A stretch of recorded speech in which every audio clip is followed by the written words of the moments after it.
How's it going, everybody? How you doing today? How is life treating you? Howdy and welcome to the stream. Apologies that I missed the timer, but it is for a good reason. Oh, what? Yeah, there we go. It is for a good reason, because I am trying to fix and reintroduce the Wheel of Destiny that I know you all love so much. I think that'll work. And let's save. And let's preview. And a new wheel. Yeah, okay, so I think that'll work for now. We might adjust the colors as we go along, but I think that will work. And I see somebody is already enjoying it.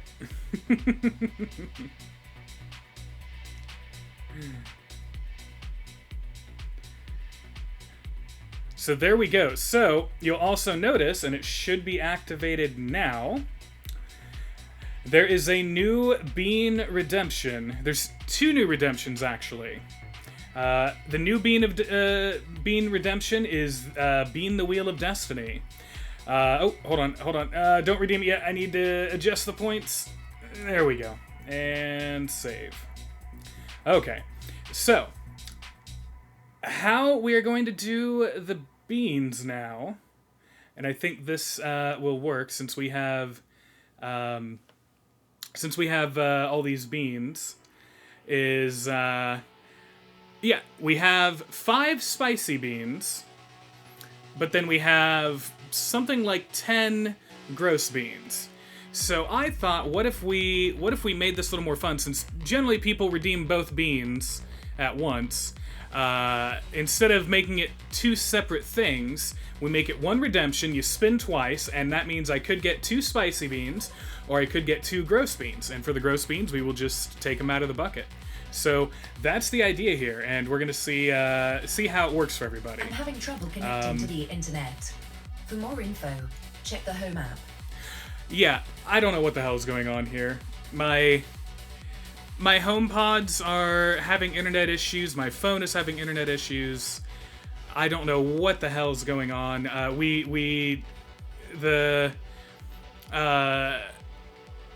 whole house, the power flickered earlier because it's windy, and now for some reason I can't get my HomePods to reconnect. My router went crazy. It's just, yeah, it's been a not fun time. I don't know what the hell's going on. Also, I'm going to turn you down just a smidge, because it looks like for some reason my voice is peaking a lot here. Yeah, so that's going to be something I'll have to do after stream, is figure out why things are not reconnecting as they should. You know, I have my router set up to do what do you call it? Where it's supposed to guide. Like, it's supposed to guide devices onto whichever band works best for them, whether that's the 2.4 or the 5 gigahertz. But I've found, in general, that it seems like that creates a lot of issues for some reason. I don't know why. It's like some devices won't communicate with each other, even though they're through the same router. They won't communicate with each other because, well, we both have to be on 2.4. It's just really weird. And then, yeah, the HomePods are weird. Hey Siri, what's 2 plus 2? One sec.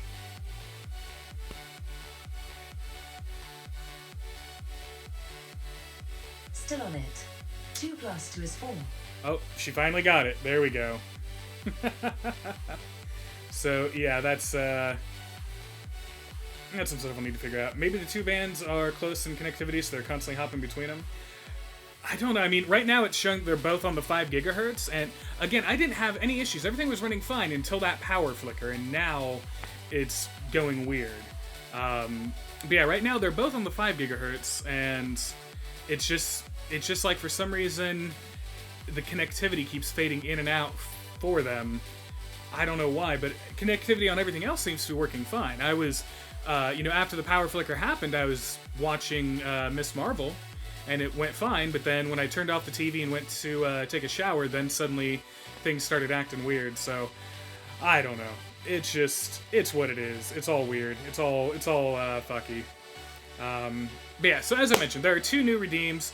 We have the Wheel of Destiny, the upgraded wheel. That was actually a brain trust idea between Senseless and Bradbury. They came up with this great idea because my idea, I thought, what if I, just made the wheel like a slot for every bean? But Senseless pointed out that that's the problem there is how many of the gross beans there are. It would be very much shifted, very much tilted towards gross bean.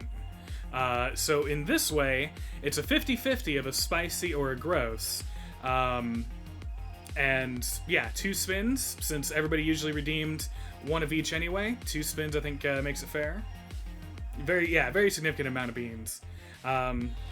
So yeah, and then as I mentioned, there's another new redeem that you will notice called Activate the Llama, and you...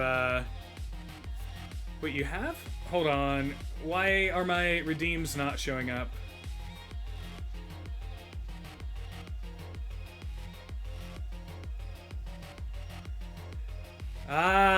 For some reason it deactivated all, it deactivated all filters, but then that meant that it took out all of my redeems. Okay. Alright, so Boca has redeemed the llama. I hope you were prepared for the llama. I hope I haven't sold it shorts. Are you ready to activate the llama? The llama is holy. The llama is angry. The llama is greedy. And now the llama is a mix of emotions. An ever-changing mix of emotions. I have to be very careful because the llama must be activated gently, or else it will start cycling really easily. It's kind of weird. To cycle it, you have to squish it, but it'll sometimes register the squish multiple times. I've had this llama since I have had this llama since the first time that I went shopping with Mom after Grandpa died. Specifically, I picked it up when we went to the Alice Cooper concert. I saw it and I loved it. I loved it immediately. I've just never had a way to really use it on stream, but now that I've done more things here with the living room and have space, now we have the llama, and the llama is going to be here. Now, I only charged the llama briefly. I only got to give it about a 15-minute charge, so I don't know how long the llama's going to last. It may die. But if it does, well, I'll make sure it gets fully charged for the next stream. So congrats, Boca, on being the first llama redeemer. The biggest llama redeemer. Rest in peace, indeed. I would find a way to get a cable up to it to have it connected while running, but the instructions that came with it were like, you probably shouldn't do that. And yeah, I'll agree. I don't want to set my house on fire, so the llama runs for as long as it can. As long as it must. The llama graces us for as long as it feels we are to be graced. All praise the llama. All praise be to llama. Yeah, I felt giving it a 10k redeem. You know, I know so many of you have so many points built up and like nothing to spend them on, and I thought, well, hey, that'll be one thing. A fire hazard. The fire hazard only comes if the llama feels that you are not worthy. For now, we are worthy.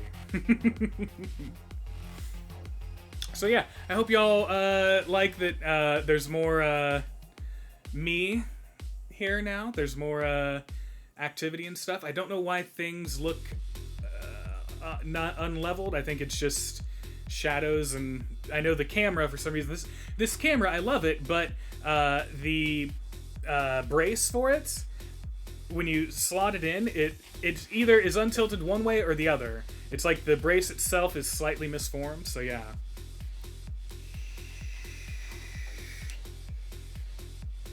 I thankfully managed to keep my points at the same amount due to beans. Ah. So my beans have been a good expenditure. But yeah, as I said, I hope y'all like. There's more character here. I'm happy to have more character showing up here. I'm happy that more of the lovely things have been sent, and more of the things that I like, and more. Mainly, I like that. Hopefully, this means somebody coming in and looking at me on cam can kind of get an idea right away of what I am, what I'm here for. I hope that's the message that gets sent here, you know? Yeah, I didn't get the shelf in myself. My dad had to help me. I thought I could do it myself, but then I started having a lot of panicking when I realized, holy shit, I cannot find consistently where the studs are in this wall, because they seem to be close here but not close here. And also, how am I gonna get this centered and hold it up and screw it in on my own? And I don't know what I'm doing, and I need to measure, but then I don't know where to measure and what I should do. And so he came in and helped me out with that. And of course, he could have done it all one-handed, other hand tied behind his back, blindfolded. But yeah. And through that, we learned that this wall, there's a very good chance that this wall and the wall right here, probably this living room and Grandpa's bedroom, were actually at one point just one giant room. Because this wall seems very much to have been put in after the fact, which, you know, it's the same with the back part of this house. The back part of this house was added on as well. And so that was an interesting find, because what we could find here, the studs don't seem to be like normal studs. They seem to basically be just 2x4s set sideways. There seems to be drywall, but then some plyboard over that, and then of course the wood paneling. So yeah, it's interesting to think that this actually used to just be almost similar to a studio apartment in a way. But yeah, I was able to get my guitar holder hung up by myself. I did that without anything getting ruined, so that's a big plus. Got the nails and stuff in for all the other stuff hanging, and you can't see it because it's above that poster, but I did bring back the captain's office plaque. So there's that as well. There's a lot going on, and yeah, I just like that. As I said on Twitter, I like that. Now this house is starting to feel more like a person lives here. Like, after how long it's been since Grandpa passed, and how I've just kind of, you know, we've taken stuff out, but I've just kind of let things just be. Yeah, now it feels more like I live here, and yeah. And you know, I've got other changes I'm going to be making around here, and some that are more of, you know, responsible home ownership, such as I am tired of how every outlet on the ground floor is an old ass outlet that is only 2 prongs and is very loose. Loose as in, like, anything you stick in it, you have to spread apart or else it's going to fall back. I want to get all those replaced, and like I have the replacement outlets. I just, you know, I've only replaced one electrical thing in this house myself before, and that was the thermostat when that went out. Outlets are a little different, and I'm gonna have my dad kind of help me do the first one, and then once I know what I'm doing, I can take care of the rest, you know. So stuff like that, getting some mounts put up, I have so many end tables right now. I have end table over there that Mom gave me that plugs into the wall and has 2 outlets and USB on it. I have this end table, which has a light on it. I have an end table on that side of my entertainment center that is where my controllers go. End table on that side, which is where my PlayStation goes. 2 end tables over there behind Redacted, and then an end table in my bedroom. The 2 end tables with the entertainment center, those are going to disappear soon enough because Mom and Dad, they got a new entertainment center, and once they get theirs put together, they're giving me the one they currently have, and it's longer than mine, so I won't need those 2 end tables, which they got a fancy one. They got one that has a fake fireplace in it, but it looks like it's actually burning a log, but it also does have an actual heating element in it. So yeah, they got fancy.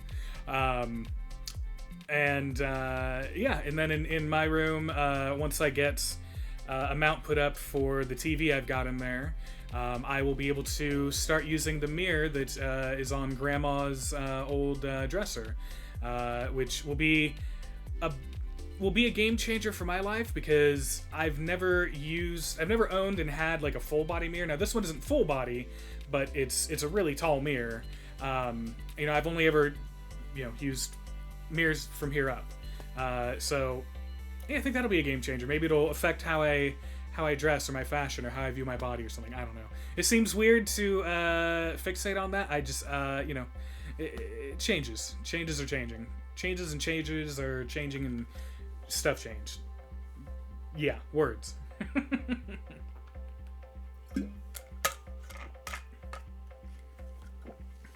So yeah, and there will probably be things that are happening. They are, and there will probably be some changes with the stream layout as well. Because I know that when we're in the game scene, obviously I'm very, very, very tiny. But I have some ideas on what I want to do, such as changing that scene, or at least how the camera is set in that screen, so that when it goes to the game part, I'll have the frame zoom in on me, so that way it'll be more me visible, because I know that's what people like, is like streamer reactions. And then for the chat, I might actually expand the camera here, expand the frame to get more of everything here, and of course I'll probably be adding and changing things back here. I know there's a lot piled on there, and I know it's like got to be impossible to tell everything that's there, but I think at least some of it is noticeable, and yeah. So it sounds like an exciting time. Yeah, I feel like I'm finding routines. I'm finding I'm getting towards stability, and I'm finding my own being here. I'm working through anxiety, and I'm feeling less anxious, and yeah. I think I'm just one of those transformational moments as a person, or not so much a moment, but as a journey as a person, where as I've said before, I've got 9 years of habits and routines and mental pitfalls, all built around a single person and the care of that person, that I have to adjust and break out of, or reassess or reorganize. And yeah, it's taking time. It's taking time because I spent a lot of that time prioritizing his care over mine, and just kind of a lot of things that you don't even realize you're really setting up in your head that are there, and they affect you. So yeah, it's going to be an ongoing journey. It's gonna keep going. And a piece of advice that I've seen on Twitter before, I can't attribute it to a single person because I'm not sure where I first saw it, but a piece of advice that I saw that may help some of you, dear viewers, is when it comes to like creating habits and routines, or breaking habits and routines, don't hate yourself if you misstep. Like, if, for example, I think I've got a good routine set for when I wake up for the first hour of waking up, because that first hour is important for me. That in that first hour, the first thing I do when I wake up, I have to take a pill for my thyroid, and I cannot drink or eat anything for an hour after that. And so I've got a routine I've been working on for myself that I think is starting to work well. I take the pill. I have Siri set a timer for an hour, and then I spend half an hour doing some exercise, and then 30 minutes, starting now. Hey Siri, turn off that timer. There are no timers set. Oh, it didn't get set. It didn't get set on my HomePods. It got set on my my phone itself. There we go. Anyway, yeah. So sometimes it's not always, but sometimes they don't know which one should respond here. But anyway, so yeah, 30 minutes exercise, 30 minutes of is what I set aside for showering and like, you know, hygiene stuff. Like I got to do the face exfoliator stuff thing that gets my face beautiful and gets rid of. I have a lot of really bad flaky skin. Like I've had dandruff for a long time, and due to my lack of self-care, that has kind of spread to my face. I get flaky skin, and I hate that. And so I have half an hour set for that part, for, you know, taking care of my teeth, showering, face, all that. And then after that, once that hour's up, then I can... Hi, Owl! But once that hour's up, then I can get the rest of my pills together, eat a couple bites of food, take the pills, and then finish eating. I like that routine because it I think is an efficient use of my time while also an efficient use of self-care. I'm getting exercise in and getting my hygiene done. Now, I stuck that routine. I was able to nail that routine for about 3 or 4 days in a row, but then I had 2 days in a row that I completely missed it because one of those days was when we were getting all this stuff set up, and just with the timing, and Mom decided to stop by, and we watched a movie and stuff, and things just got away from me. And then the following day, I missed that routine because, you know, I had to call the state Medicaid offices and get all that shit sorted out, so I actually had health care.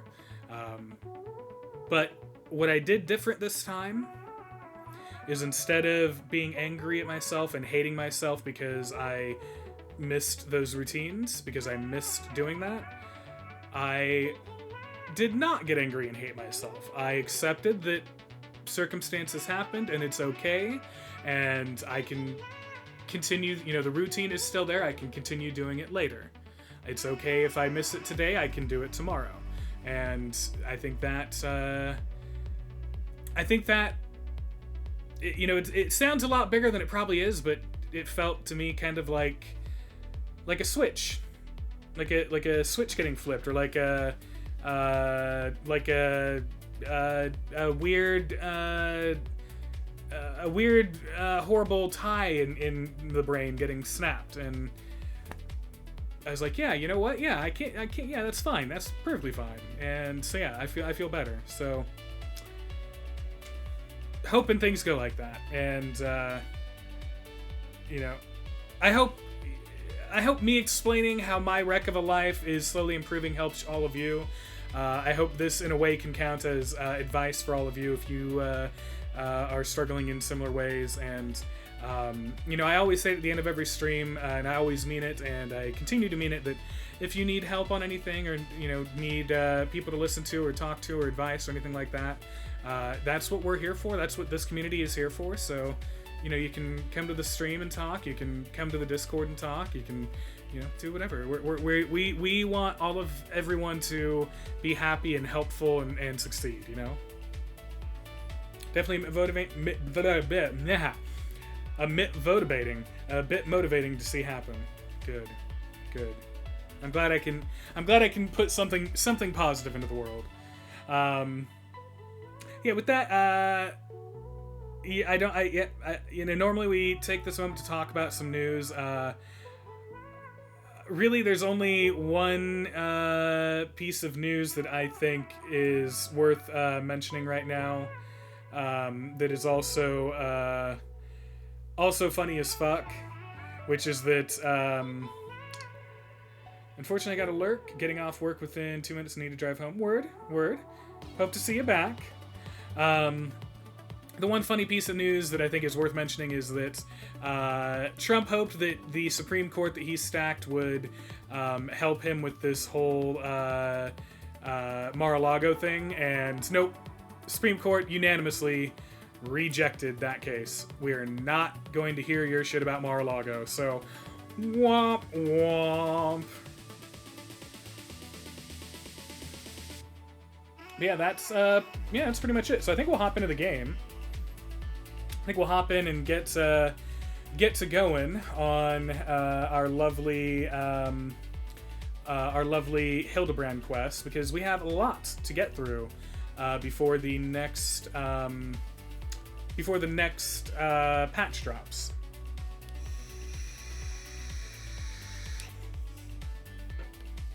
So let's go here and then badoink.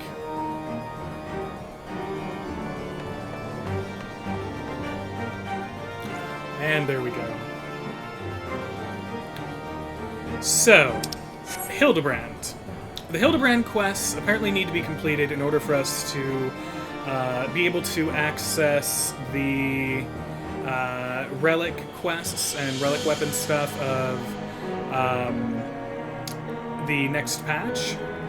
And I had thought I was a lot further in these than I was. Turns out I'm not far at all. We have 2 expansions worth of these quests to go through, so yeah, why not? Let's try that.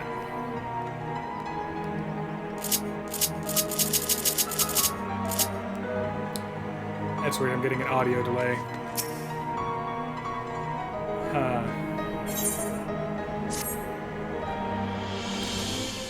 Pray this finds you well, Kuroja, or at least better than it finds me. It seems I have no choice but to seek out that inspector and convince him to surrender up his mammoth to me. It was unearthed under most suspicious circumstances, after all, and who can say what secrets or heresy it might hold? Therefore, the Inquisition would conduct a thorough inspection and, if needs must, destroy it. Given his affinity for the contraption, I fear the inspector may not be amenable to my request. Nevertheless, he must be made to see that it is in the interest of public safety. Would you be willing to help me persuade him? I guess. Fury be praised. At least you have seen reason. Let us pray he will as well. I am given to understand that while the inspector and his assistant have been wandering all over the city with the mammoth in tow, they often frequent the gazebo near Fortin Manor. With any luck, they will be there now.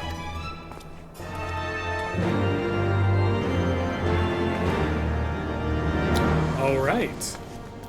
And I won't lie, the first, 2 or 3 segments of this quest, I kind of just steamrolled through, because I know there's so much in these, and they can kind of drag on, but I'm gonna try to give them the full honest play.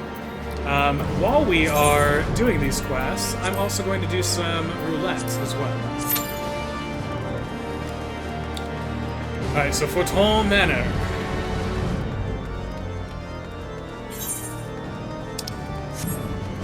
Which I believe is up near the last vigil, if I remember correctly. Yep, there we go.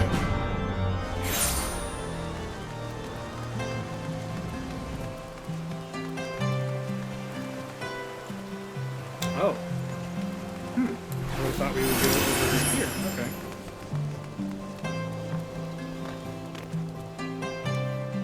GG! Oh, it's a VVGG. A VG? A GV? I'm not sure.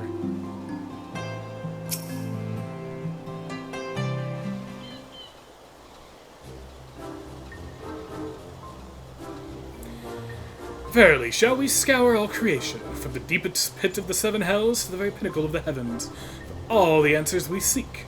Every day shall be filled with grand adventures, the stuff of fairy tales and legends. Huzzah! A grand adventure in the deepest pit of the seven hells. Just so. Such is the creed of the Hildebrand, agent of inquiry, inspector extraordinaire.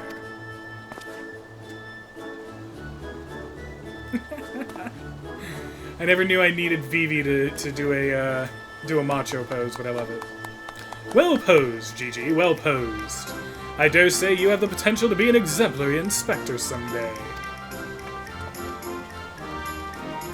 Right, that's enough of that. By virtue of the authority vested in me by the Supreme Sacred Tribunal of Hellenic Inquisitory Doctrine, I hereby command you to surrender that mammoth of suspected heretical origin into my custody.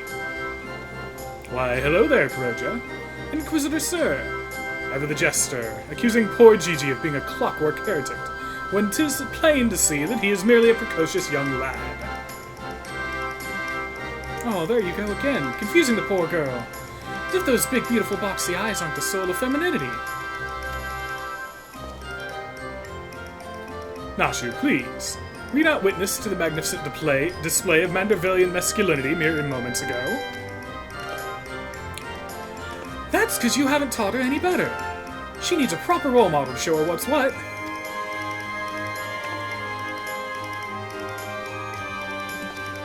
Ah, so they're fighting over the gender of Gigi.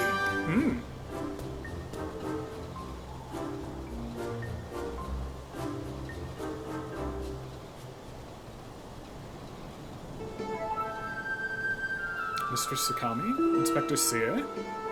What is all this commotion? We can hear you from the courtyard. Oh, hi, buddy. Oh, Lord Admiral. My sincerest apologies for the disturbance. I am come to seize this mammoth on behalf of the Inquisition, a fact which I clearly explained to the inspector before you arrived. At which point they set to bickering about the contraption's gender.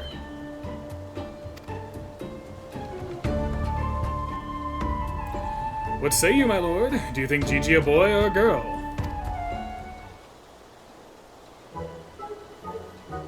'Tis clearly a strapping young lad, no? Fury, take me, not you too! Has the whole world gone mad? Fine, fine. But even supposing that this Gigi is a real boy, you cannot deny that the circumstances of his discovery and miraculous resuscitation were most unusual. He cannot be suffered to roam the city with impunity until the Inquisition has determined he is not a threat. I beg your pardon? Miraculous resuscitation?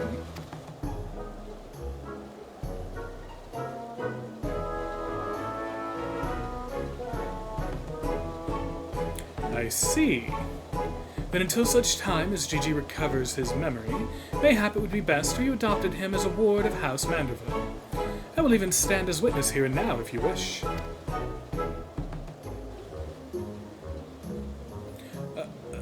Adopt? Then that would make me Gigi's father?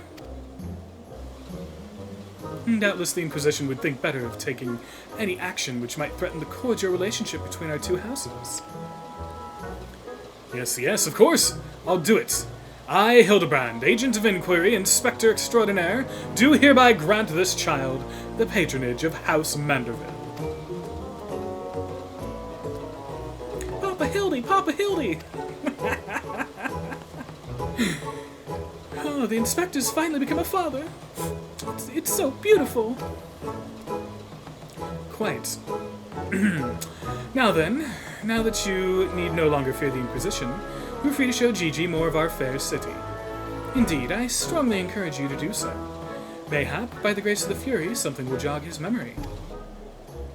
Thank you, Lord Edmund. I shall not forget this kindness.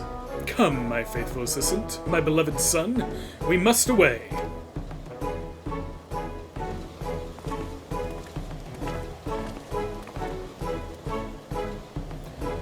Oh, hello.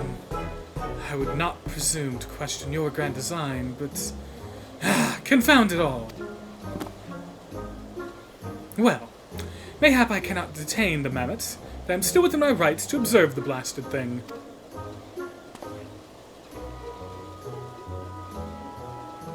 Seems rude to go and stalk and observe a child that just got a dad.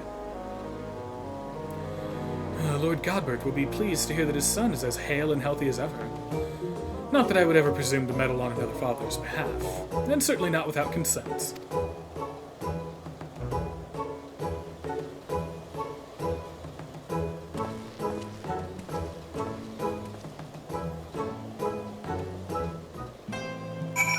Well, okay then.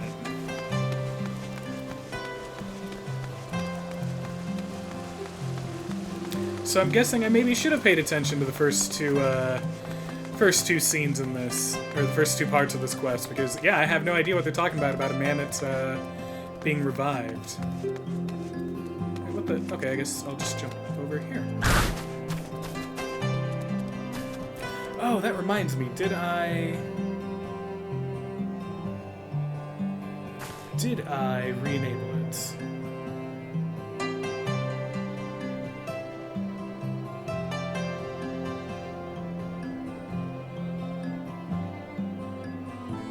I did, alright.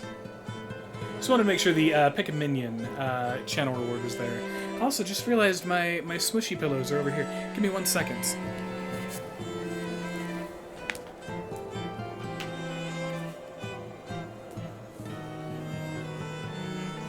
Oh, there we go.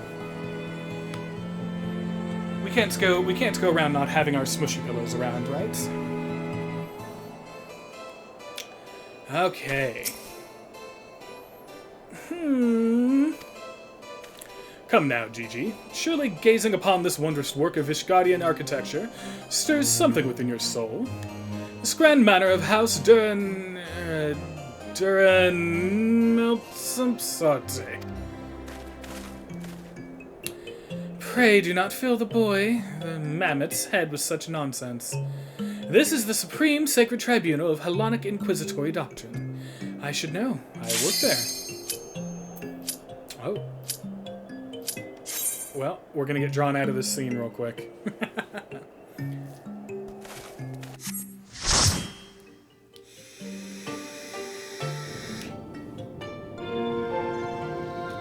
Oh wow, we're going real old school. I think this is so old school. I don't even. Yeah, I can't even make a dance partner here.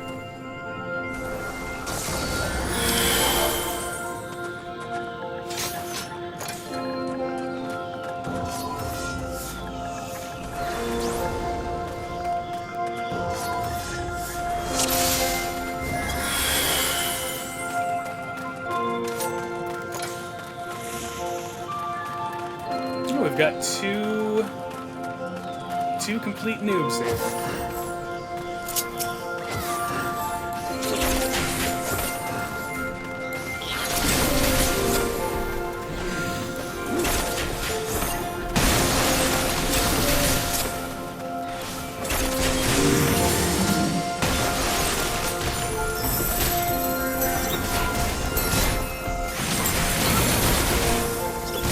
Two total sprouts, and everybody loves the sprouts.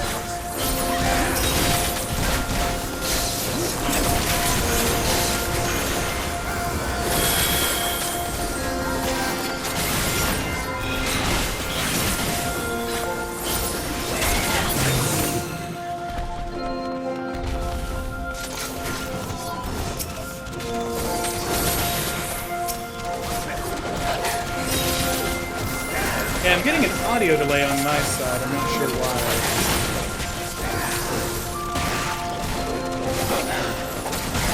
Haven't been having that recently. It feels like today, for some reason, is a day where all my technology is working against me.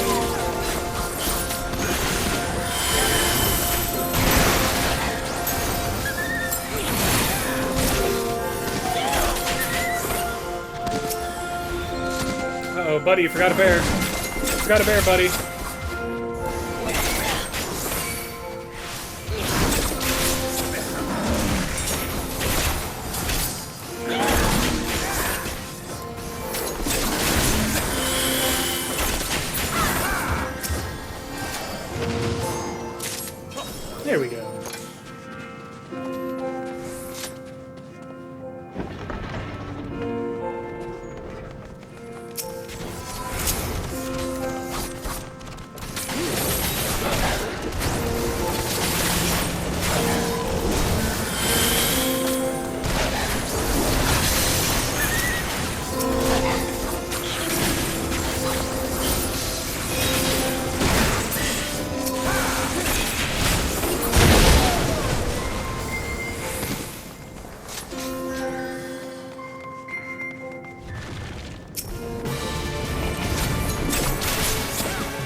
To think, I think when I first went through this, that was, what, like a year and a half ago, maybe?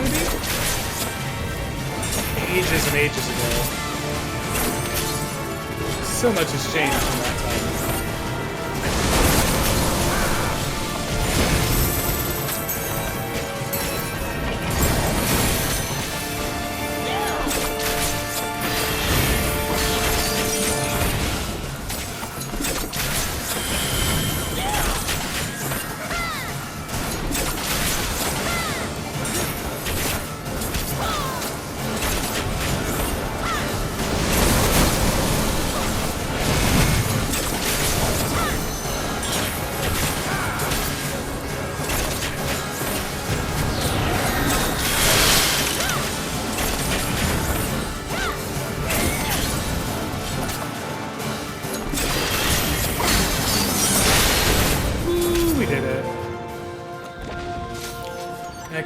I don't think so, but I could be wrong. I don't think this is the one that has the, oh no, maybe it is. Maybe this is the one that has the big goo-boo that's, or the big Yeti thing that, turns its little minions into snowballs, and we have to hit the snowballs at them. Can't quite recall.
Yep, this is the one with the big old Yeti and the snowballs.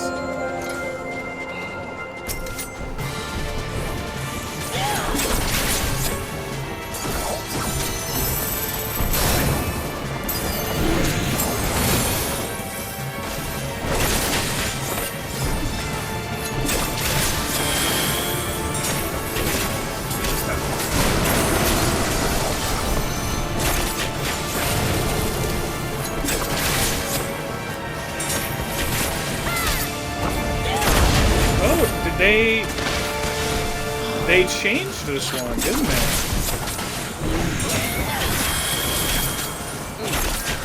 Interesting.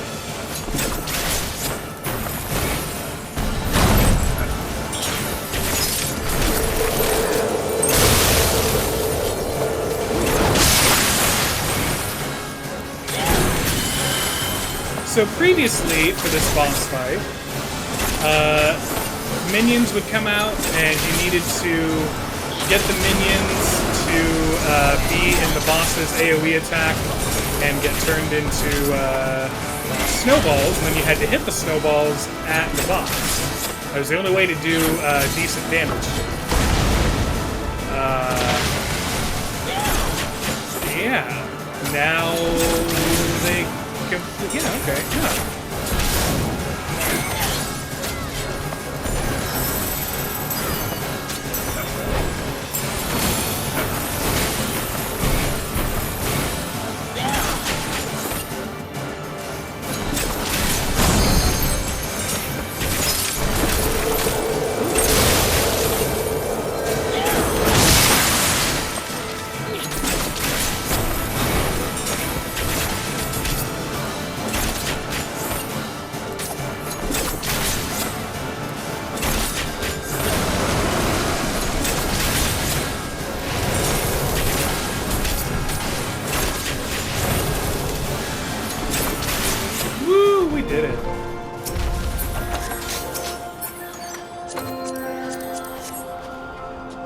So I wonder why they changed that.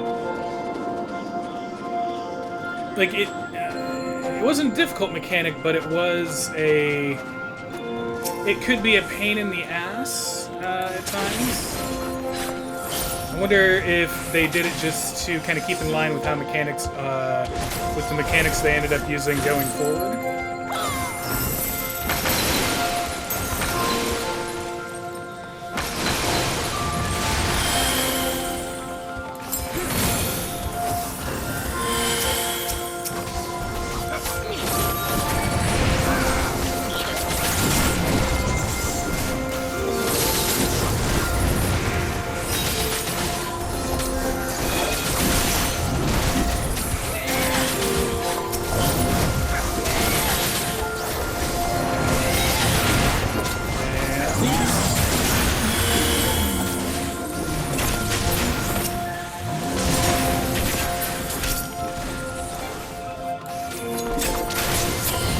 There we go. All the bombs are gone. Nobody likes to get blown up by a bomb.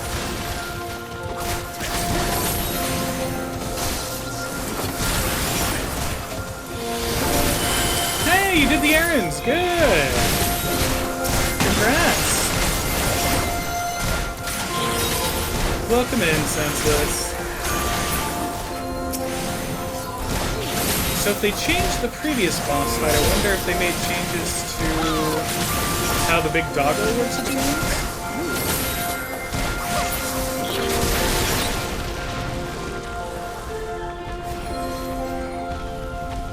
Unfortunately, Senseless, you were too late to get the first activation of the llama. But there'll always be another day, another stream where you can get that activation.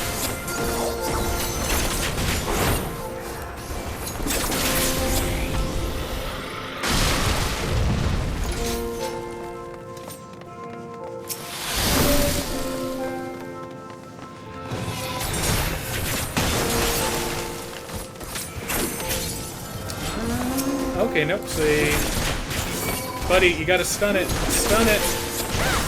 I can't. Okay, good. Good. You gotta stun.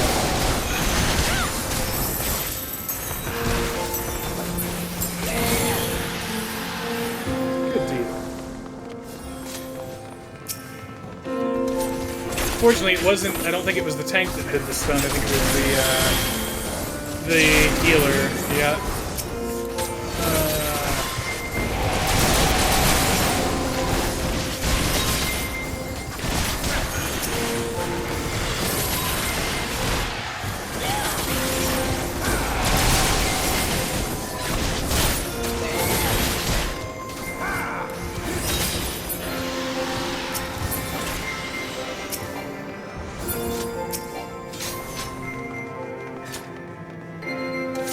And there we go. See, I'm playing with some very sprouty sprouts. Extremely sprouty sprouts.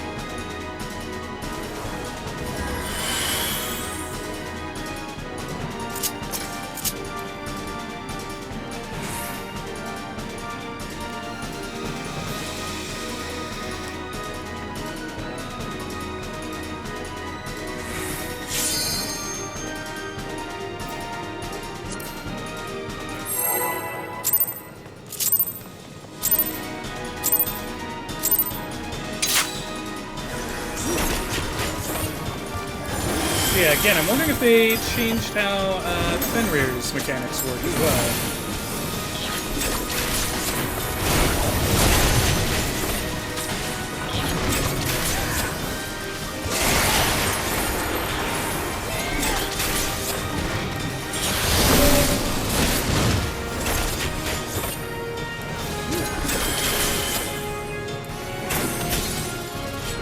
They did, I think.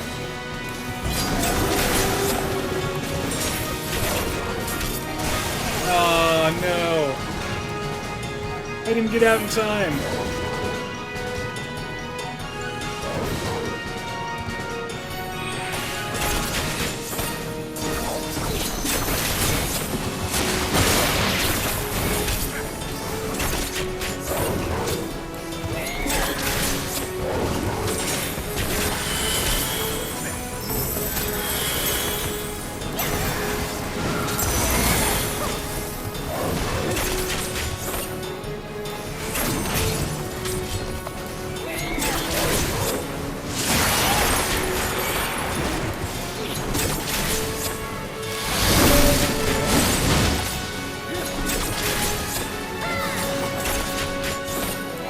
Yeah, they did change it. They changed it, kind of subtly, though. Damn it!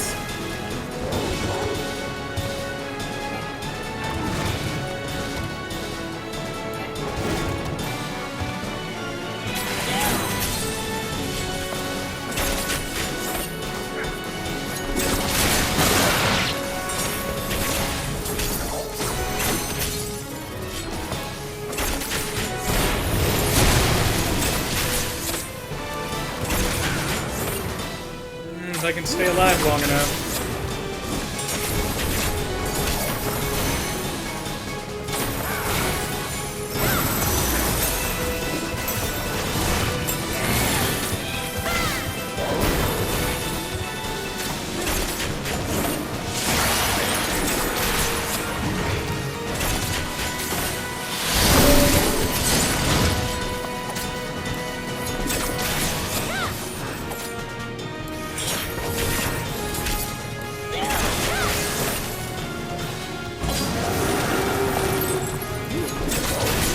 Yeah, I didn't get frozen that time.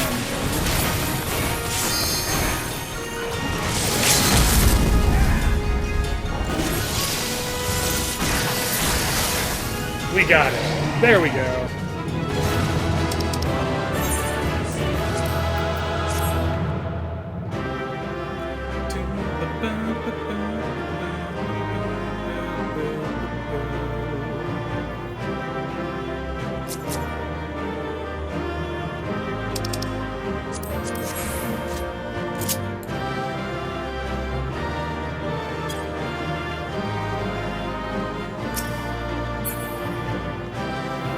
Alrighty.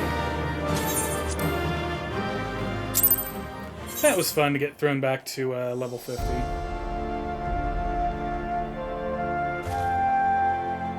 Give me 1 second. I want to try something.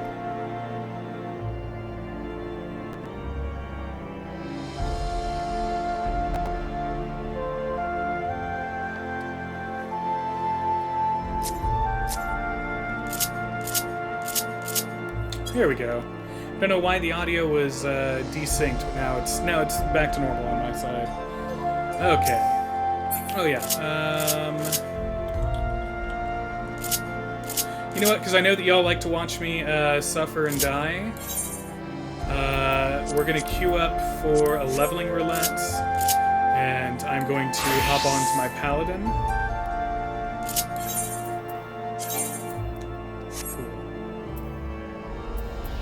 Hop onto my paladin and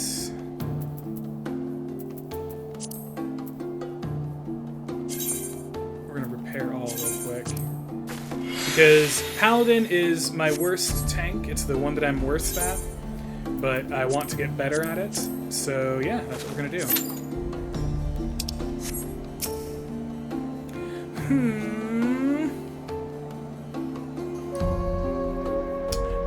Activating llama is to activate that llama. Yeah. The llama that I've had for quite some time, but haven't been able to use on stream until now. Yeah. Boca redeemed it, and it has been activated now.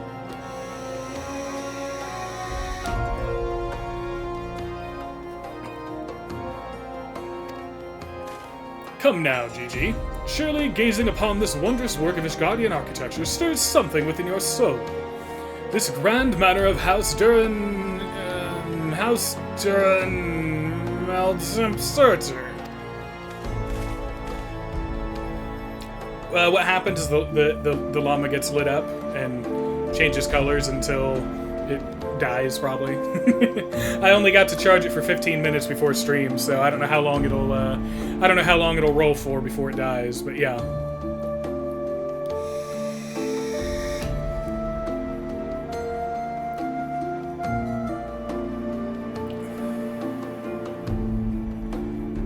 Oh, excuse me.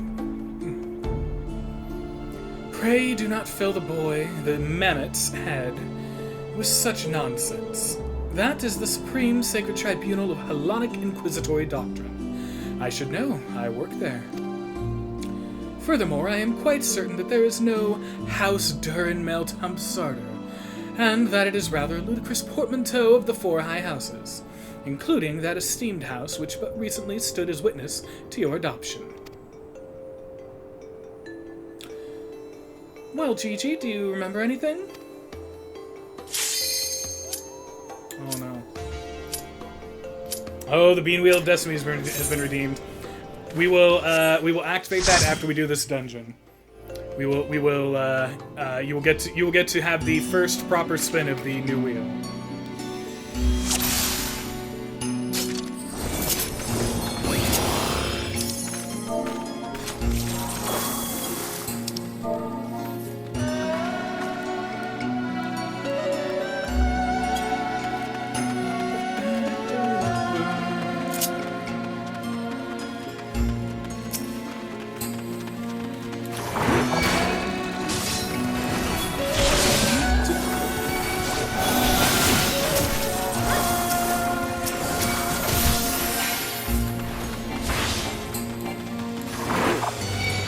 Go.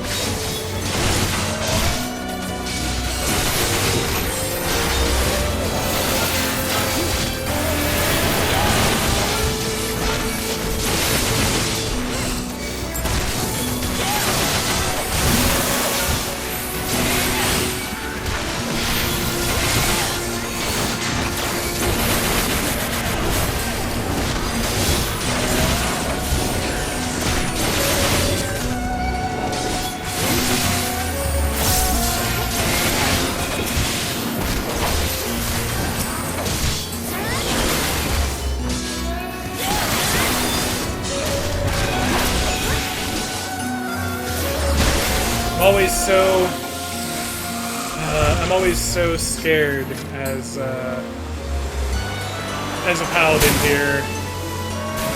So I'm always uncertain if I'm getting everything the way I need to or not.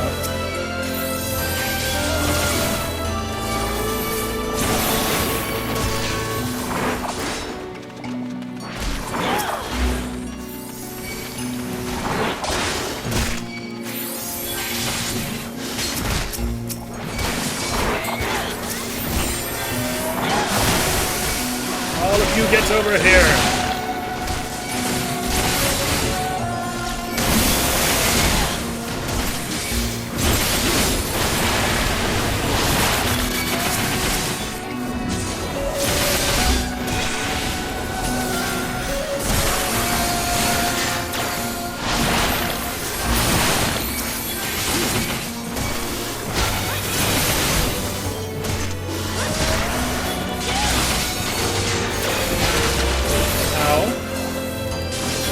That hurts.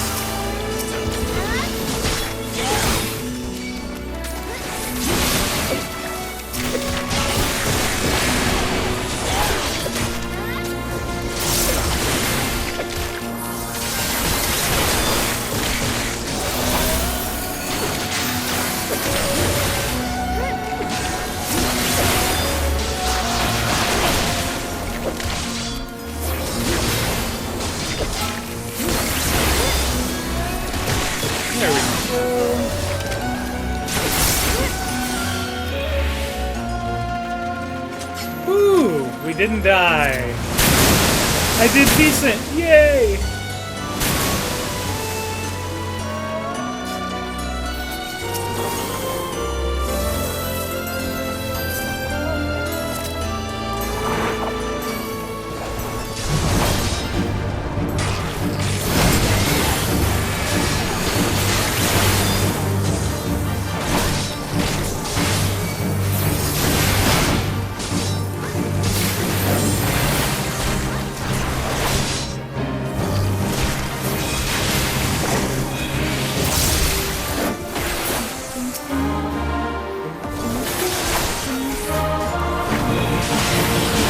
Take out the tiny leg and free our friends.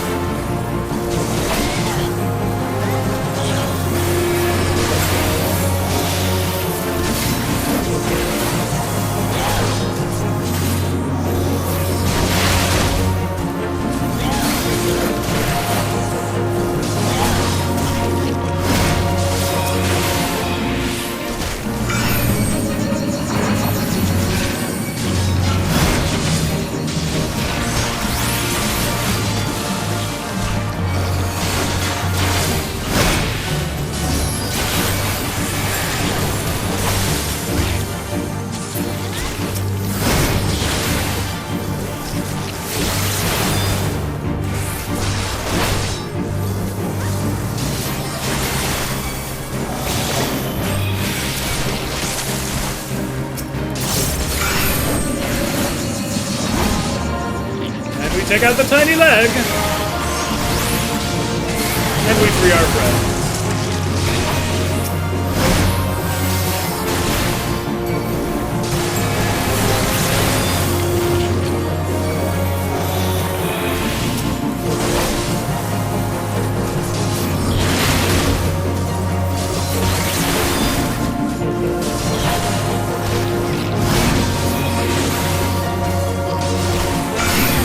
Get away, Comic Theory. Nobody likes you. Nobody wants you here. Woo! We did it.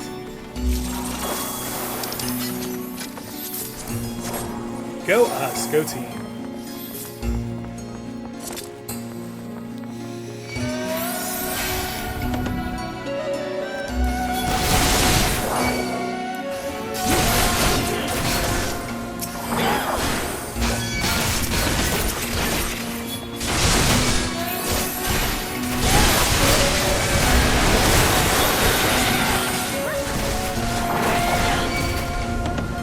Oh shit, oh, no, okay, I thought there was one more room.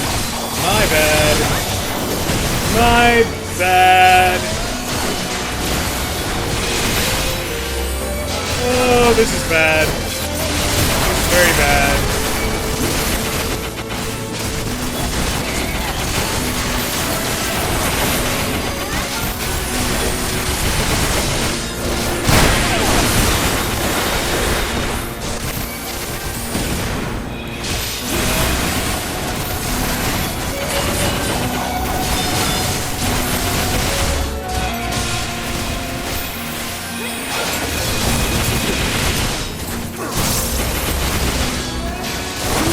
Okay, we survived it somehow.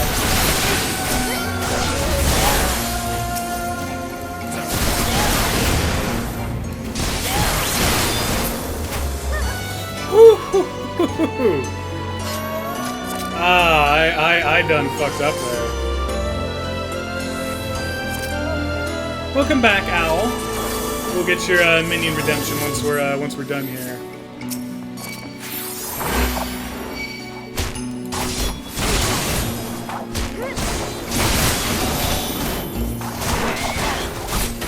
Okay, so this door won't open until we do it. Big deal.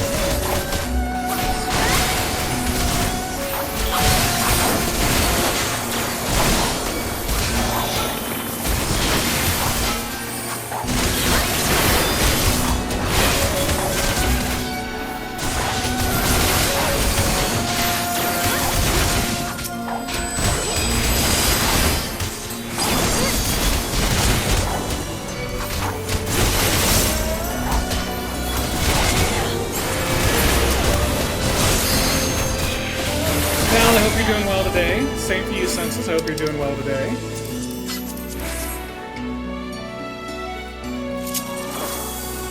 Alright, this is the part where we have to turn into an old man so that we don't get, horny. So we don't get killed by horniness.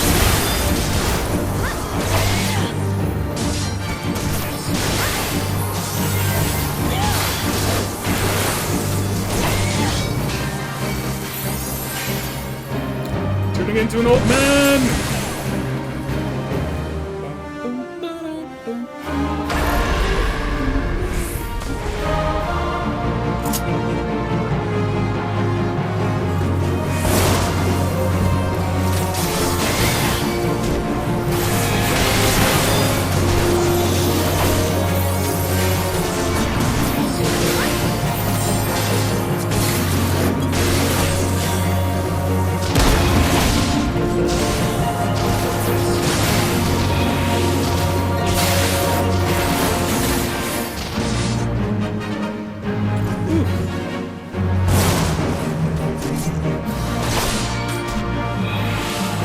Old man time! No horny for me.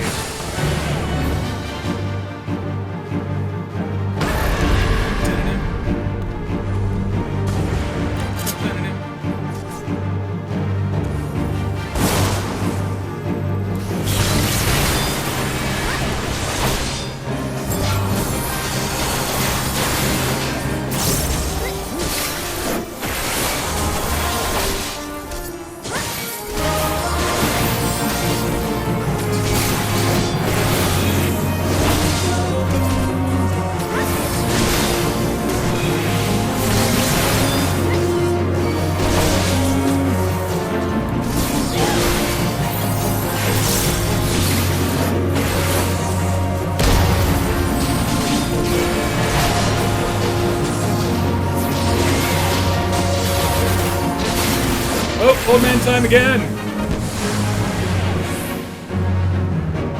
Oh no. Oh no!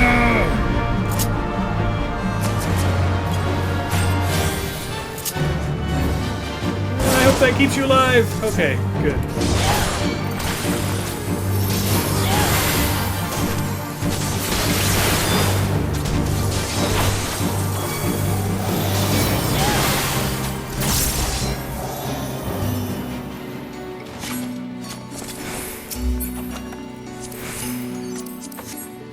Alright. 2 out of 3 down.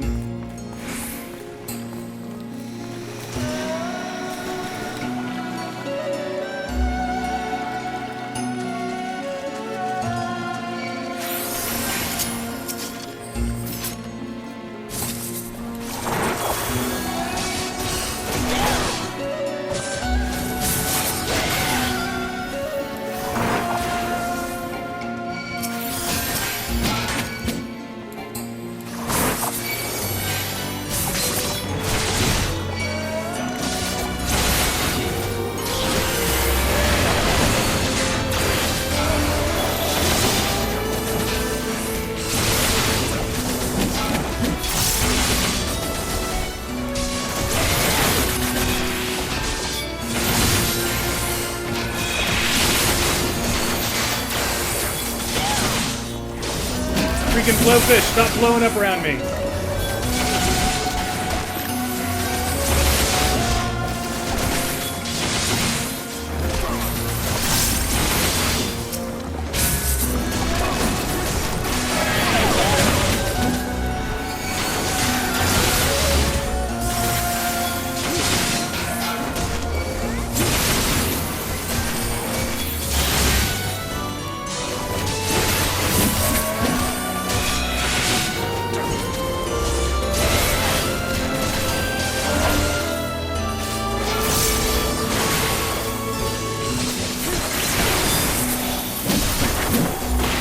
Woo, we did it.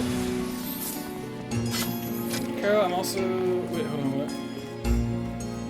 Means he turns it on until it dies. It's hard to see because it looks like a dick butt right now. Wow. Wow. Oh, no problem, Mal. We're just glad that you chose us for a little bit of pre-nap entertainment.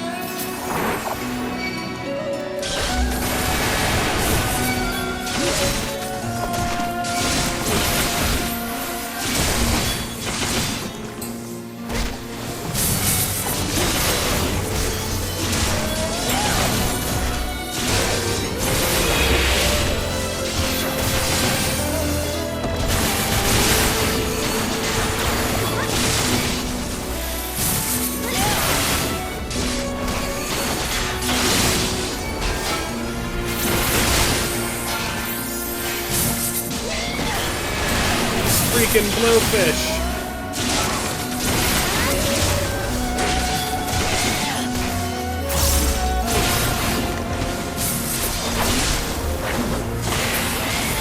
There we go.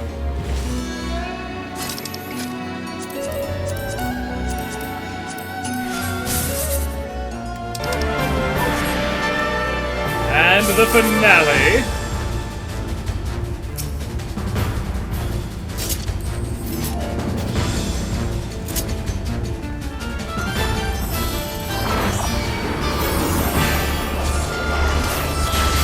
Against the tentacled, evil Fake Queen.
everybody's free from the little sharkies.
Purple eyeball, look away, look away!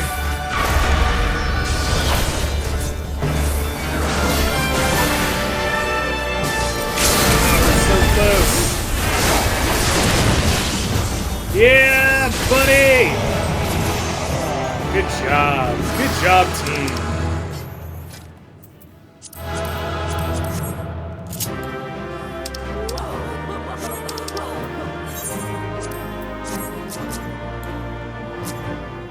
And we bow, and we bow, and we bow.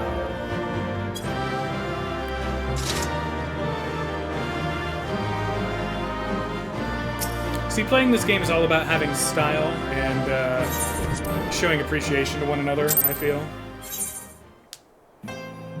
Oh no, Al lurked, but we need Al to pick a minion. Al, are you able to unlurk just long enough to pick a minion? And I need to grab my beans real quick.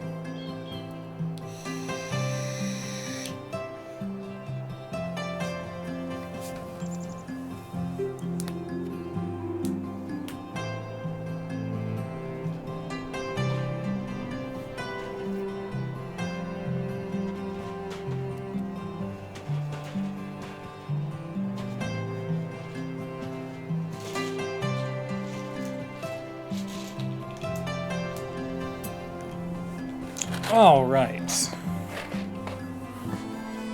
And we have returned.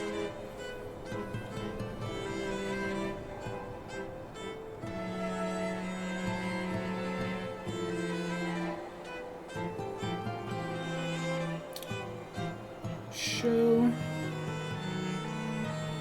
and chat.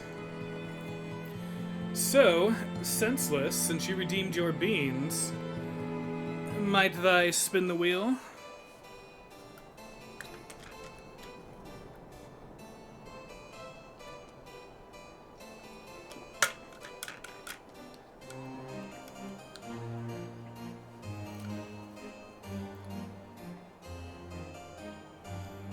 Alright, your first spin got a gross bean.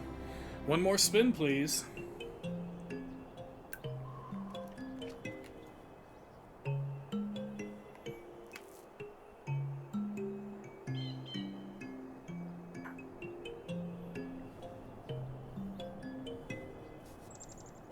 Double gross. Oh boy. Oh, this could be very terrible. Probably will be very terrible. It's probably going to be absolutely terrible.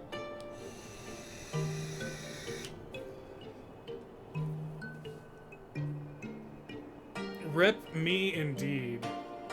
Rip in peace.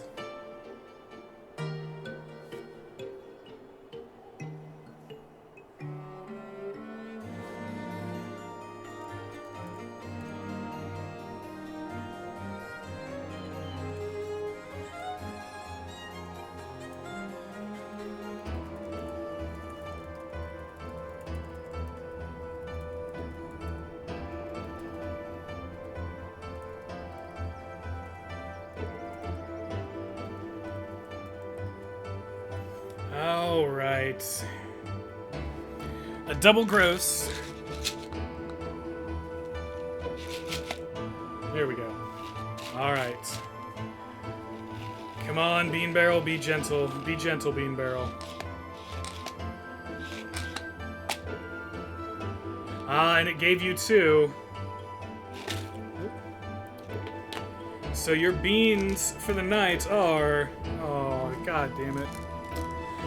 We're getting a booger bean. Possibly pear, but probably booger. We're getting a booger bean and... Oh... And a dead fish bean. That could be strawberry banana. So, which one do you want to go first, Senseless? The potential booger or the potential dead fish? What are you going to subject me to first?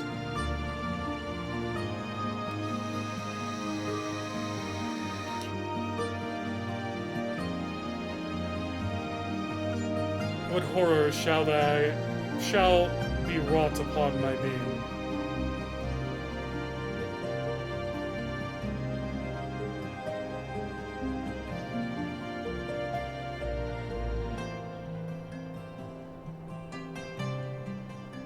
Booger bean first. Oh boy.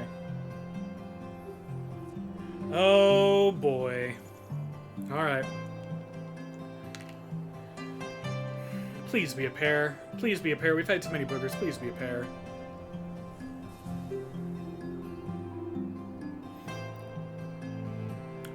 I'm thinking pear.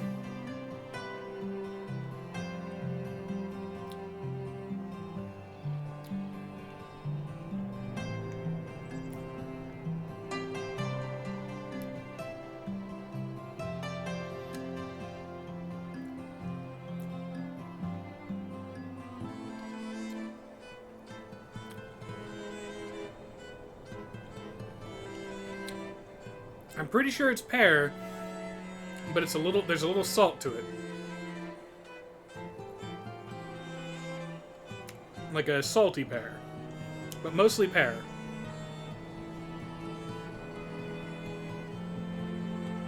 Mm-hmm.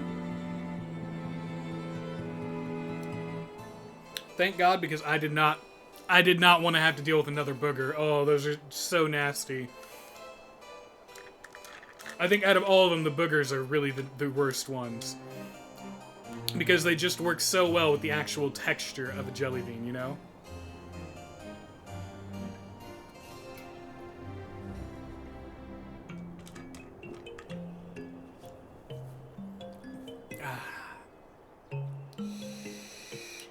Alright. Now, the bean that could be, I believe, strawberry banana? Could be strawberry banana, but it also could be dead fish.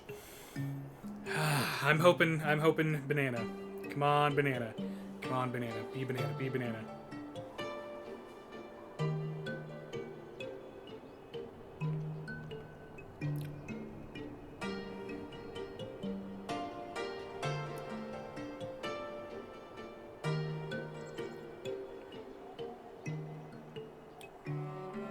Nope.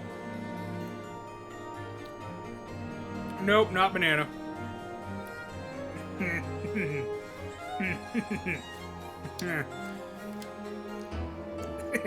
No. Yeah. Get off my tongue. Yeah. No. Yeah. Oh. Oh. Ugh.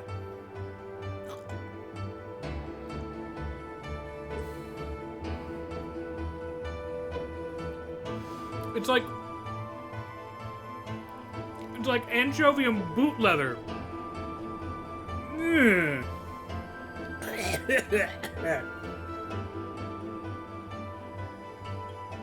Oh. Oh, and it stings.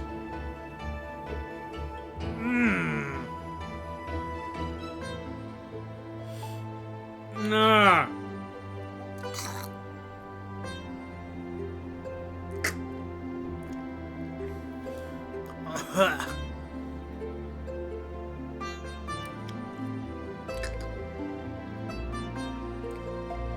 That is the most horrible. And yet there's a hint of banana at the end. Why? Why do that to me?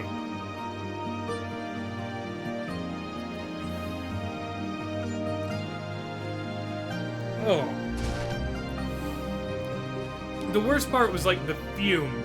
It was like a fume that got released. Like an ancient fume, an ancient curse, yes. An ancient fumey curse that just went blah once I really bit into it. I was already suspicious at the beginning because yeah, there was just this what would I say? It was like the sense of an absence of hope, and then it just all went downhill. It spiraled into terrible, horrible, awful nastiness. Ah. Yeah, that was gross. That was gross. Thank you, Senseless. Thank you for subjecting me to that. Thank you so much. I love you. All right. So, we've done our 2 main roulettes. So here's the thing. My paladin... I feel like my paladin needs, like some better equipment. I can't remember what item level the stuff out of... Oh, why did I get these? Gross. I can't remember what item level the stuff out of the... Okay, so... 85, 5... Okay, so actually I guess the paladin's pretty set, at least as far as all that goes.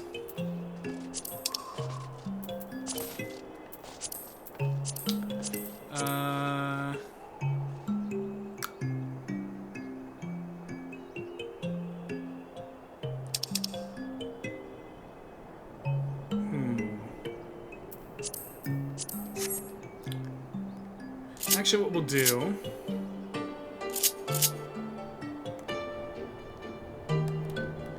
is we'll queue up as a black mage in expert roulette because I haven't done an expert in a while, and that's going to be instantaneous. We're not really getting any of the Hildebrand stuff done, are we?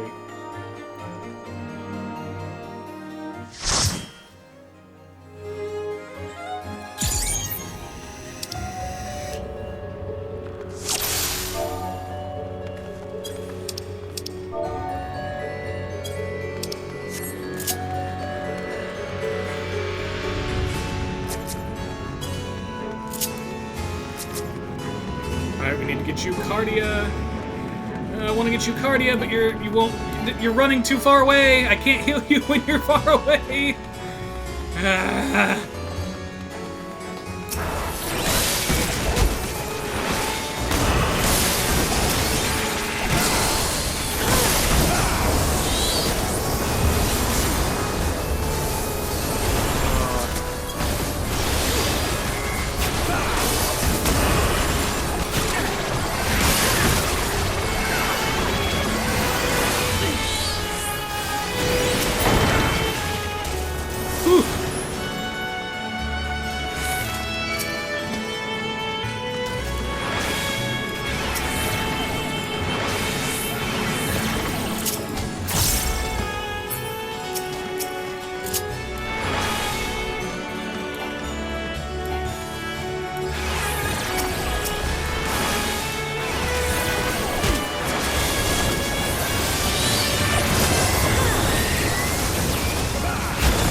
There's so much going on!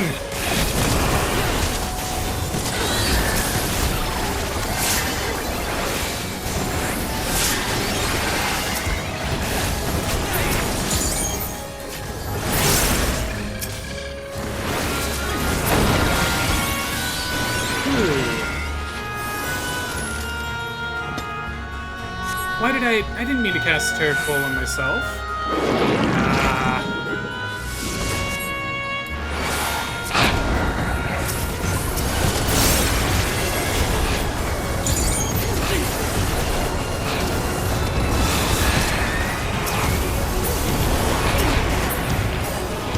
That's the downside when you're a healer. You are mega responsible when everyone dies. And I don't want everyone to die. We might all die.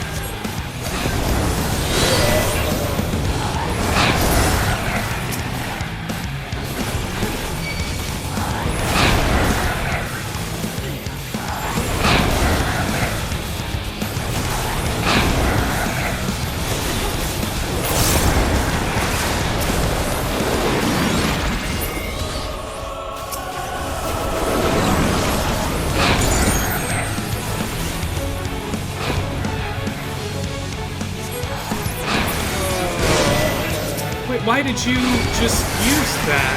Buddy, why did you use your invincibility thing to drop your HP to 1? What the hell happened there?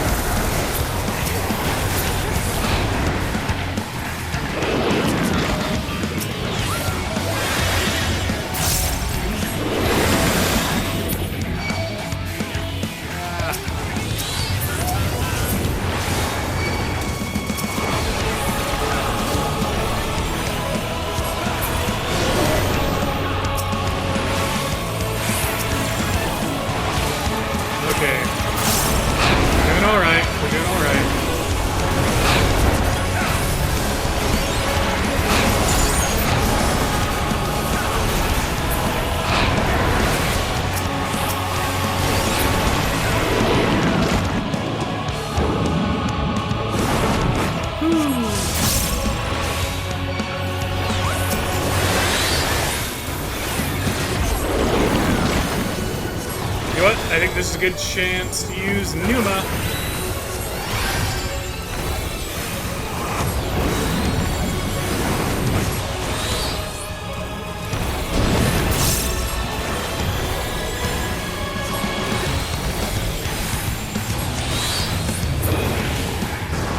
Yay, we did it and none of us died. Woohoo! I always love it when none of us die.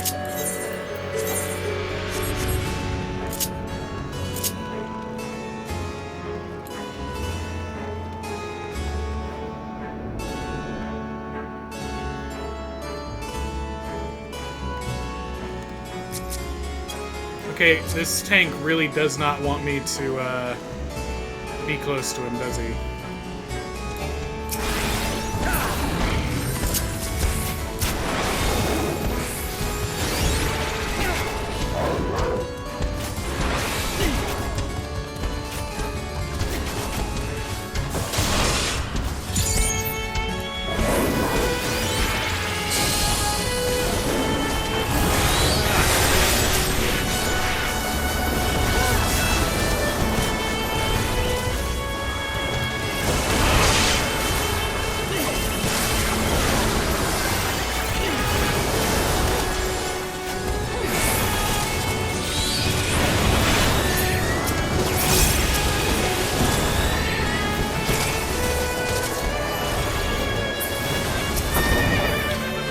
Okay.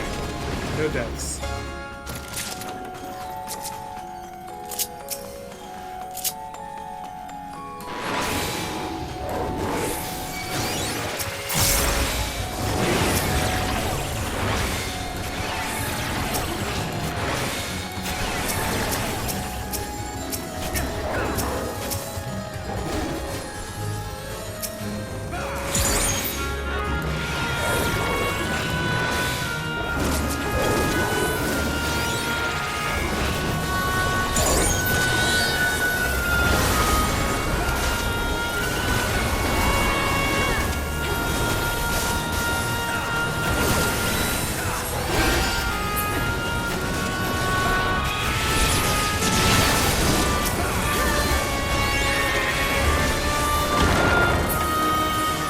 Nobody died again.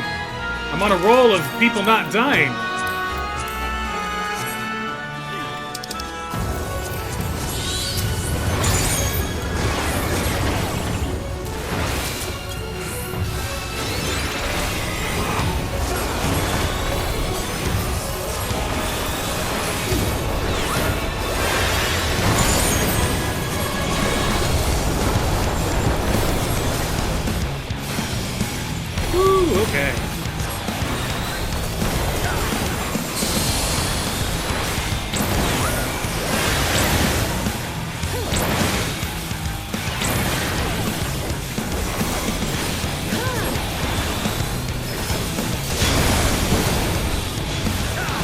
I figured this mechanic out.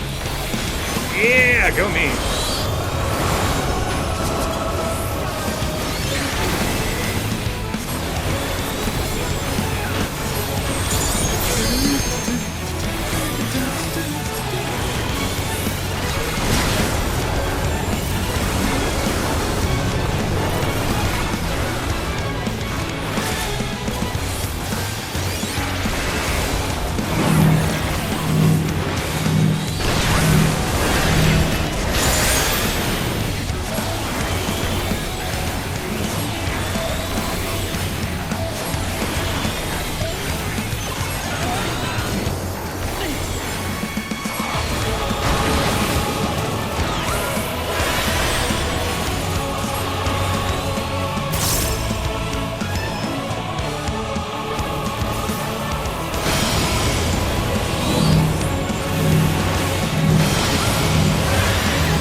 Shit, where's my Asuna?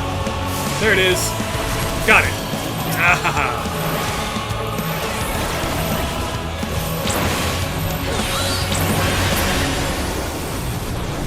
Oh. I'm glad I found my Asuna, because otherwise one of them would have died from Doom. Doom, specifically Doom running on a toaster. Need... Oh, I already have one. Okay, pass. Read. I already have one. Okay, pass.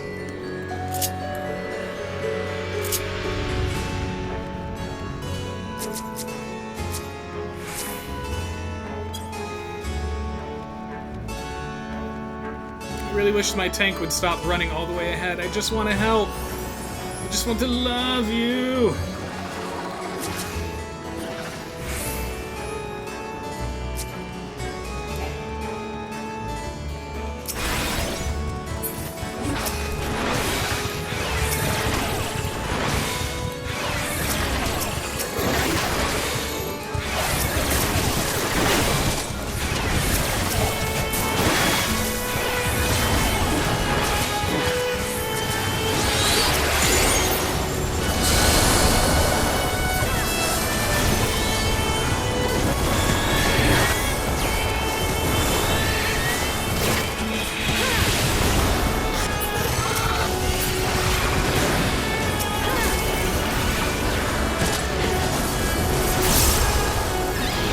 Okay, nobody died.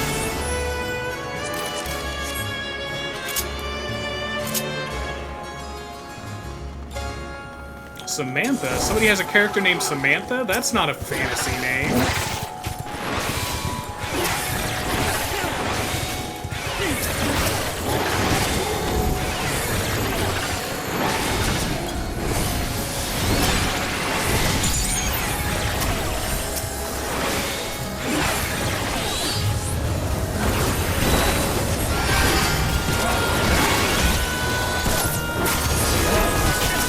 Buddy, why do you keep using your invincibility like that? Come on, man.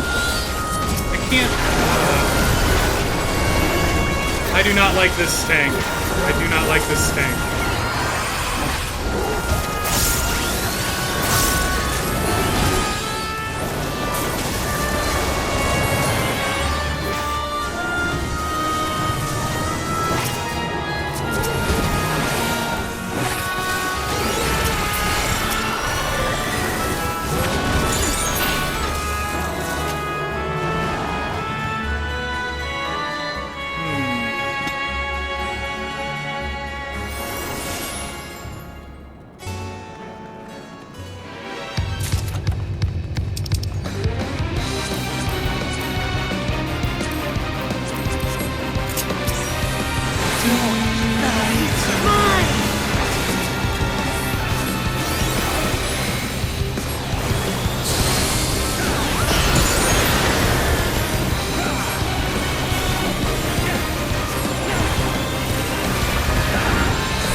Okay.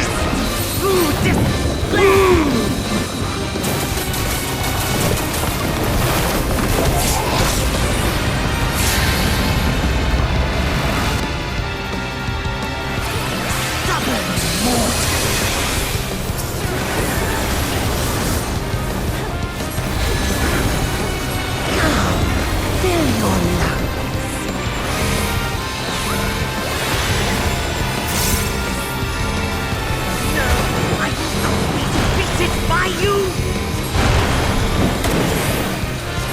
Ow, I got brain rot. Oh no, come on. There we go. Whew.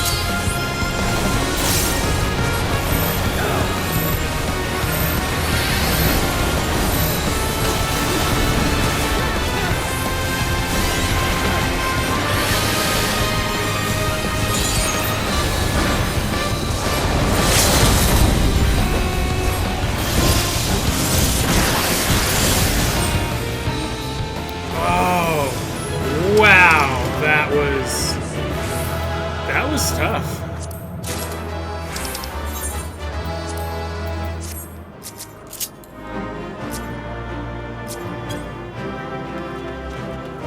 It was very tough. I was struggling to remember all of my skills and rotations, and then at the same time, yeah, had that tank that was not helping at all. Okay. Let's go back to the Hildebrand, shall we?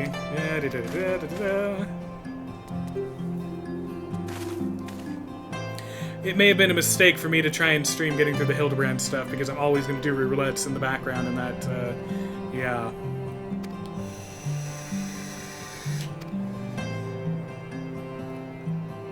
Well, Gigi, do you remember anything? No, nothing. I say, rather than parading him before the grandiose, why not give him a taste of something more prosaic? Let us make our way to the holy stables, that he might bask in the singular sights, sounds, and smells of Ishgard's famous chocobos.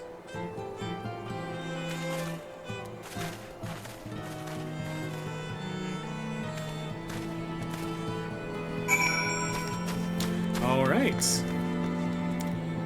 Let us make haste to the stables.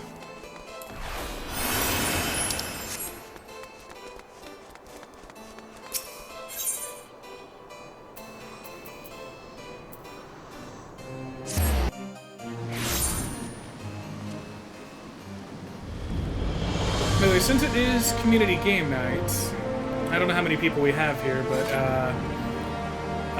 Senseless, could I get you to put an @ everyone in the Discord, asking people to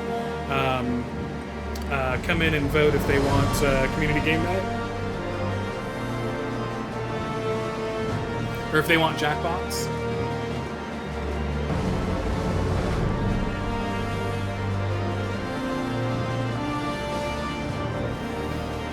And once you've sent the @ I will activate the poll.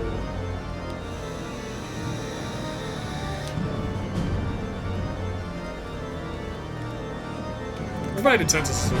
Oh, nice. There we go. And start poll. Donkey shoe. Donkey shoe.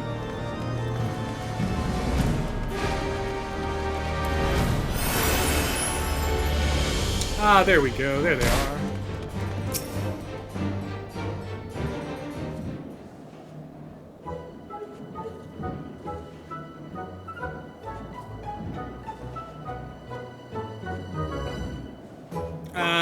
Because Twitch and Twitch and Twitch and Twitch.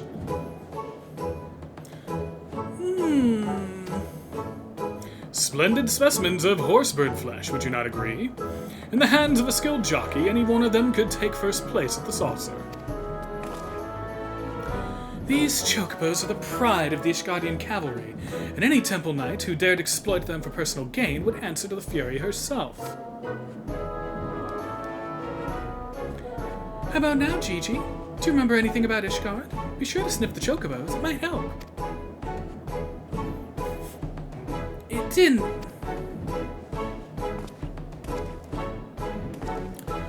You know, just because you found him in a Carthan snowbank, it doesn't mean he hails from Ishgard. Which is why we ought to try taking him to the markets and exposing him to all manner of goods from across Eorzea. Excellent suggestion, Inquisitor. Wait, am I now complicit in this farce? Ah, Fury, forgive me. It happens, bud.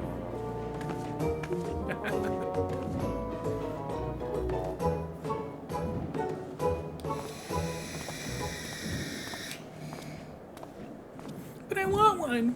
I want one. Buy me a chocobo, please, Father.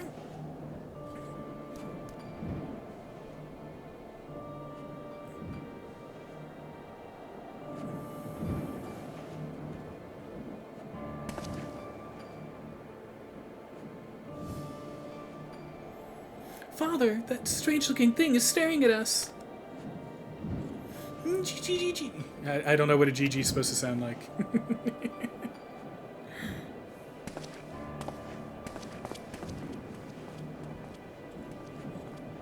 Am I that strange-looking? Aww. Wait, are they recreating a bit of Vivi's story from Final Fantasy IX within the Hildebrand quest here? I think that's what they're doing. Those clever bastards.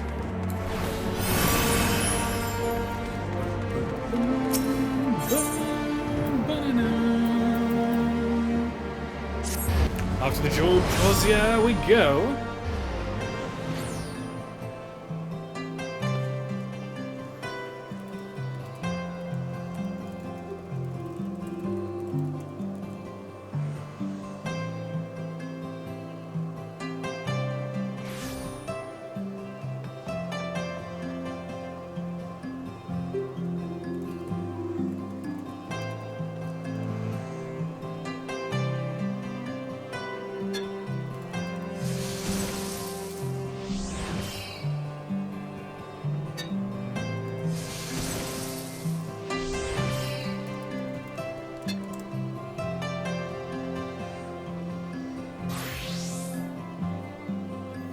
Alright, there we go. So I was just updating on Twitter as well as other Discords.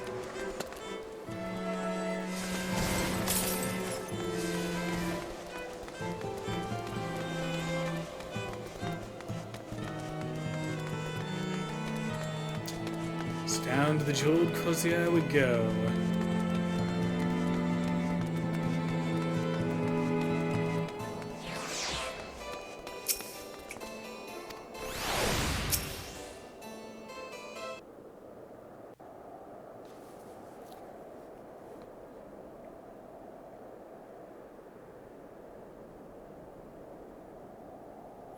Why bother? It's no use. Now, Gigi, you must not give in to despair so easily. Did I not promise you days filled with grand adventures and the eventual discovery of your mislaid memories?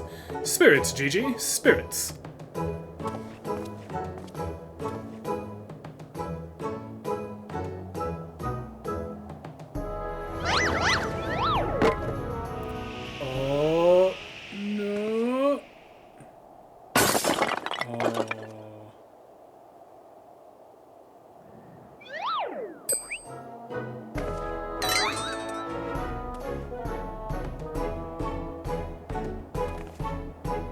My word! A vase flung to the ground with reckless abandon! Could this be the opening salvo of an indiscriminate campaign of vandalism? One waged by your wild gesticulations, perhaps. At least look before you strike a pose. The gods only know how much that vase cost. 123,504,000 gil at last assessment. 'Twas over 700 years old and graced the homes of a dozen archbishops, 8 counts, 2 lord commanders, and 1 duke. 100 million.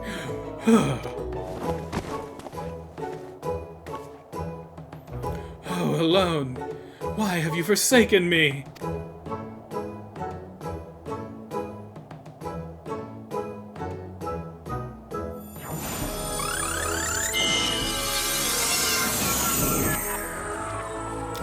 Well, would you look at that?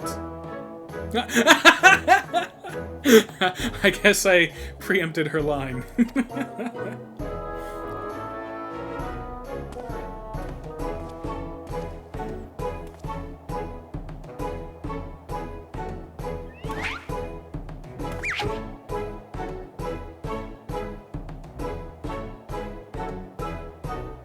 And Gigi saves the day. That is a vase. It's a miracle. Nay, the divine intervention of the Fury herself. Did I do that? Gigi, my boy, that was marvelous. You're a born artisan, just like father. Papa Hildy's papa? Your grandpapa Godbert, the man who woke you with a few gentle taps to the noggin. You wouldn't believe what else he can do with that hammer of his. Why, some folks say he wields the very powers of life and death. Once he and the missus came back from their tour of the Western Highlands. I'm sure they'd love to see that trick of yours. Do not demean this mammoth's power as a mere parlor trick. We just witnessed a miracle, and I demand that you all acknowledge it. This mammoth... Sir, I say sir, 100 million gil for the mammoth. Nay, 100 million gil and the Duke's priceless face. My word, is this what passes for trade in Ishgard? Gigi is my flesh and blood. I will not sell him at any price. Please, Papa Hildy, no more. I know you mean well, but we can deny the truth no longer. I am a mammoth. Gigi, whatever has gotten into you? You are my son. You are a Manderville man. Listen to your papa, Gigi. You're a Manderville girl, through and through. Stop it, both of you. You're not my papa or my mama. Oh, Gigi.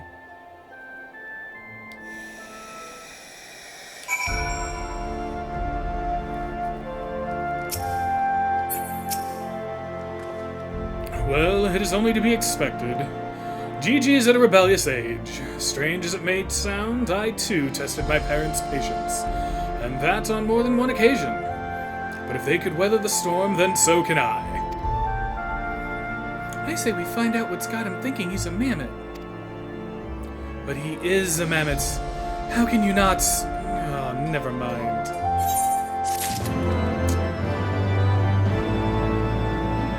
These stories, these Hildebrand stories, are just a whole other thing. A whole other thing entirely.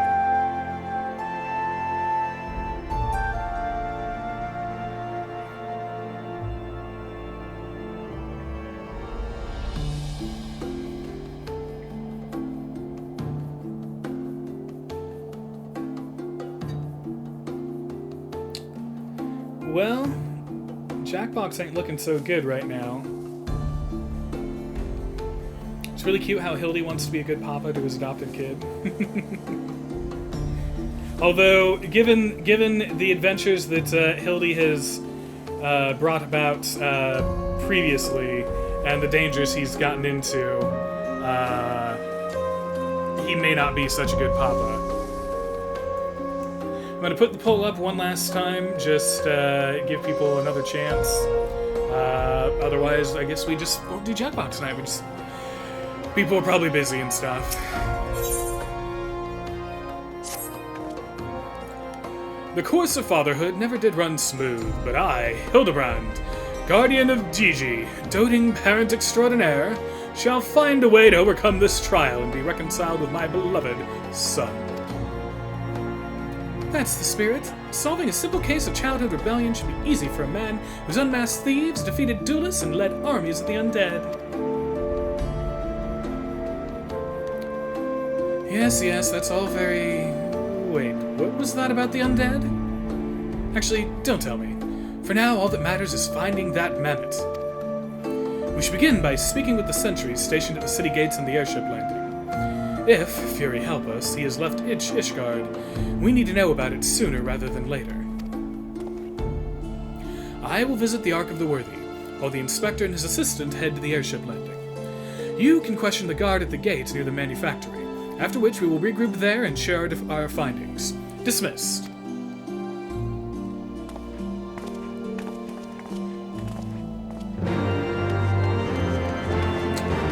Alright. So off to the manufactory we go.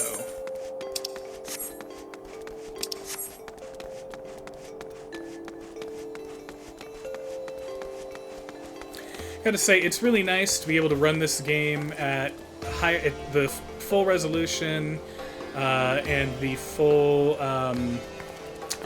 frame rate, full refresh and everything, and have that be passed on through the stream as well. Yeah, it's nice to get to experience this game how I would when I'm not streaming while I'm streaming. All right, to the manufactory we go.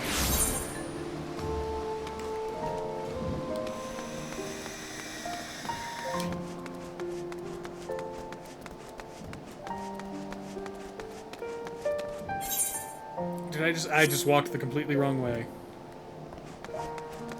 It's been a while, Ishgard. It's been a while.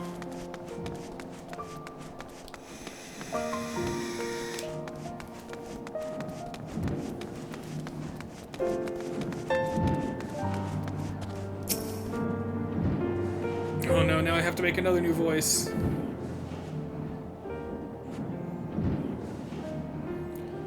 Little fellow with a wide-brimmed hat. Ah, he came through here. Bought passage on a supply ship bound for Falcon's Nest. One of them, what's his name? Lollifells, right? Funny little buggers. Seemed keen to be anywhere but here.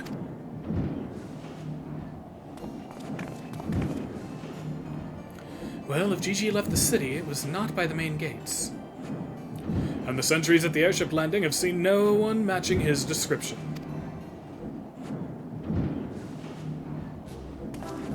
Falcon's Nest! Fury, take me. Must we return to that freezing pit of despair? Wheresoever Gigi goes, I will follow him and find him and embrace him as my son once more. However, I surmise our final destination lies far beyond the walls of said outpost. Indeed, there is but one reason he would return to those frozen wastes. To frolic in the snow and cast his worries to the winds. Really? He seemed in no mood to frolic when last I saw him. As I recall, he used his arcane powers to mend a vase, only to become morose and belligerent when it became clear to him what he was, but that he was, in fact, a mammoth. One might even say he remembered what he was, remembered his purpose, and so he returned to the Western Carthus, that famous breeding ground for heresy, where first we found him. Home to his heretic masters, to share with them the intelligence he had gathered on the city. At long last, the undeniable, the unquestionable, the unmistakable scent of heresy. What are we standing around for? We have a heretic to catch!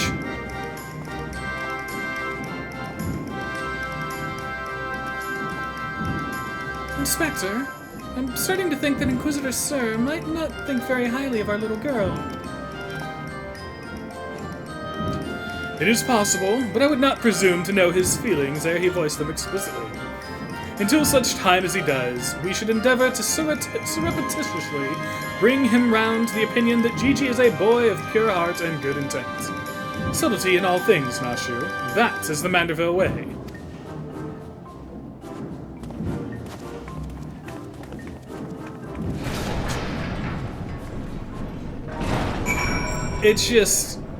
It's just amazing how absolutely oblivious Hildebrand is. Just incredibly oblivious. I mean, has he surpassed a stage of himbo to like a heightened level of himbo? All right, so to Falcon's Nest we go.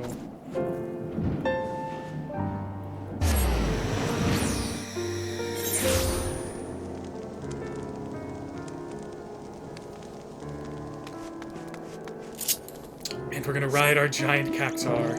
Yee.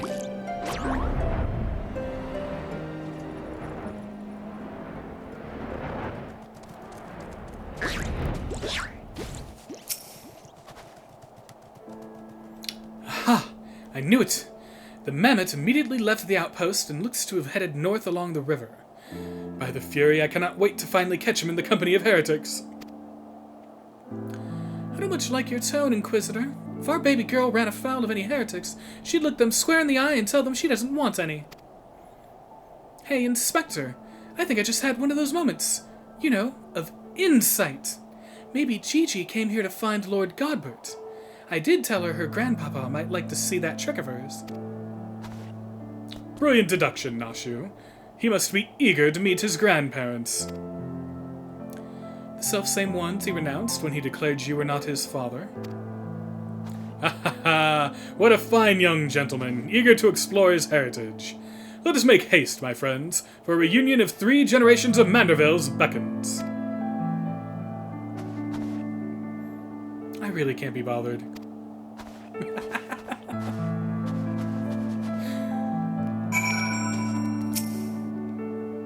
The tracks continue to the north.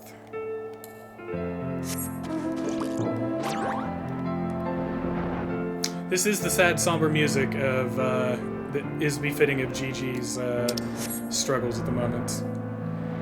And yes, very much, I think that they have basically recreated Vivi's some of Vivi's storyline, or at least some of Vivi's character arc within this.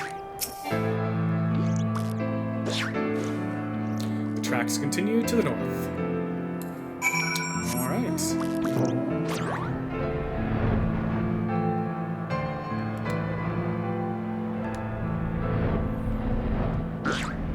Here we go. Oh no. Oh no, it's Gigi laying down and there's animal corpse and everything. The mammoth lies motionless in the snow, fragments of ice stuck to its cap, suggesting the impact of something small and round traveling at high speed. Oh no. Did these kids hit Gigi with snowball? It's rude. Also, why are you playing around dead animals? Like, okay, well, maybe they're not dead? Are they breathing?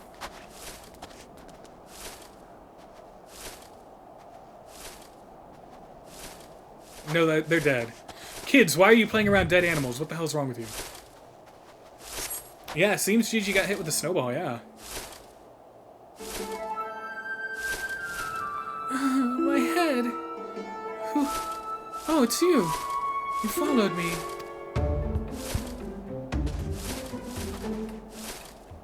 Oh, Gigi.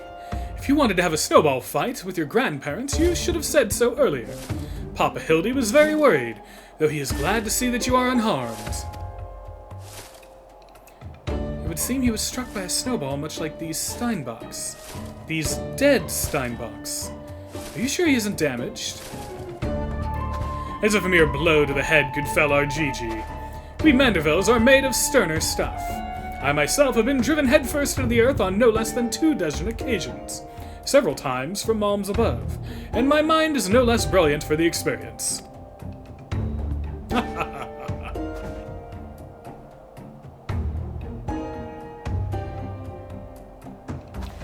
I expect the earth was no less brilliant for the experience either.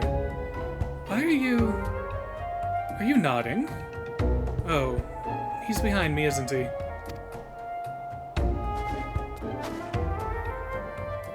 Okay, I don't know how to do a Godbert if I've already got really low for Hildebrand. What good fortune to cross paths with you lot so far from civilization. Forgive me for not taking notice earlier. I was engrossed in my duel with Julian. But how rude of me. Would you care to join us? Grandpapa Godbert! Grandpapa Godbert! Mama Nashu says you wield the powers of life and death. I beg of you, Grandpapa Godbert, grant me life. Make me a real boy. Oh no.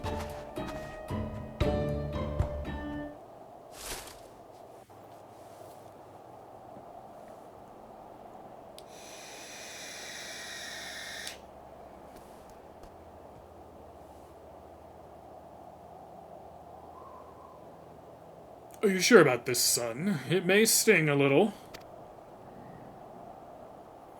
I will endure whatever I must to become a real boy.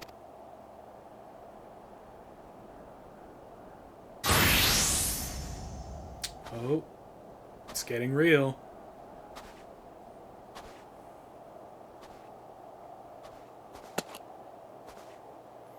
Then let us begin.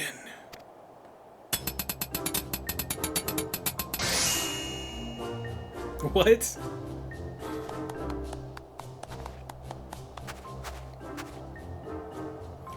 This body. It's everything I ever wanted. It's perfect. Thank you, Grandpapa Godbert. Thank you. Oh, but I have not even begun to begin. Byagot, guide my hammer!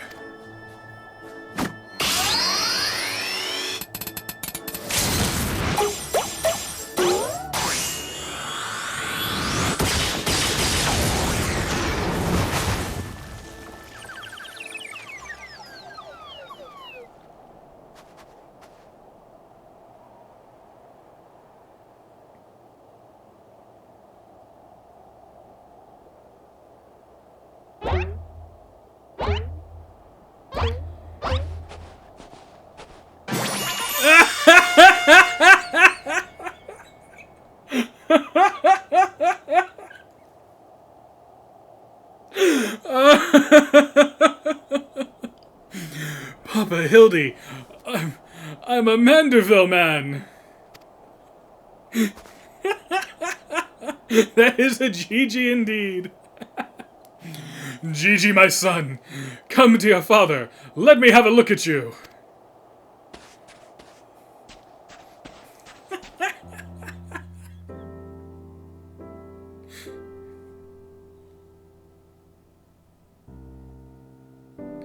Papa Hildy. Gigi.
Now that brings back some memories.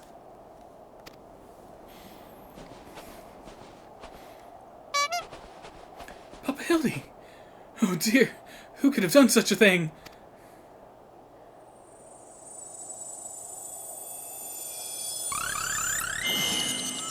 Oh no. Oh no. By the Fury, it's just like the vase all over again. Miraculously returned to its original form.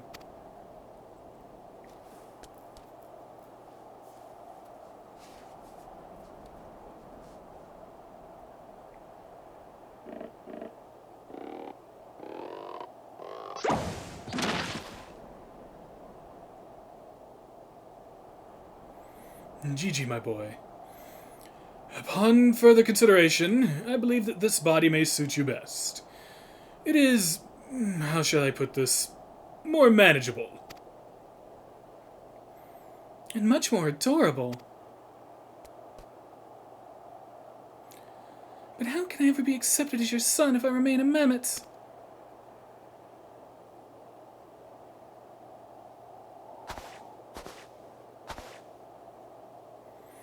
Is that what's been troubling you all this time? Why didn't you say so? A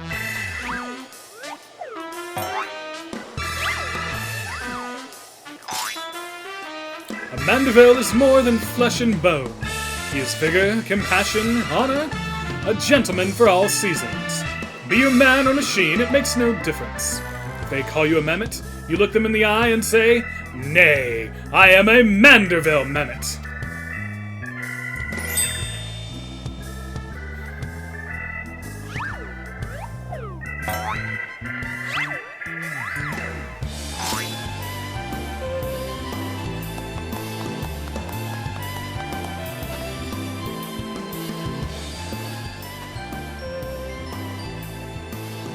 This is so heartwarming on so many levels.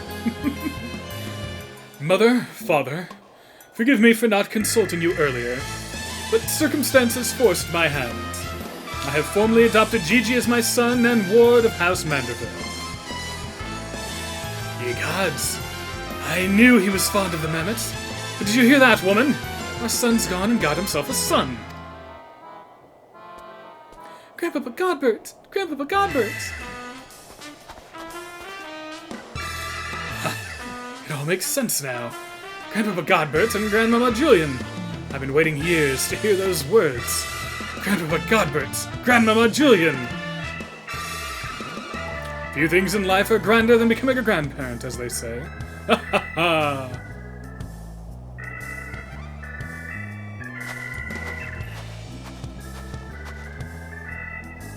I sure hope not. I sure hope she doesn't kill him.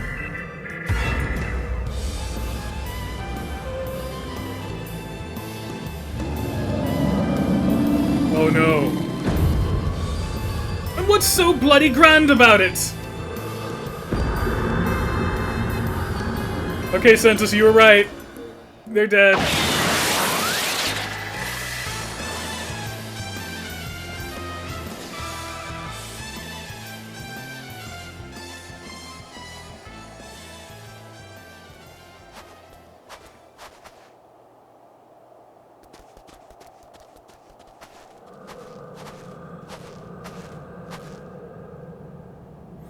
I'll not be made grandmother to a bloody buggering mammoth. It's past time I beat some sense into my beloved boy. Oh boy. Fairy, take me. I'd heard the tales of dark nights before, but no, it couldn't be. No, I think it was something far worse. Heretical like as not, but rules be damned, I'm not risking my life to find out.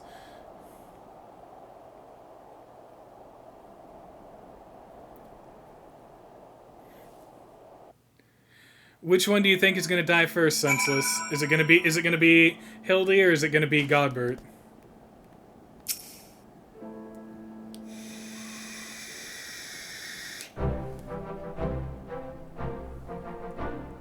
They're mad. Utterly mad. The whole damn lot of them. How their house could rise to such prominence I will never understand. Julian wants to kill anyone at all times. That no lie detected. Well, at least the mammoth seems to have overcome its existential crisis. Before today, I didn't know a mammoth could even have an existential crisis. He's probably gonna kill Godbert first. Wait, what am I saying? It's a mammoth! Why should I care what it claims to think or feel? Fury, take me. Their idiocy is infectious. I mustn't allow myself to fall prey to it. Follow procedure, report to your superior. One step at a time, one step at a time.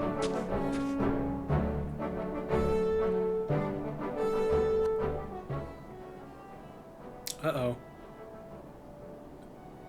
Who are these ne'er-do-wells? Something is afoot. Something is afoot.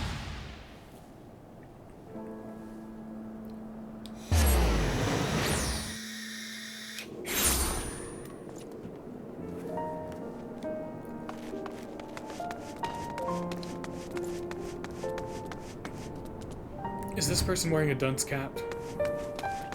I think they're wearing a dunce cap. Alright then. My superiors, having been informed of the Mammoth's adoption by House Manderville, as witnessed by House Fortin, proceeded to take me to task for my gross mishandling of the situation. They remain convinced that the Mammoth is the product of heretical machinations, and have commanded me to redouble my efforts to prove this incontrovertible fact.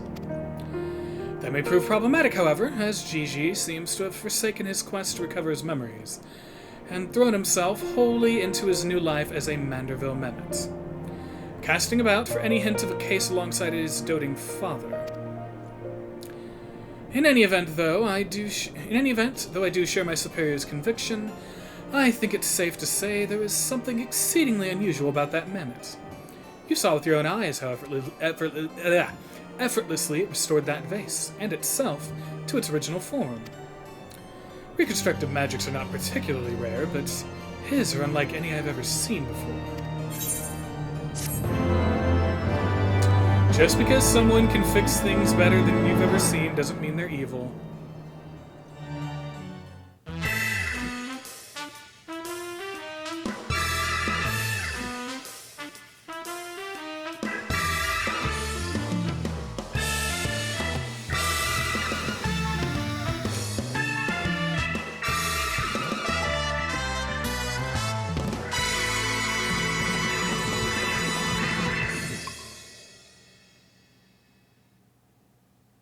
Well, okay then.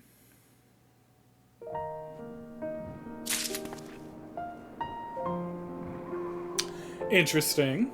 I do want to check real quick where I'm at within the entire quest line.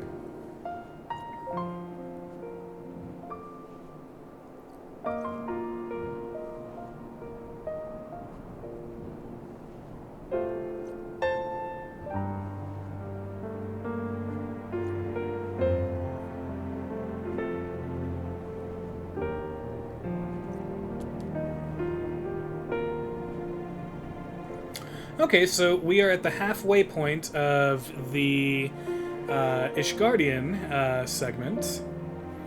So we have 4 more quests here, and then 8 quests in the Stormblood section, and then the 2 quests that come in the Endwalker section. Because for some reason they didn't. Well, I guess I can understand why they didn't do any quests during Shadowbringers, since Hildebrand wasn't going to be able to cross the threshold and everything.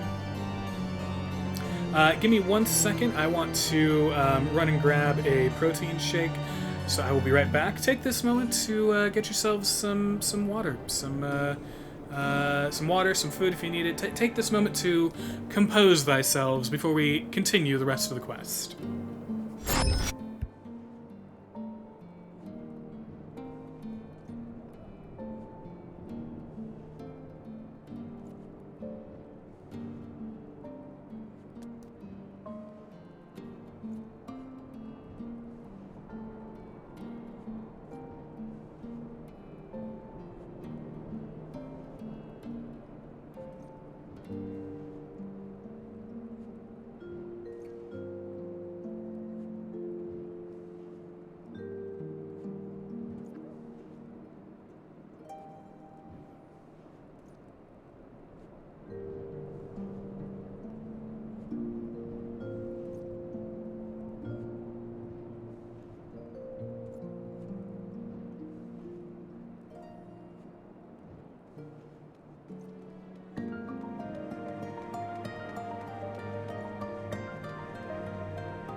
Alright, and we are back. We're back for the next rousing round of Hildebrand. That you stand here before me is proof that Helen smiles upon me this day. I have need of your assistance, Kuroja, and before you think to run away screaming in terror, I pray you hear me out. It concerns the esteemed, and now missing and presumed dead, Knights of the Heavensward. None have returned to the capital since all the unpleasantness began. Yet recently we have heard rumors of these honored sirs walking the streets. 'Tis heresy most foul, I say, and I mean to get to the bottom of it. But we will need all the help that we can get, which means, fury take me, we could benefit from a certain individual's serendipity. Besides, if we don't seek him out, he's like to show up at the worst possible time anyway. At least this way it'll be on our terms, and we can keep an eye on that boy. Mehmet! Mehmet! Yes, right. Oh, you must be wondering why I asked you to come. Well, you and the inspector seem to enjoy a natural rapport, so... Praise alone. For a moment I was afraid you'd make me beg. This may well be my last chance to prove my worth to my superiors. And if I can't... Yeah. To Forton Manor. To the manor we go. How's everyone doing? How's everyone holding up tonight? Having a good right one? Right good one? Right good one?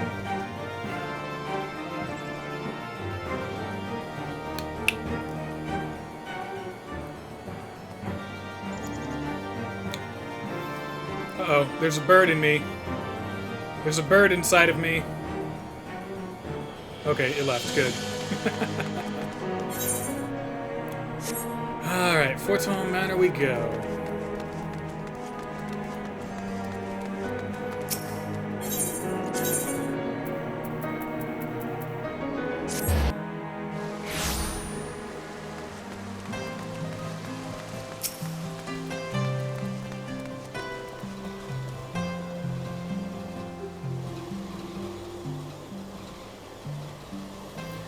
Because, Gigi, such behavior is unbecoming a gentleman. Why, Papa Hildy? Why is it unbecoming a gentleman?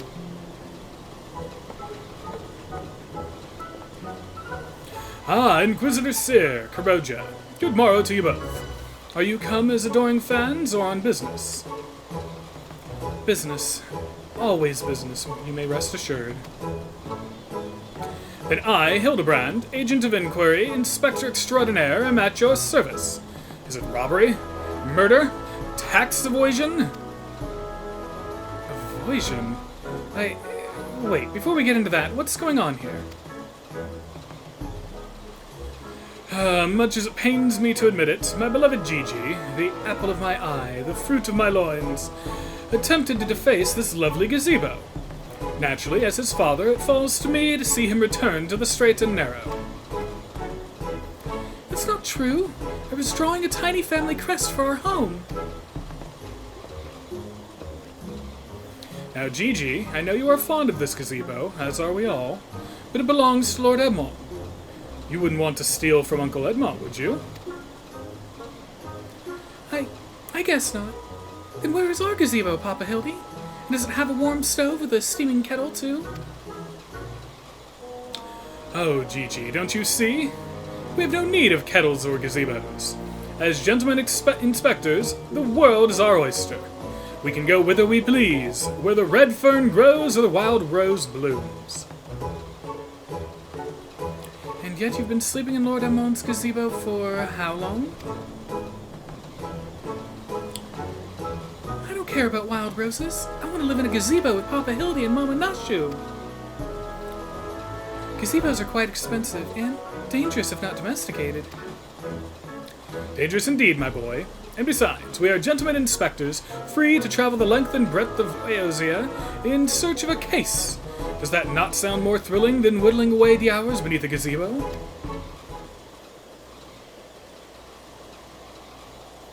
I guess.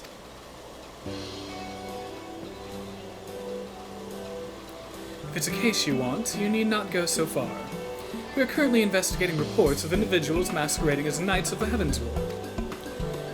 These contemptible charlatans are rumored to have tricked several hapless maidens into attending private parties for a small fee, with the promise of enjoying the company of these great sirs. Those who were foolish enough to attend found their experiences to be so traumatizing that they have refused to discuss them in detail. Needless to say, your assistance in this matter would be greatly appreciated, and for it you shall receive due compensation. Say no more, Inquisitor, say no more. I, Hildebrand, Agent of Inquiry, Inspector Extraordinaire, am well versed in the ways of the fairer sex. Since when? Mummy, Mother dearest, it was indeed the impression. I was under the impression you had departed for Ul'dah.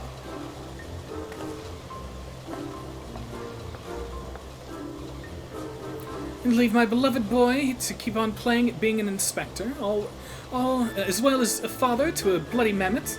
Bugger that. You're coming home right this instant. How can you say such things? It is my life's calling to be an inspector, and Gigi is my son. He is a Manderville man.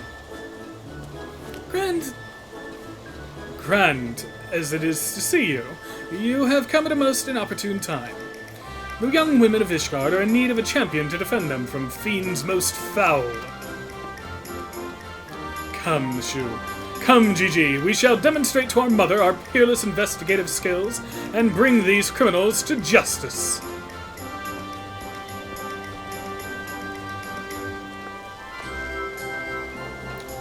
Falls balls, he's stubborn. Probably gets it from his sorry arse of a father. I trust you lot will help me keep him out of trouble. Right then, come along.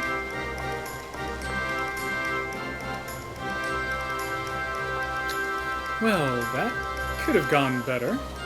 And worse. Let's not keep them waiting.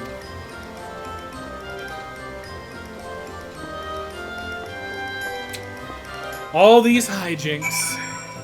That's what it means to be a Manderville man. Nothing but hijinks.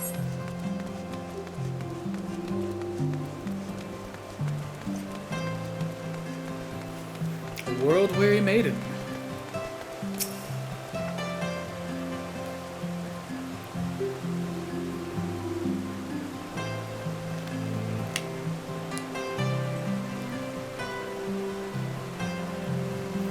Please, do you think me so foolish to fall for their charade?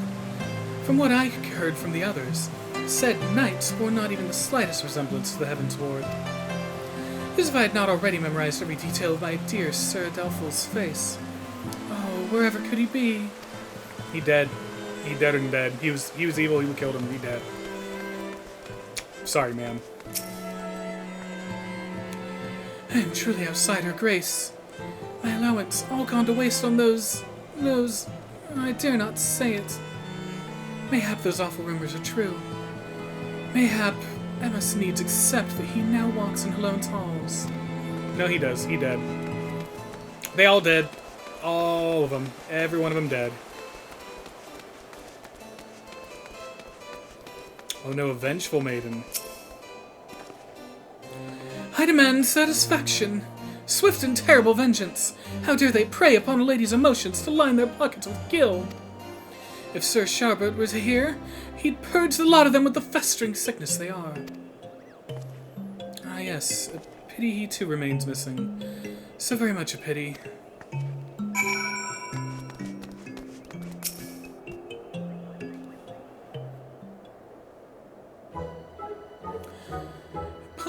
Papa Hildy! That grandmama over there, staring at us. Now, Gigi, a gentleman must be more careful with his words. First of all, you have only one grandmother. Second, and this is tremendously important, never ever call her that. At least, not yet. Promise? Yes, Father. I promise not to call Grandmama Julian Grandmama Julian. Greetings, milady. Oh, ain't you a charmer? And there I was, thinking I might have to rip your bloody head off if you said the G word one more time. Like that, Papa Hildy? Ah, my faithful assistants. Have you gleaned any new information? Other than the fact that these women scorned seem to detest the fake knights with every fiber of their being. These two women were telling me about what they'd do if they cornered Sir. Is this the best you can do, then? Bloody oaths and girlish fantasies? And you call yourself a Manderville man? I assure you, Mother, we are only just getting started. The tapestry of lies and deception behind which the truth hides is oft unraveled with the tug of a single loose thread.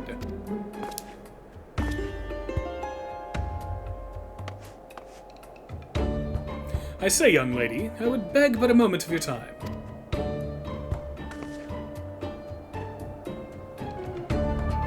Somehow I doubt that young lady was targeted by the charlatans we seek.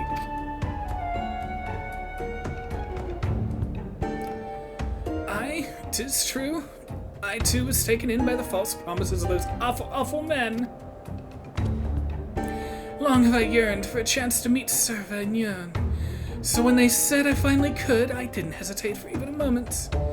When they escorted me to the manor and undid the blindfold, I looked on the hideous faces of those so-called grand sirs. I screamed and fled. They were gone when I returned with the watch, but their neighbors said that they had overheard them speaking about seeking shelter in a place called Idleshire. I know it's not much, but I pray this information helps you in your search. My lady, I swear to you here and now, I, Hildebrand, Agent of Enquiry, Inspector Extraordinaire, shall not rest until these dastardly fiends are punished for their foul crimes.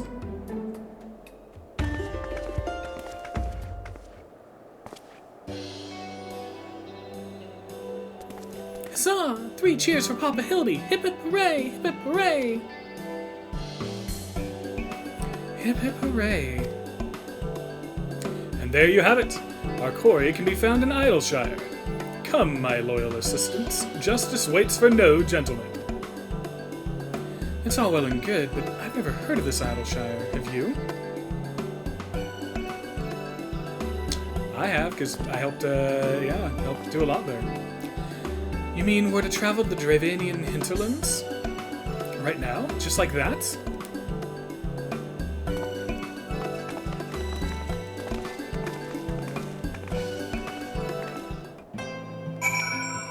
Alright, well you all can travel that away. I will travel... oh crap, I can't remember where the Idleshire... There we go. That's where the Idleshire, Aetheryte is.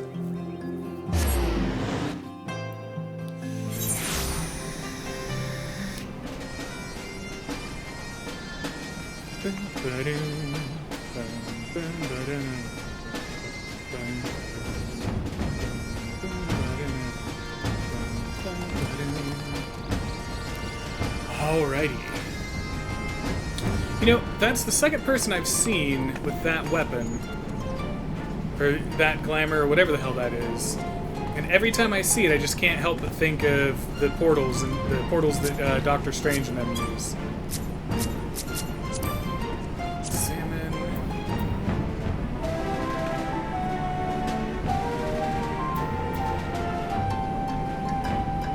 Tremor axe? That can't be what's giving that, that circle behind them.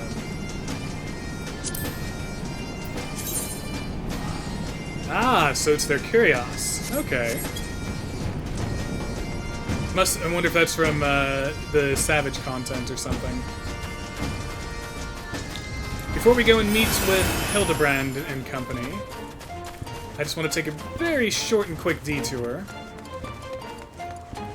Because I have not done stuff with the... what do you call it? I have not done stuff with the... Wondrous Tales in forever.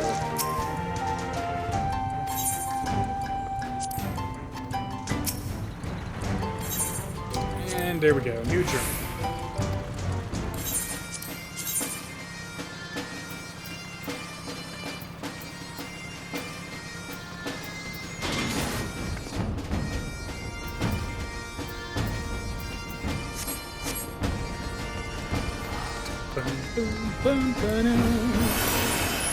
Alright.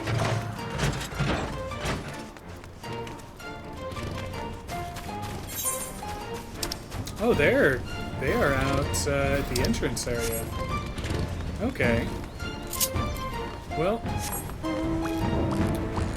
let's take our cactar there.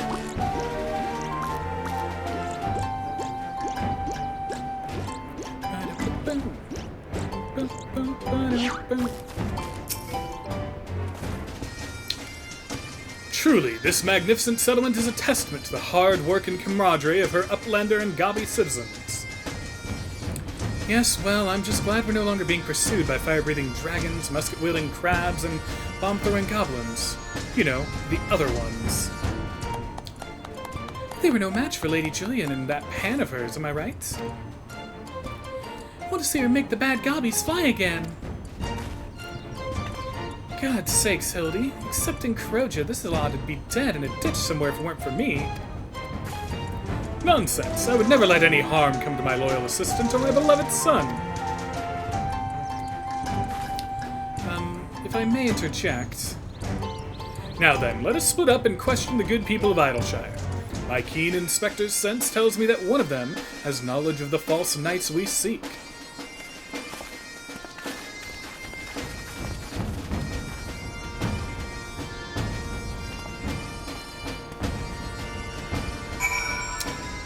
Shocked that Hildy's still alive?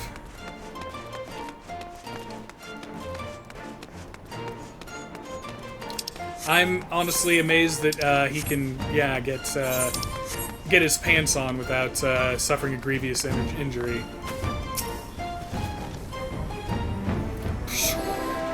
Yes, Loudjox knows of Grand Sirs. Sneaky uplanders, keep to selves. Mingle not with a gobby flock.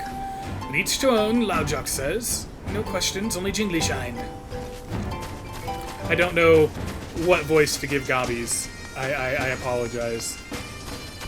I am already, like, way past my threshold on the number of simultaneous voices I can handle doing. Oh, you must be talking about them Grand Sirs. They drifted into Idleshire some time ago, as I recall. Paid visits to the Great Library, though I couldn't tell you why.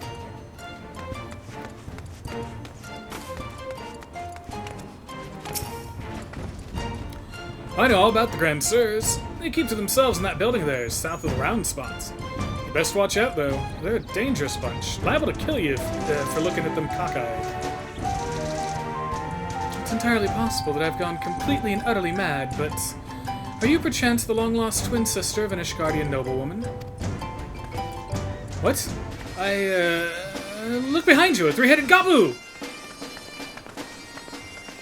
Why do I feel like I've not seen the last of that old woman? So I wonder, are we to unlock a trial here? Because I know, like, one quest section of the Hildebrand series unlocked a trial. I wonder if we're going to unlock more trials.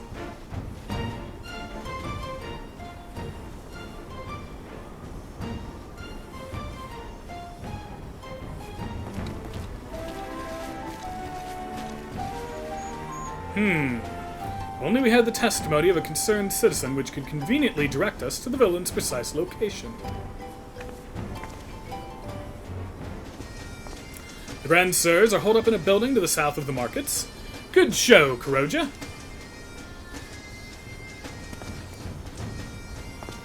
There, that's the one. Come, let's inform the others. How do you know it's that one, though?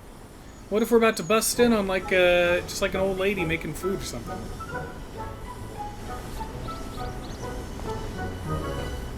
It would seem that no one is home. There's naught we can do but wait, then. Papa Hildy! I just want to say that I really like this place. I think that you and me and Mama Nashu could have lots of exciting adventures if we stay here. You may be right, Gigi. This community seems to have fostered an enlightened, free society, welcoming of honest souls willing to work and contribute to the greater whole. Did anyone happen to see a gazebo on the way in?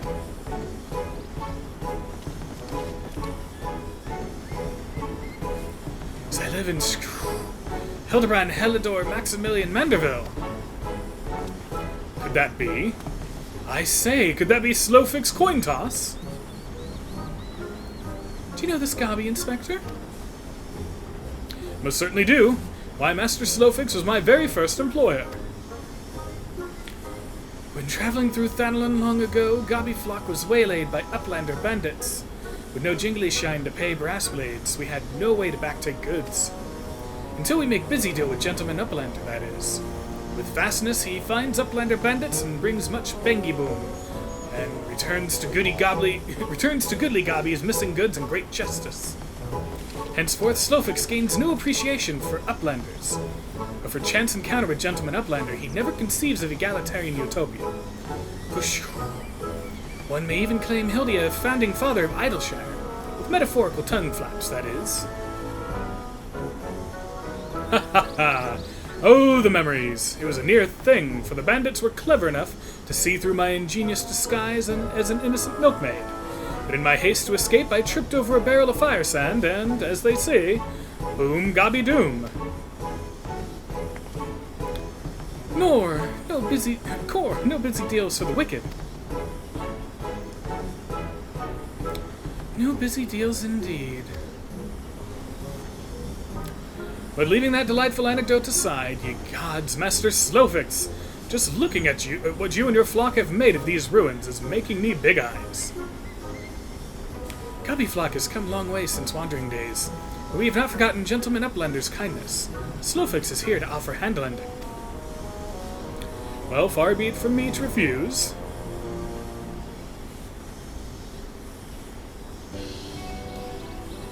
My son Gigi has grown quite fond of your magnificent city, and so I should like to stay here with him and my assistant for a time. He would not require much in the way of accommodations. A humble gazebo, for example, would more than suffice. Why settle for gazebo in perfectly good estate right behind you? Residents of building in arrears, and Slowfix happy to evict them. But we were just pursuing the fiends who lived here on suspicion of defrauding young women. Fraud? In Slowfix's egalitarian utopia? This he will not abide. All the more reason to get Gentleman Uplander and his flock stay instead of Grand Sirs. No need for jingly shine either.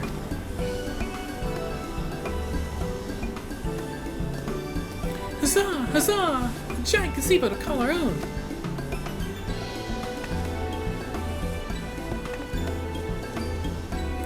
I do not know what to say. Thank you, Master Slowfix, thank you. No need for teary-eyed tongue flaps. Gabi Flock has possessed a moral obligation to repay Gentleman Uplander with past generosity. Enjoy new gazebo, and good luck with hunts for Grand Sirs.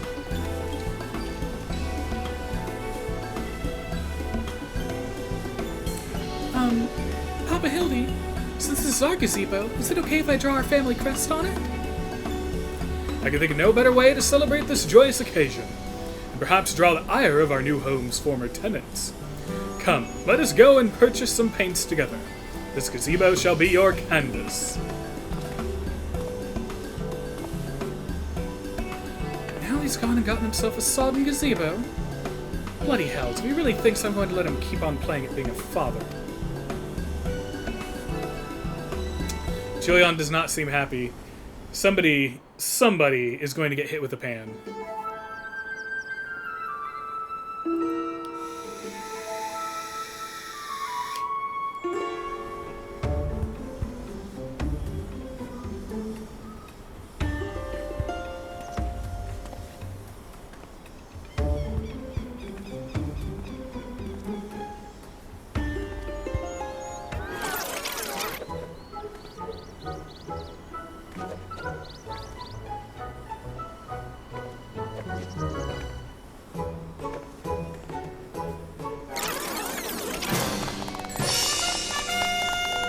Aww.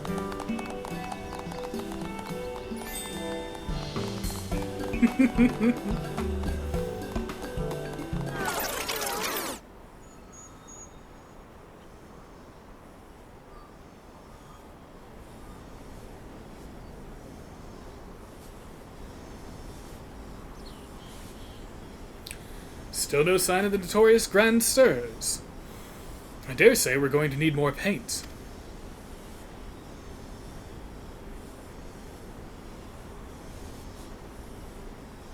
That's such a cute painting from Gigi.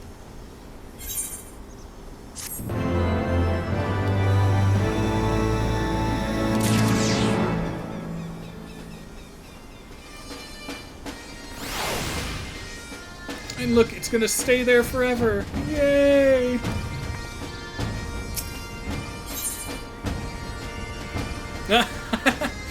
This quest is called Don't Trust Anyone Over 60. Oh.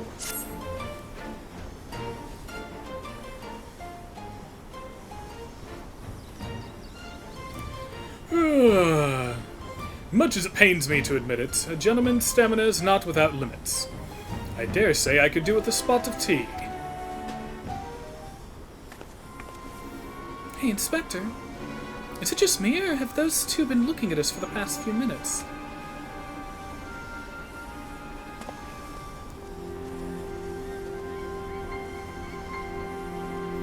Oh, 'tis quite normal behavior for my adoring fans, I should think. When finally presented with an opportunity to meet their idol in the flesh, all too many succumb to their fear and flee. Or maybe, just maybe, they're the Grand Bloody Sirs. Come on, they're getting away!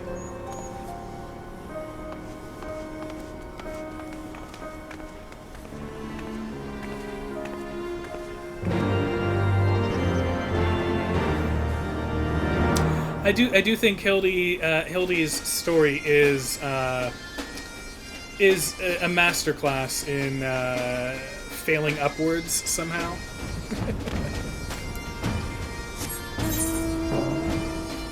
Oh, they left. They left. Okay.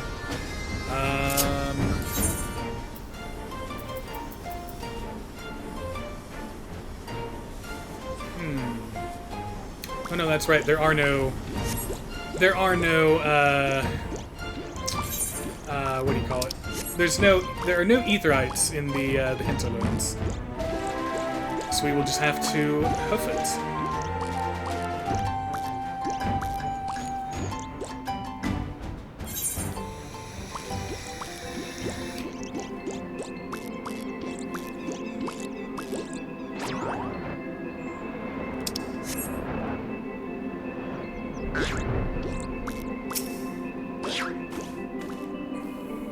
Hearken to me, you dastardly rapscallions! You have nowhere to run. Reveal yourselves at once.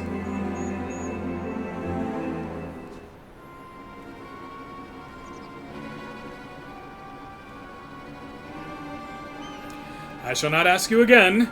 Come forth, grand sirs. Name yourselves and answer for your misdeeds.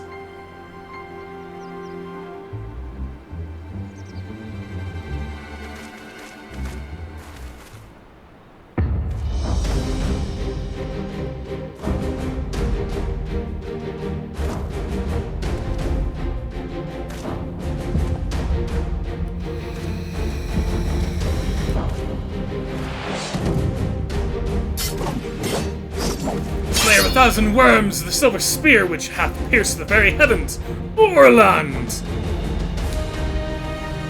Master of the magics ancient and awesome, the divine hand which hath defeated all maladies save senescence and incontinence, Goonspot!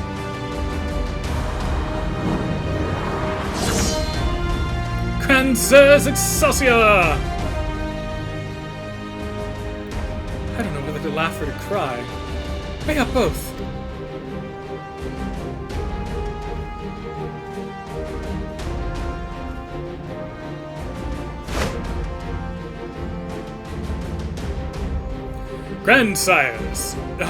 Grandsirs, you stand accused of willfully and unlawfully convincing young maidens of Ishgard to attend private parties under false pretenses, thereby inflicting upon them terrible financial and emotional distress. I, Hildebrand, agent of inquiry, inspector extraordinaire, am come on behalf of these poor, defenseless innocents, and to see that no others are made to suffer as they did. Now, lay down your arms and surrender yourselves into my custody. Ha! The audacity of this boy. You should feel ashamed of your words and deeds.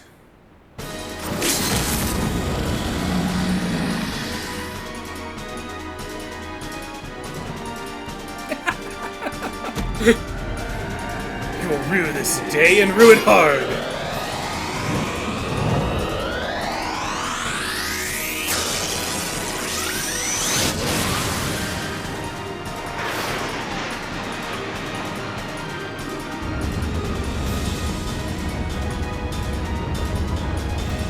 Gods, how I miss this.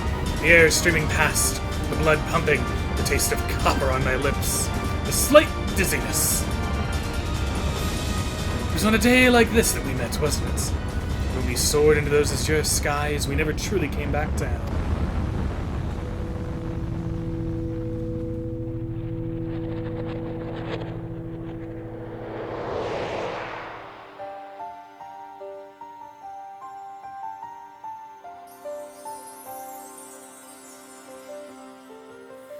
Do mine eyes deceive? Pigsney of my heart, descended from Hallown's halls to guide me to her bosom?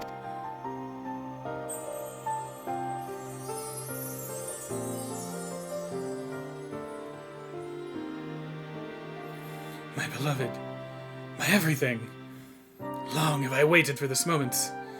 Take me in your arms once more and lift me higher, higher, higher!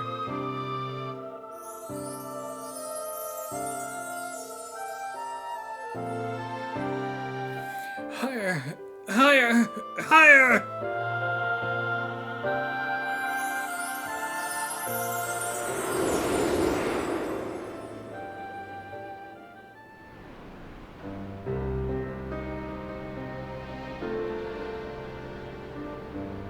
What?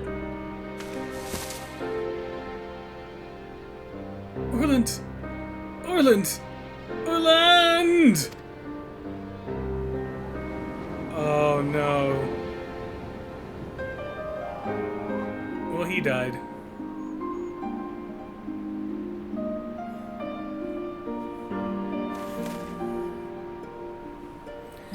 Alas, poor Orland. I knew him not in the slightest, but he seemed a decent man, chicanery and attempted murder notwithstanding.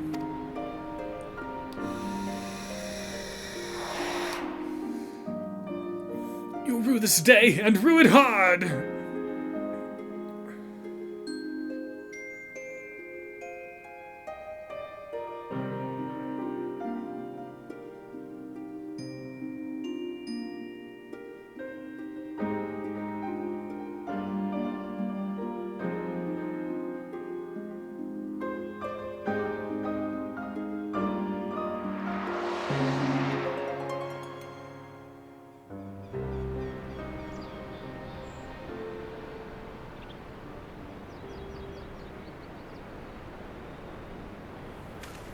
Wait, I've seen this before. All too recently. Yes, anyway, he's only mostly dead. If the Master of Magic's ancient and awesome here acts with all haste, the man may yet be saved.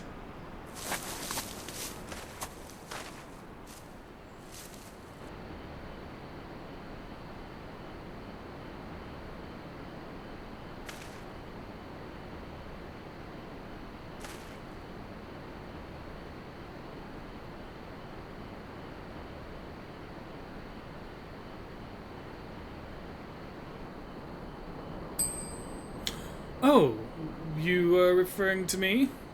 I see. With all haste, was it? Yes, I'll get right on that.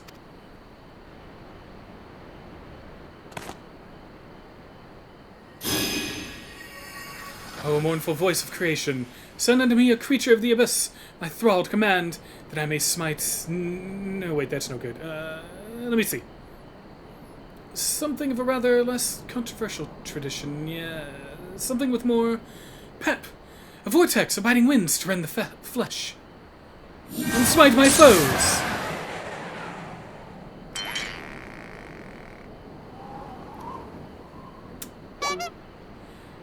Foes? I thought you were friends. Oh boy.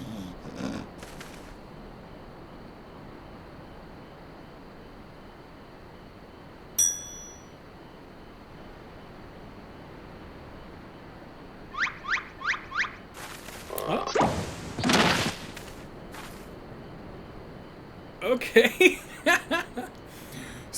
Bugger me with a bleeding guyabog. My back! My back! It would seem I've underestimated you lots. That makes 2 of us. Enough! Leave them be, or do you not care what becomes of the mammoth? Oh no. No! They've got Gigi. Gigi? But when? How?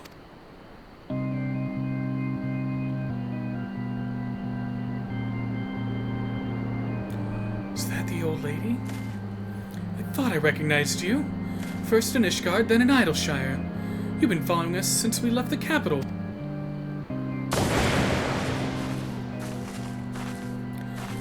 Bearer of faces, fair and fearsome, the midnight shadow which hath deceived kings and queens. Doris! You can't possibly have been so naive as to think we'd not see through your ridiculous disguises. And here you are, so effortlessly and easily lured into a trap, for which we are most grateful. Mind, my companions are hardly cut out for life on the road. All has been in preparation for this moment. The parties, the petty schemes. From the first, the objective of this grand design has been the singular mammoth. I swear to you, if you harm Gigi in any way... We have no desire to hurt the boy. We but require his help to reclaim that which is rightfully ours, our youth.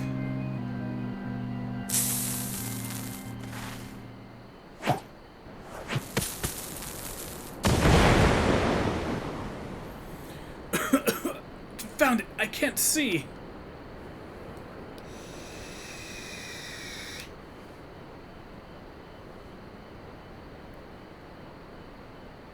Damn it. They're very slowly getting away.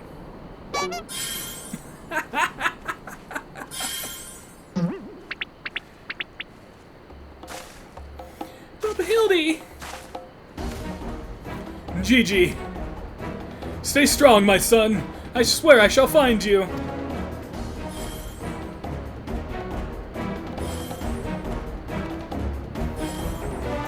Nothing about any of this makes any sense whatsoever.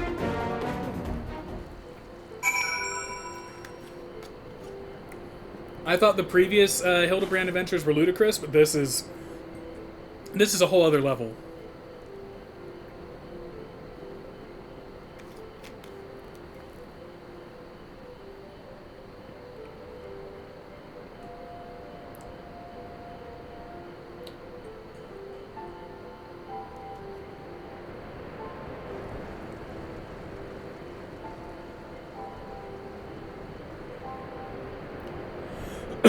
It's okay, it's a Hildy quest. It just, like, how have they topped themselves, and what are they going to top themselves with next? Like, what new level of ridiculousness are we going to experience? 12 strike me down for a fool. So desperate was I to seize the grand sirs that I failed to discern their true intent before it was too late. And now poor Gigi is in their clutches. What if I never see my beloved son again? I suppose we ought to be prepared for the worst. They could be halfway to Rad's Han by now. I very much doubt that, given that they were moving at an adamantoise's pace. Little Milksop's right. Let's get after the old buggers. That's what my mentor used to call me. Among other things. Oh, the memories.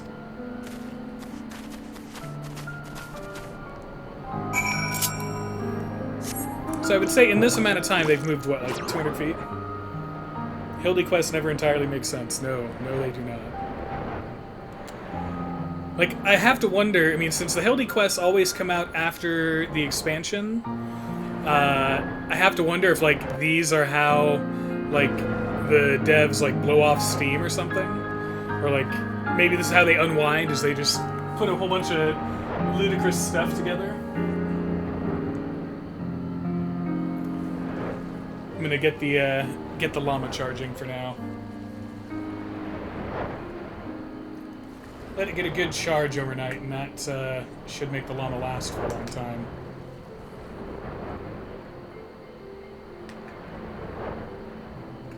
Oh, ah. And there we go.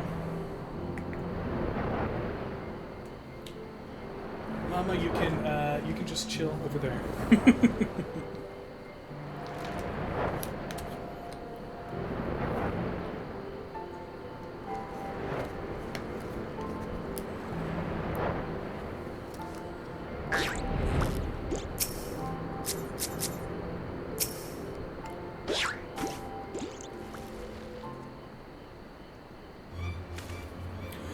So, it seems that the Grand Sirs have been caught once more by the very inspector that was trying to catch them.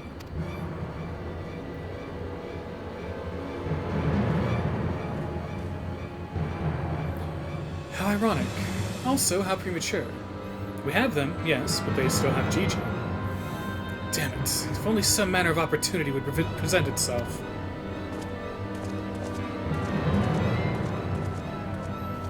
Ask and he shall receive. We can ambush that wizened dragoon, take him hostage, and demand an exchange. Inquisitor Sir, you disappoint me. The gentleman cannot condone the violent kidnapping and ransom of his elders. No, no, we shall approach this problem as paragons of honor and virtue. Kuroja will stalk and subdue the Grand Sir, then relieve him of his armor. How is stripping an old man naked more gentlemanly than taking him hostage? Rest assured, I shall reveal all soon enough. Godspeed, Kuroja. I guess we don't get a say in this, we're just gonna go with it. Okay. Okay, then.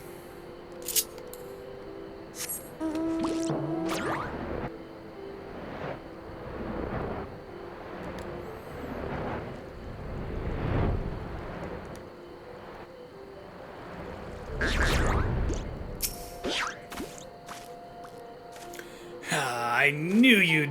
Wait, who are you again? There's something awfully familiar about those muscular forearms, those strong yet tender-looking fingers. I say, would you be so kind as to massage my shoulders, young lady? There's this lingering ache, this tension that Gonspark can't seem to soothe with his magics. Remove my breastplate? Oh, of course, how silly of me. Pray lend me a hand with the straps. There's a lot of wrong going on right now. There's a lot of wrong going on right now, Senseless. Truly, young lady, you are a saint.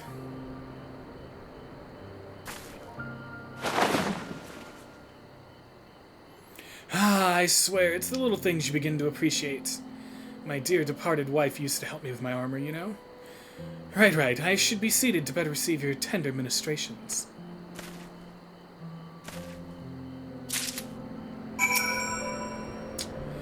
And now we have to massage Orland. Ah, the healing tingle. Would that I had a tincture of salamander with which to treat these aches.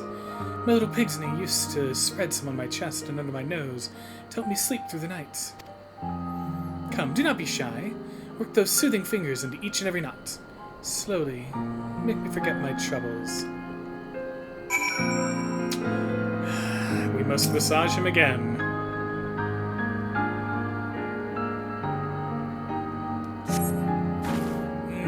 Harder, harder, higher, higher.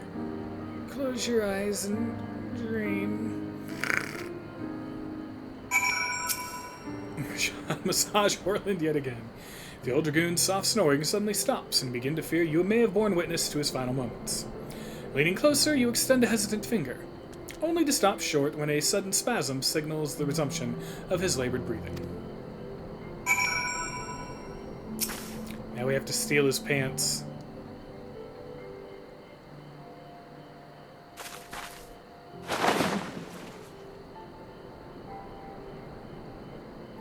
With the utmost care, you remove Orland's sabatons and breeches, leaving the sleeping old man exposed to the elements and at the mercy of the nearby ravenous bears and tentacled morbles. May he rest in peace.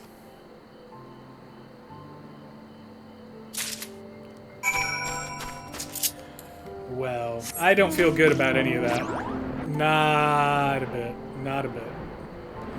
Even if it's for Gigi.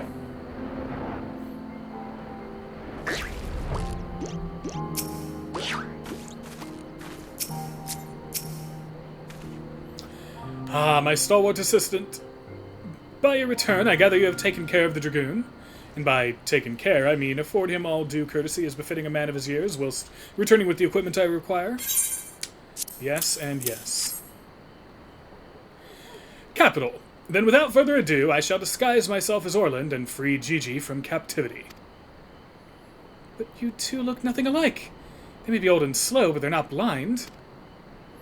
O ye of little faith, you are in for a treat, for you shall have a front row seat to this magnificent display of Mandervellian guile and subterfuge. Everything is going to go terrible and horrible here.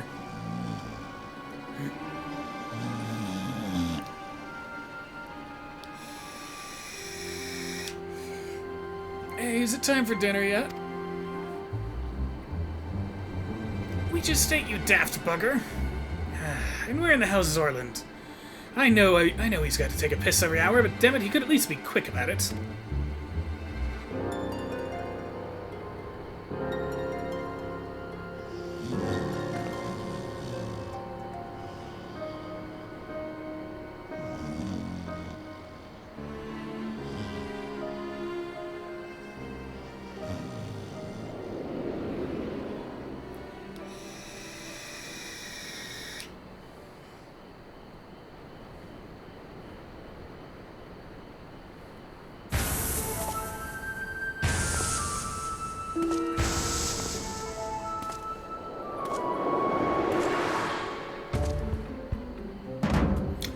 Greetings, fellow antediluvians. I have returned. Oh my god. How are you not murdered every hour?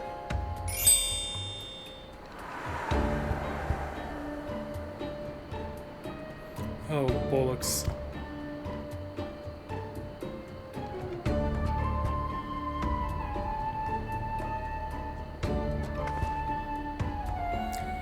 It's about time.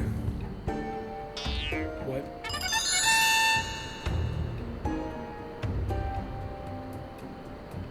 Okay, no, that's bollocks.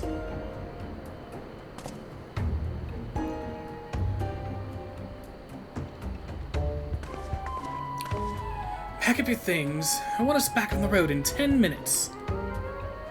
Before we do that, we must first release young Gigi here. 'Tis behavior unbecoming a gentleman to keep children in cages. What in the seven hells are you blathering about? He's going to get away.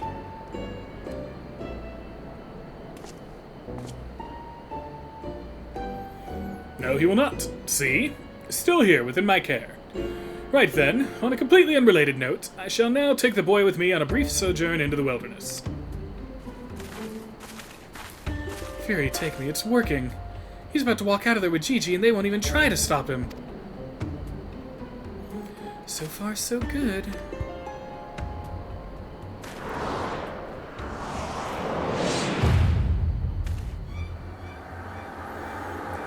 I'm cold, and there are more bulls after me.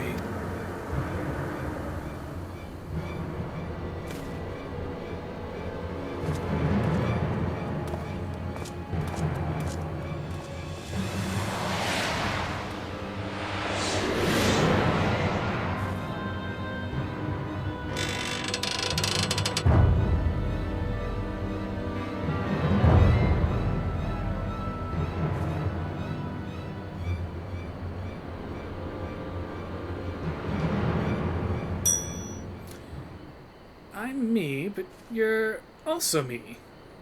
But that can't be unless... This is it. This is the moment when my life flashes before my eyes. Oh, my dearest Pigsney, we'll be together at last.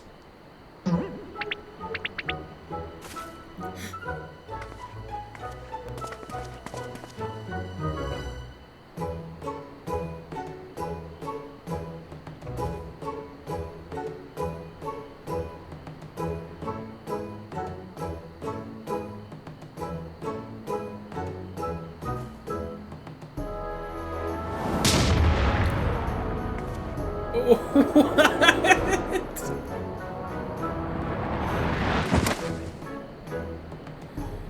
Imposter! How dare you attempt to trick me with a ruse so hackneyed it would make a minstrel blush? Ye gods, I never realized dying would hurt so much.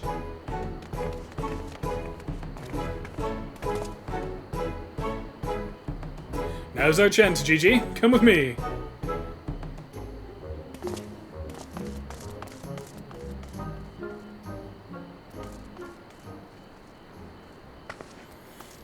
Vivi, wait! What? My son? What's gotten into you? Vivi. Vivi, where have I heard that name before? Remember who you are, Vivi. What you are, a creation of the great Charlayan Archmage Quan.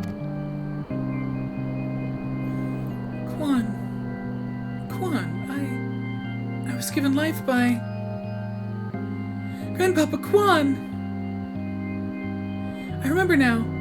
We lived together, and he taught me many things about the outside world.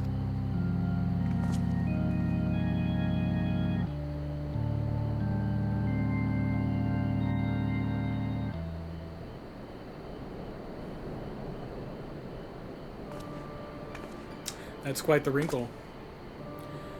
What exactly do you remember, my son? Everything. Yes, everything. That Grandpa Quan created me, that he took care of me, raised me, and that we were very happy. But then he abandoned me. Grandpa Quan abandoned me. He believed you were flawed, Vivi. You lacked the power to turn back the hands of time and make him young again. And so, in his ignorance, he cast you out and died, all alone.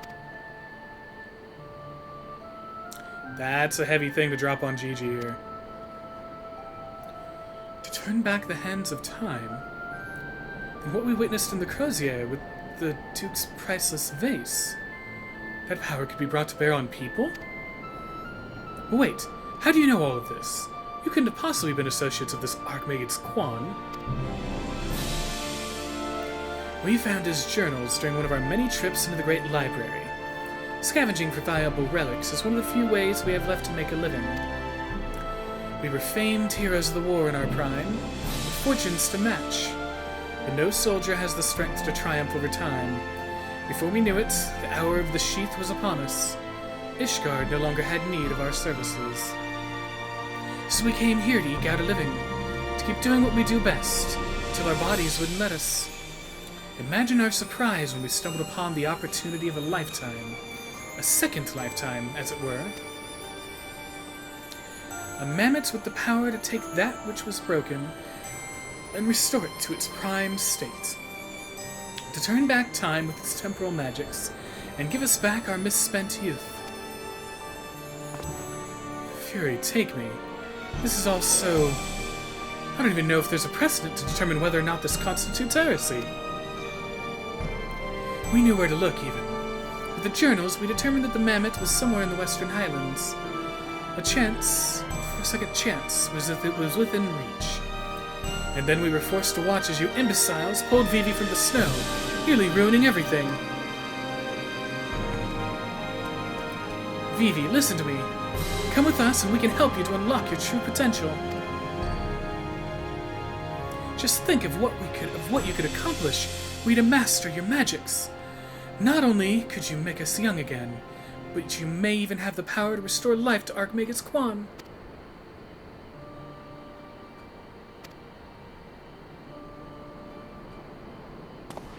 Impossible.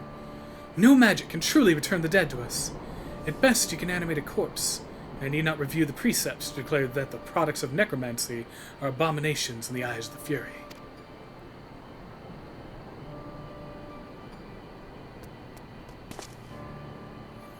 Gigi, wait! What of our adventures? What of our gazebo? You are a Manderville mammoth.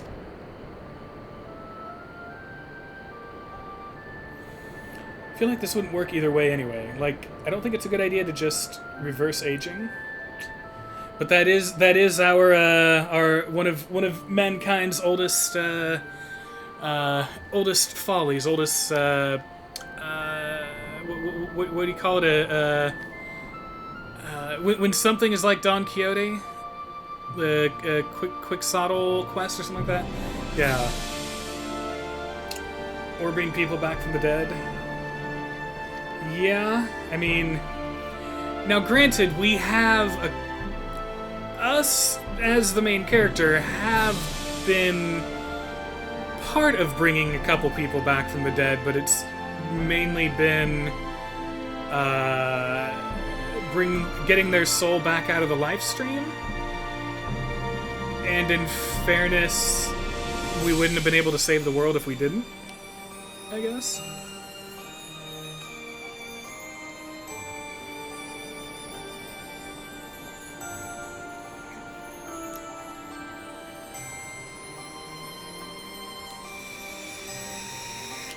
Now, of course, them calling him Vivi and saying that he has a Grandpa Quan, that is all. Yeah, this is all just reinforcing that. Yeah, they're bringing a bit of the story of Vivi from Final Fantasy IX into this.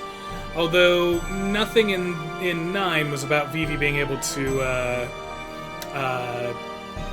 reverse time or aging or anything. You've always been so kind to me, Papa Hildy. And I will forever be grateful to that. But Grandpa Quan made me. He made me, and I miss him. So even if it fails, I have to try.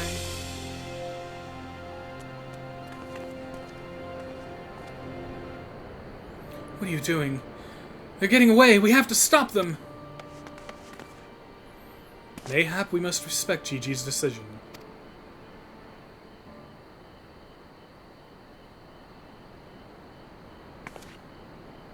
So that's the end of that chapter, huh?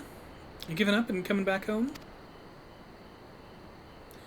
I, too, made a decision long ago to become a traveling inspector, and I have ever stood by it. Mayhap it is from the singular stubbornness of mine that Gigi took inspiration. Nay, I cannot abide it. He is my flesh and blood, my son. I dare not let him use his temporal magics to pervert the natural order. It falls to me, his father, to ensure that Gigi keeps to the righteous path and only utilizes traditional methods of zombification to raise the dead.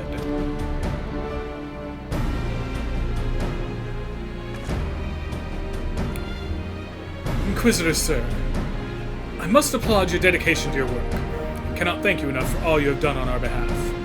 Yet I fear if we continue as we are, Gigi may be driven to rash action. Therefore, I would ask that you suspend your pursuit of the Grand Sirs for a time, that I might be afforded the opportunity to convince my son to return peacefully. Well, seeing as how we can only guess at the full extent of Gigi's powers, it may prove dangerous to act aggressively should he choose to use them.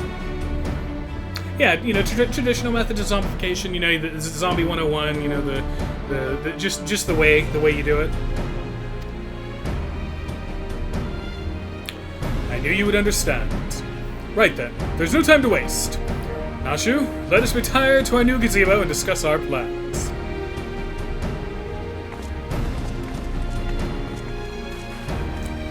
I suppose it would have been a shame had he given up that easily. Though that means I'll have to stick around even longer.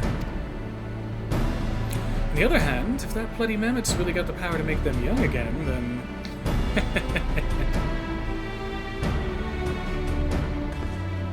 Oh no. Julian is scheming. Julian is scheming.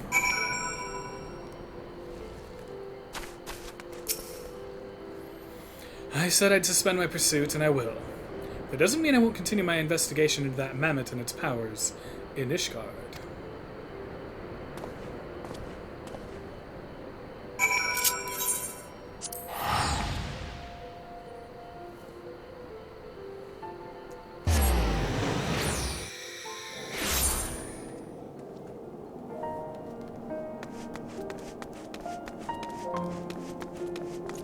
That is a name. That's a name I haven't noticed before. Gondolin Bald. Gundalambad? Gundalambad? The old GB. Wait, is that person... Is that person nude? Oh, no, okay. They're using the 2B bottoms. So, yeah, they're basically just wearing a thong and, yeah. I see you fit to return to the capital as well. The Inquisition has a rather large collection of heretical tomes, including many of Charlayan origin. I had in mind to scour them for information on temporal magics. This, of course, all for the sake of confirming the Mammoth's heretical origins. Yes, only that. Why are you looking at me like that, as if to imply that my interest in these matters is more than a professional one? I am sure I don't know what you're not talking about. Thank you, Kuroja. That will be all.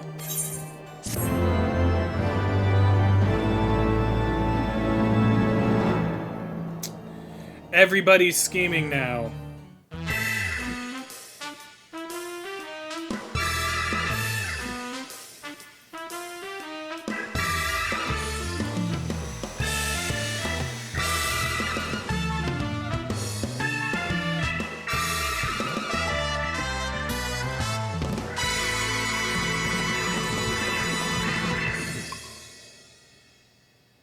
I still think it's so cool that they made special cutscenes like that for our man, for our boy Hildy.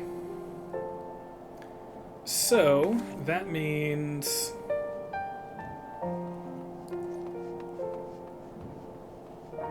we have 2 more quests left. 2 more quests before we are done with the Ishgard segment of Hildebrand.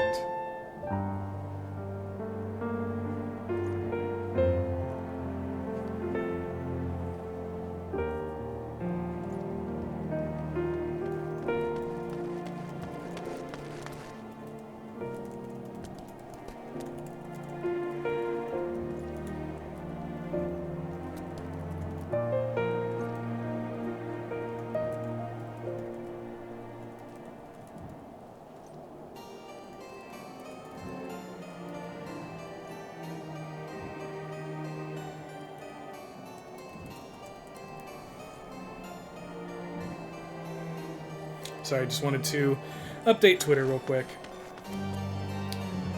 Quite a slow night here tonight, isn't it? I've been kind of tweeting regularly, hoping like I got no engagements or nothing. I know another streamer friend of mine has had the same problem the last 2 days. Like none of their tweets get any engagement at all. Like almost like they were like the equivalent of a shadow ban, but no shadow ban. It's really weird.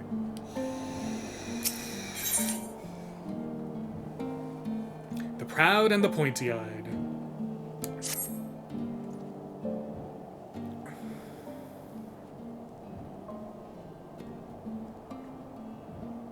We need to speak, Kuroja. I've been scouring the archives for any information regarding temporal magic since last we spoke, and the results have been rather troubling, to say the least. As you may or may not be aware, ancient Alag is portrayed in the Enchiridion as a cautionary tale, a great empire brought low by its vanity and hubris. However, there are certain apocryphal texts in which the Alagans are cast in a more sympathetic light, if not outright exalted. 'Twas in these texts that I found references to temporal magics once wielded by Alagan mages. Said magics could be used to halt or even reverse the temporal state of a given object.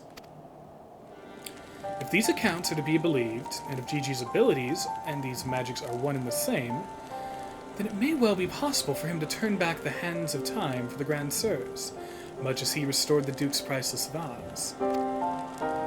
That being said, there is no telling how this will work with regards to a living being. Consider, if you will, that the vase was filled with water when shattered. Even if the vessel were restored, what would become of its former contents? Would it be filled with water as before? The very same, every drop returned, or would it be different water? Or would the water, once spilt, be forever lost? I speak of the soul, my friend, for even if one could use these magics to restore the dead to life, would they be as they were before, with all the same thoughts and memories and feelings? The Grand Sirs are convinced that they can regain their lost youth, and mayhap they can. But the dead who have entered into Halone's halls cannot return. They cannot. Yet Gigi is nevertheless resolved to try and resurrect Archmagus Quan.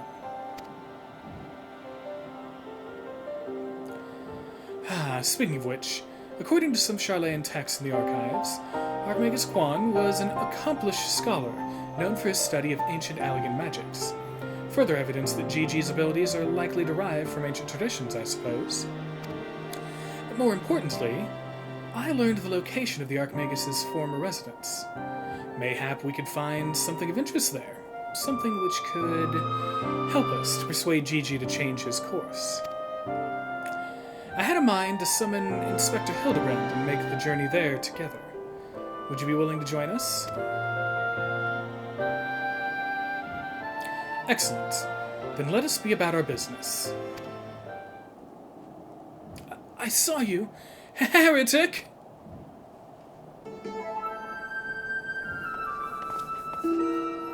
I beg your pardon? Are you accusing me of being a heretic? Yes, you! Inquisitor Sir, I saw you sneak into the archives and seek out the forbidden tomes. Saw the mad light in your eyes as you partook in their forbidden knowledge. Oh, for the love of... I did all that for my investigation. Aha! You admit to your crimes. That you did secretly, without permission, in blatant contravention of our rules, read forbidden tomes. And by virtue of the authority vested in me by Supreme Sacred Tribunal of Hellenic Inquisitory Doctrine...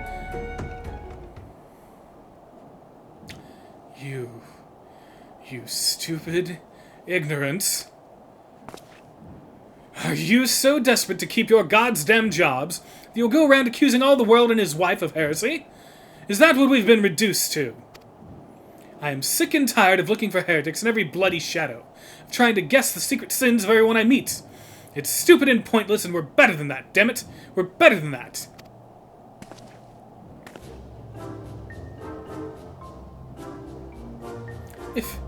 If you will not surrender yourself, then I have no choice but to inform my superiors.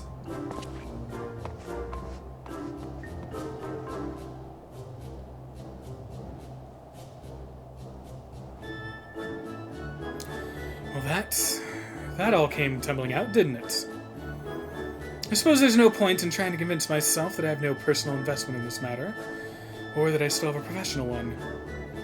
Yeah, Seer gets a lot of character growth. Seer's having a real crisis moment. Somewhere along the way, I stopped looking for the guilty and started looking for the truth, perhaps, and a way to help those in need.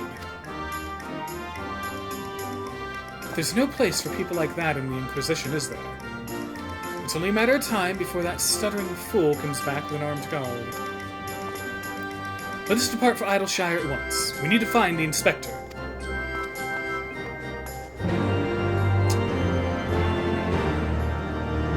You do have to appreciate when someone decides they're no longer going to be an agent of religious persecution and accusing everyone everywhere of sin.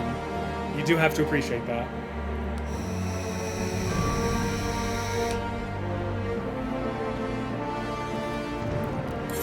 So back to Idleshire we go.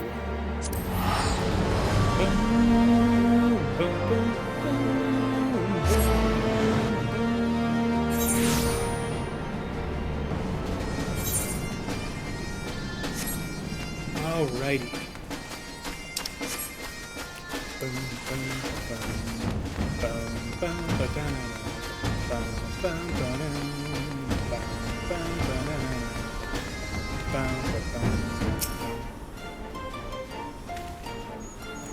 Twould seem we arrived too late. Inspector Hildebrand has already gone off on his own to confront the Grand Sirs. They came back briefly to trade jingly shine for supplies and whatnot, you see, and the Gabi's ear caught them trading cum fibes about killing dragons in the Forelands. When the inspector learned about it later, he said he had to get after them right away and back take Gigi. He said he had a duty, not as an inspector, but as a father. Bugger that. He's got no obligations to a bloody mammoth, especially one that chose to leave of its own free will, as I recall. I swear, I turned my back on the boy for one bleeding second, and he loses his goddamn mind. I'm afraid he might try to do something reckless. Don't you think we should? Don't you think we should try to find him and offer hand lending?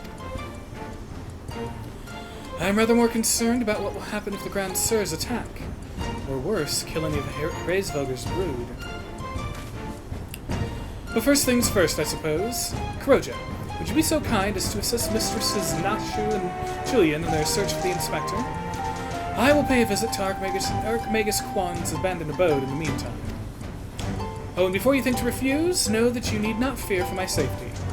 Let us just say that our singular experiences together have inured me to the harsh realities of, well, reality. Huh. Could it be the scrawny little shites finally found his spine? Let's start by heading to Tailfeather. I reckon the inspector probably went there first to ask after the Grand Sirs, so if we do the same, we're sure to catch up with him eventually.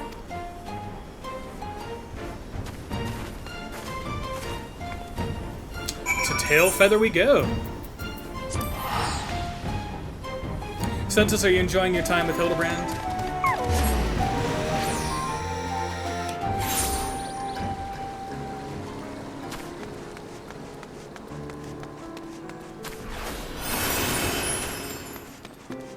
Is it dorky and ludicrous enough for you? For your pleasure? Right then. I say we split up and make inquiries separately. If you learn anything about the Inspector or the Grand Sirs or Gigi, come and tell me.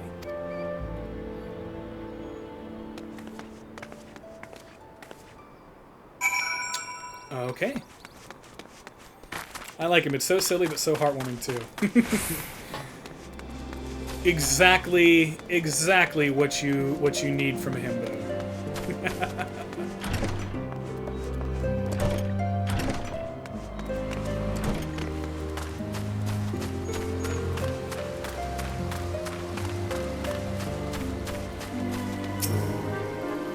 Ishgardians with the mammoth. They were here, proclaiming to all and sundry that they were going to slay the greatest dragon of them all. The gods only know if the naive fools were serious.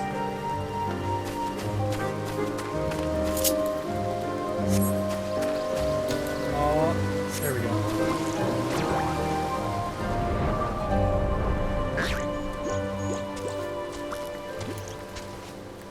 Nope, wrong button. There we go. Hi, Prior Fakes? Facts? I'm not sure. Oh, those daft sods. They were for an Extrine. Not quite sure what their intentions were, but they were awfully confident, that much I recall. Oh, look at the little baby chocobo. Hello, baby chocobo. Hello, baby chocobo. Yeah.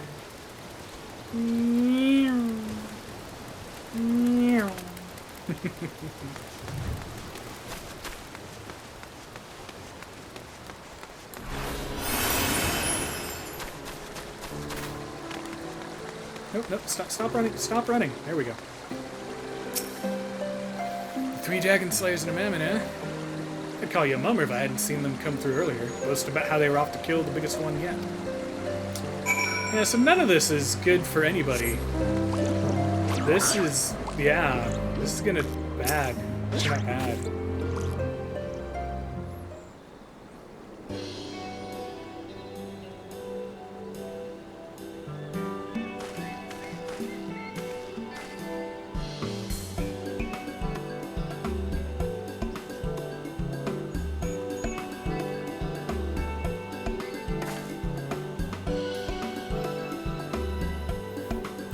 I see. So the Grand Sirs were headed for Annex Shrine. My dear boy wasn't far behind them either. What are we waiting for? Let's go! Let's go!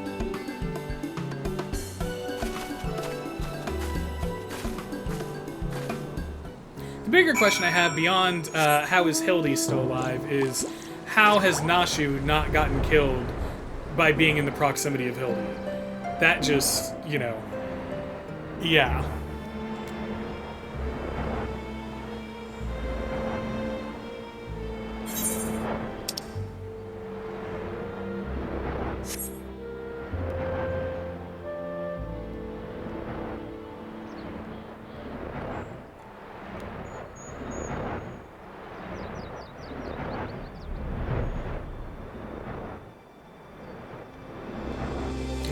Here we go. Uh-oh, Orland's buried again. The poor unfortunate soul who bears a striking resemblance to Orland is quite firmly embedded in the earth. Would you look at that? The inspector sure gave him what for. That may be, but where'd the other two go? Not to mention the mammoth. Why don't we pull him out and ask? Though, having said that, it looks easier said than done. Oh, how silly me. I'm sure you got more than enough strength to yank him free, right, Kroja? I mean, probably, yeah.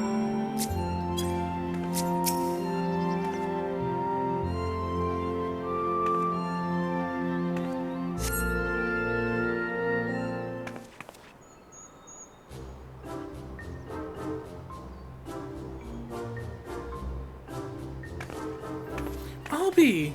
He's wearing some sort of magic mask that makes him look just like the inspector.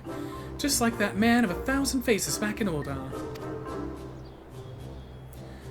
That's Hildebrand, all right. There's no fooling a mother's eyes. I say, what troubles my beloved son gotten himself into this time? I found some web results. I can show them if you ask again from your iPhone. I don't know how Siri activated what. Well, hello there, Lord Godbert and Inspector Sir. How'd you two end up traveling together? Blind fortune, you might say. I was too far from Tailfeather when night began to fall, but fortunately Lord Godbert chanced to find me wandering in the wilderness. Lord Edmont told me all about this recent trouble with the Grand Sirs, as well as Hildy's investigation. And a father cannot help but take an interest in his son's affairs, can he? As for me, I was eager to share with you my latest findings, namely, Archmagus Quan's research notes.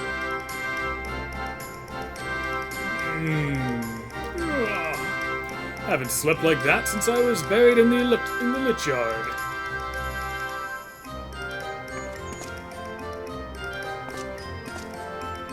Well, I must confess no small measure of embarrassment to be found in such a state, having been so unceremoniously disposed of by the Grand Sirs. Ignominy notwithstanding, I am most grateful for your succor, and pleasantly surprised to be reunited with you all.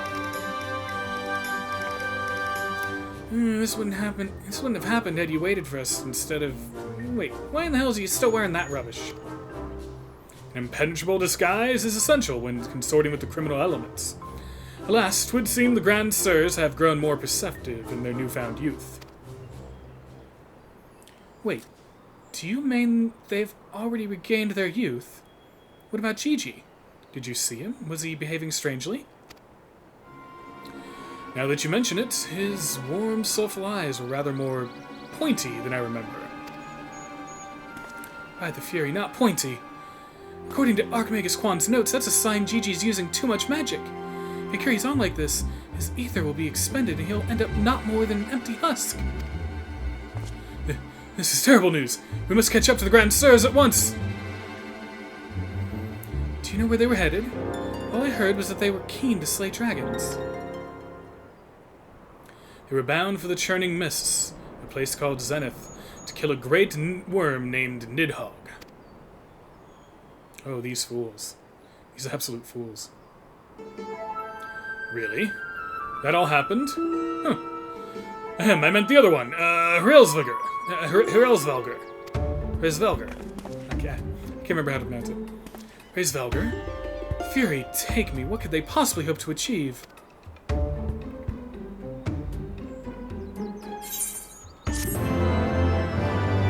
Oh boy. I sense this going very badly. We get a GG minion at the end of this. Awesome.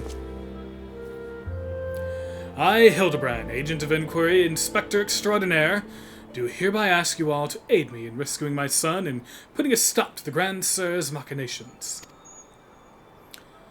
You know, there's really no need for all that. We came because we wanted to help.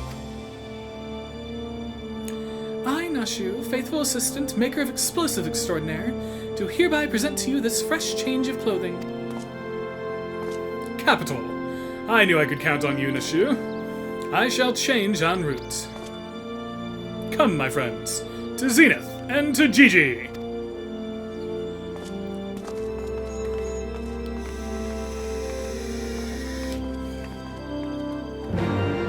You know, his dad seems awfully proud of him, but his mom, like, you have to wonder how the mom got into this family, because both her husband and her son are very dumb of the ass. Very, very, very dumb of the ass.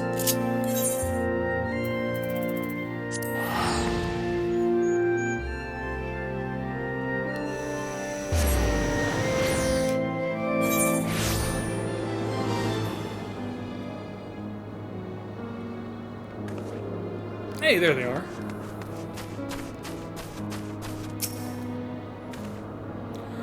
Make ready, my friends. The final battle with the Grand Sirs is at hand. It would seem my wounds were more serious than I thought. I fear I am in no condition to confront our foes. There's but one thing that could restore me to my former indomitable self. Don't you worry, I've got some salamander oil right here. Shall Mummy give her baby boy a massage?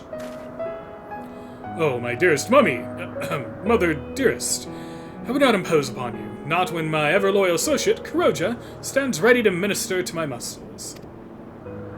Don't tell me you're embarrassed. Let Mummy take care of little Hildy's hurts. My dear wife, I know you mean well, but let Kuroja handle it. Theirs is a bond which transcends time and space and personal boundaries. Oh, dear Lord. If that's the way of it, I'm counting on you, Kuroja. Census, I don't want this. I don't want any of this. Let us brook no further delay. Come, my friend. Coat my body in oil as you have done many a time before. Why do you hesitate? Have we not done this time and time again? Oil me up, woman.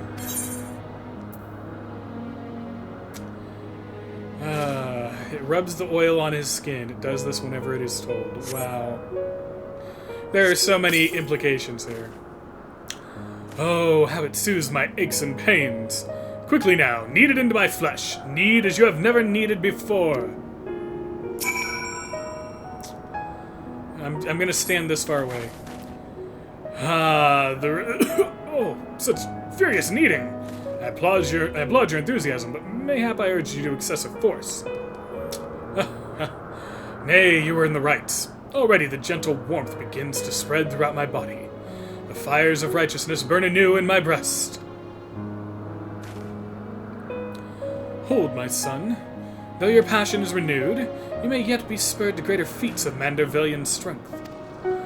Derived from the purest essence of salamanders, the ancient legacy of House Manderville, Salamanderville! To you, my beloved son. Now become a proud father, I bequeath this most sacred of oils. Salamanderville? Could it be that the legends were true? Your muscles shall line. Your muscles shall shine with the brilliance of 1,000 suns. No mortal man will have the power to do you harm. Verily it is so, for by its grace did I once weather the slings and arrows of a bandit horde, and bring my hammer of justice to bear upon their wicked heads. The time has come, Kuroja. Take this oil and help Hildy become the Manderville man he was meant to be. Oh, dear Lord. I am ready for my final oiling, Kuroja. The best of the best for a Manderville man, to rise to the top as the cream only can. So for the lack of a logical plan, massage the Manderville man.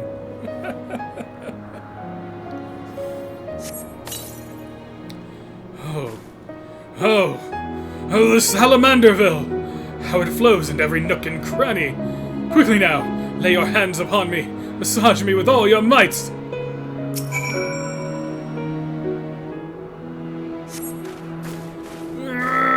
Yes! That's the spirit! I can feel it building and rising!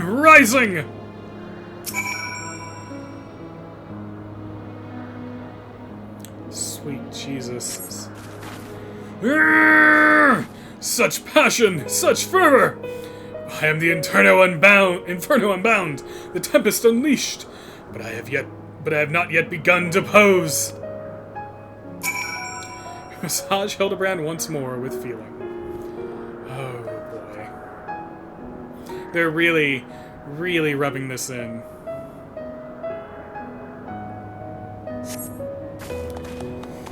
I am a Manderville man! Ha! The Salamanderville is my word. I've never felt so alive. Such vibrant colors, such intense sounds, such fragrant smells. Mother, Father, Kuroja, 'twas your oils and your strong yet tender fingers which opened my eyes to the glory of creation. I am a gentleman inspector reborn.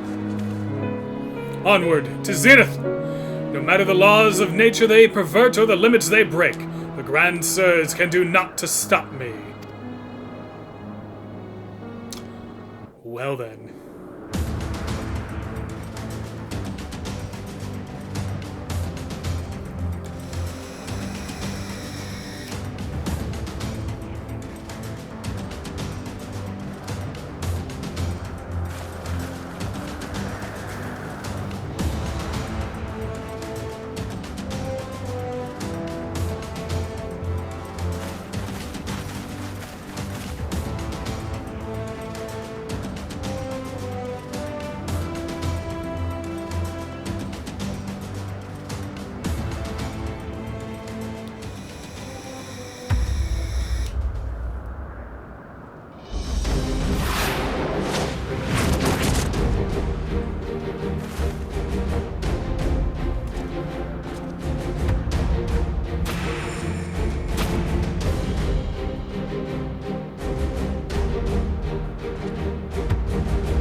No, Gigi's got evil eyes now. Grand Sirs, I have come for my son.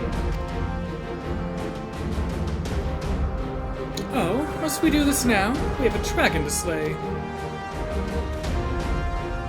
There's no need for any of this. The war is over. But not for long. The worm's death will give rise to a new era of fire and blood. And we, having consumed his eyes, will use our new powers to win untold glory on the battlefield. Our legends will echo in eternity. You would doom countless innocents for glory? No. I won't allow it. Over my dead body. Far be it from us to deny you, then. This is the end for you. The ultimate end.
Did they kill him?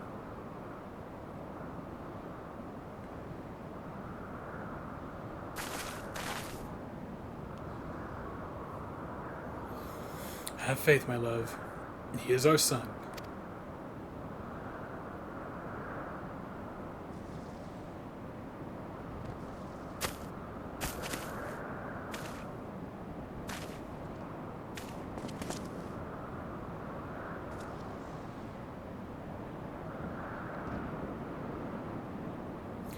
Gigi, my beautiful boy, pray do not look on me with such pointy eyes. Let Papa Hildy take you home to our gazebo. Stop calling me that. My name is Vivi. Vivi. I remember everything. My powers, my purpose, my Grandpapa Quan. I made them young again, but it's not enough. I need more. More. I need the worm's eyes, and then I can finally bring him back.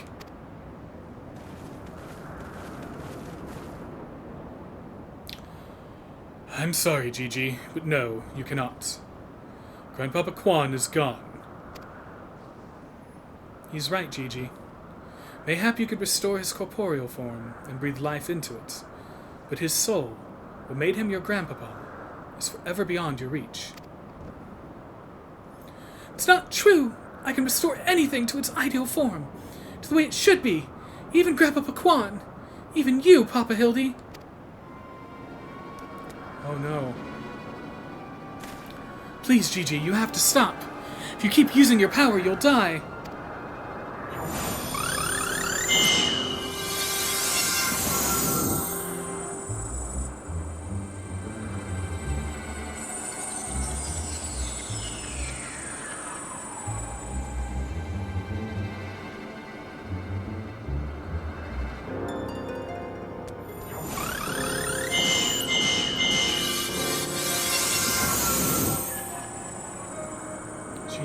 Gigi, stop. You're having no effect and you're going to drain yourself.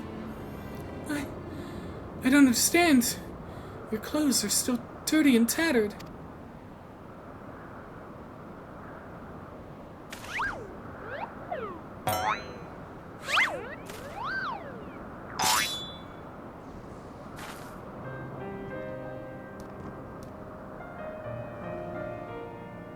As they should be, Gigi.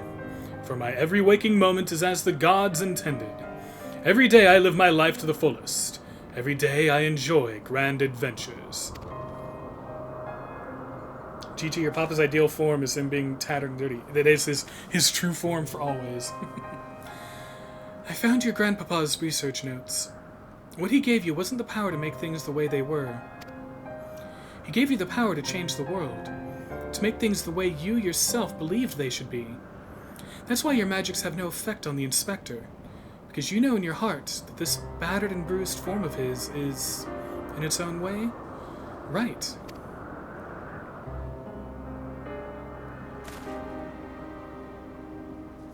My thoughts exactly, Inquisitor Sir. It is for this self-same reason that you were unable to make Grandmaster Quan younger. In your heart, you knew that there was naught that needed to be changed. Your beloved Grandpapa was exactly as he should be. Your every day was to be treasured and worthy of celebration.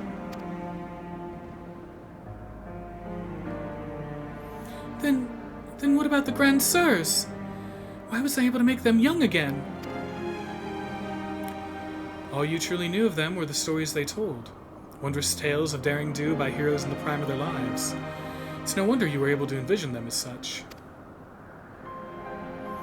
That's all they've ever talked about, when they were young and free and full of fire.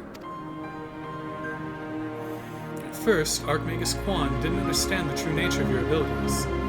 He struggled to deduce why you could not make him younger as he originally intended.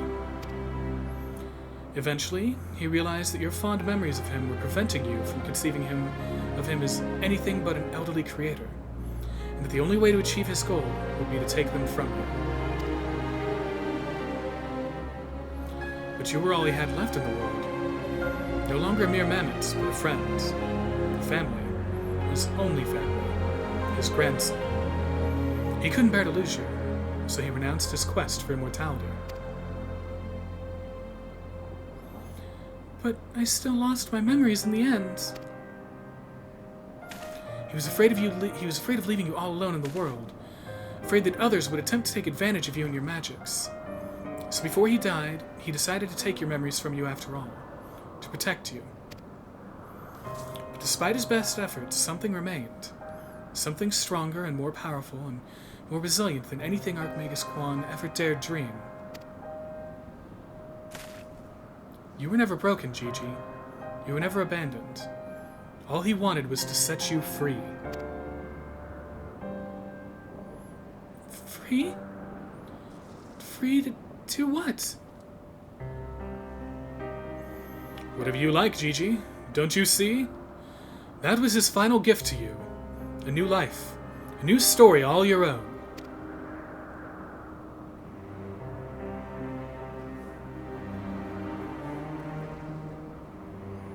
This has all been very touching, but we're not getting any younger. Well, you aren't, at any rate. We have suffered your meddling long enough. I had intended to use this trap to kill the worm, but since you are so perfectly positioned...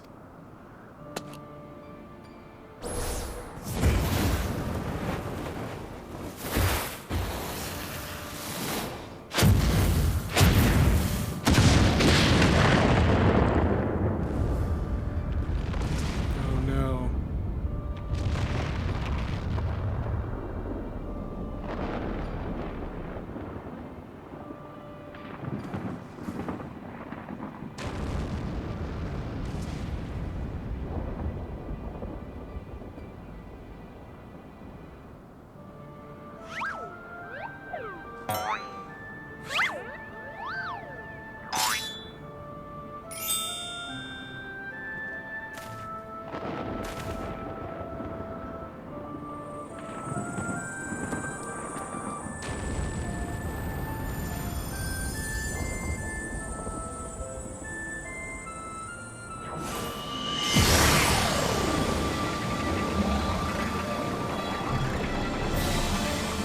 Vivi, grandson of Archmagus Quan, and Gigi, son of Hildebrand and Helena.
Gigi better have survived.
It's like it never happened. With the last of his strength, he turned back the hands of time. Not just for the pillars, but for us all. He made us all as we once were, as we were meant to be. To all that gallivanting about, I get bugger all? What about my misspent youth? I was not meant to be this bloody old! Haha, such a fine day. Never have I squatted with such perfect form. I may well have reached my physical peak.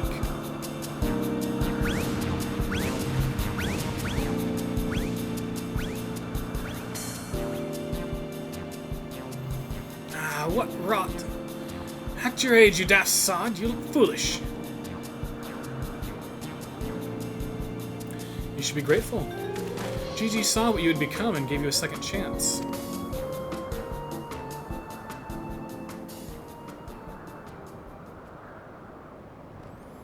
It was our second chance to relive our glory days.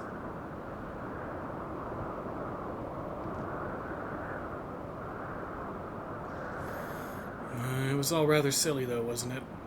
Maybe Quan had the right of it. Maybe it's not so bad growing old.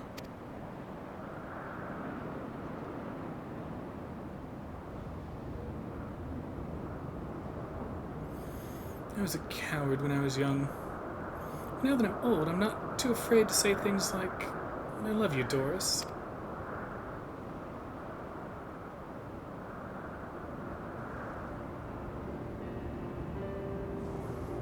You're a blind, bloody fool, Gonspart.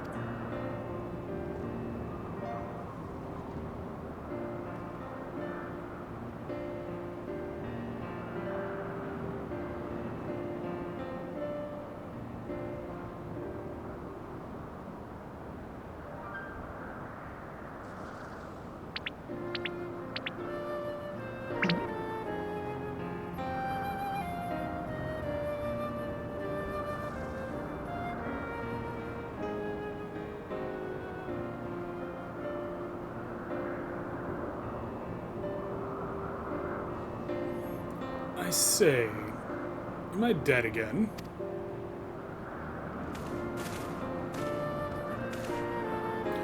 Quite alive, Inspector, along with everyone else, thanks to Gigi. The Grand Sirs are also in our custody.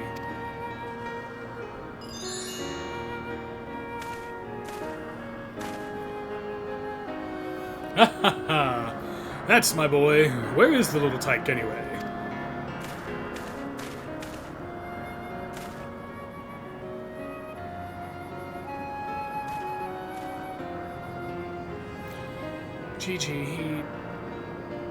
Gigi embarked on a brand new adventure.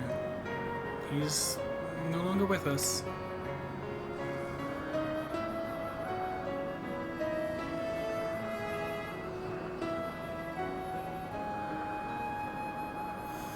I see. If that's what he wanted then, and I could not be happier for him. I'm sure Archmagus Quan would feel the same way.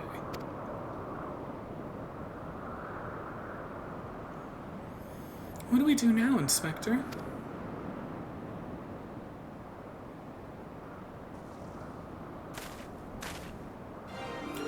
Is it not obvious, Nashu? The wide, wide world beckons to us, with the promise of mystery and wonder. We shall resume our never-ending quest for cases perplexing and profound. Perhaps, one day, we shall meet young Gigi again.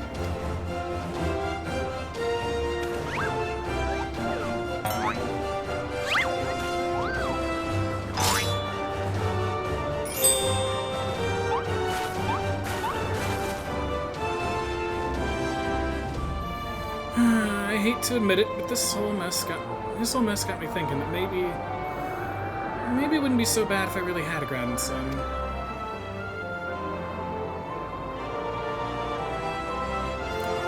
You did right by Gigi, Hildy. Your father and I can see that. We're proud of the man you become.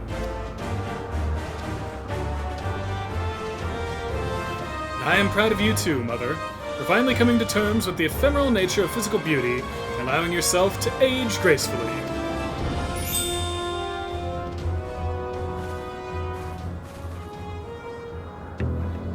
Oh, he did it. Did it.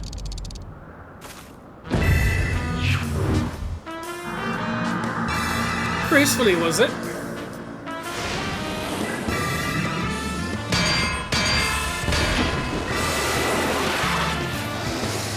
I fear we may have had a failure to communicate!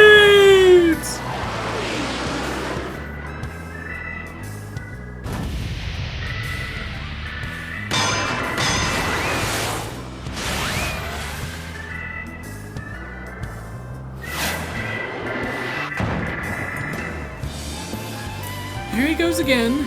Wait for me, Inspector. Wait!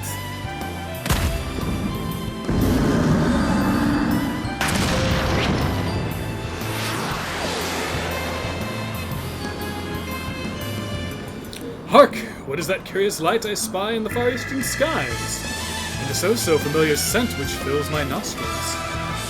Do I smell a case? Worry not for me, my friends, for wherever the wronged wait for succor, I, Hildebrand, shall be there. Till we meet again!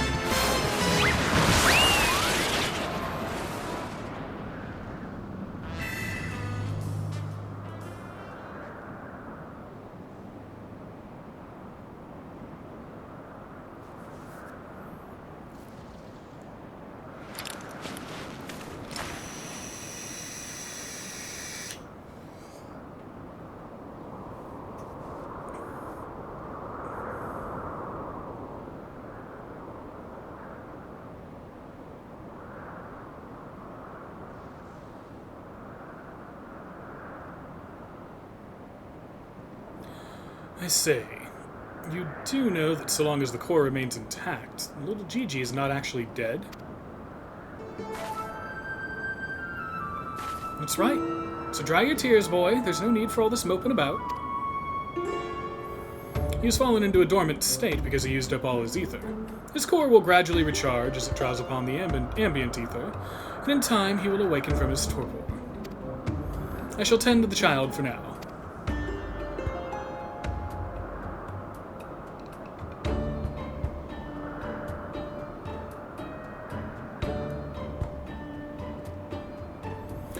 As for these three, I should be glad to take them back to Ishgard in your stead.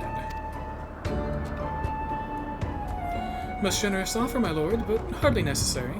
After all, 'tis my duty to bring them to justice. Oh, yes, it was my duty. After everything I said to that young Inquisitor, I can't go back to Ishgard. They'll toss me into jail and throw away the key if they don't kill me outright. So go to Idleshire and live in Hildy's gazebo. Someone ought to look after it while he's away, no?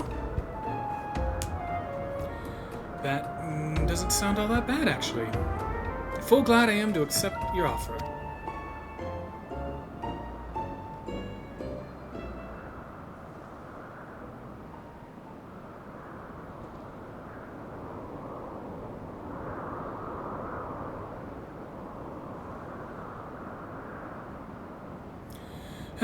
I suppose there's nothing for it but to wait until he comes back down.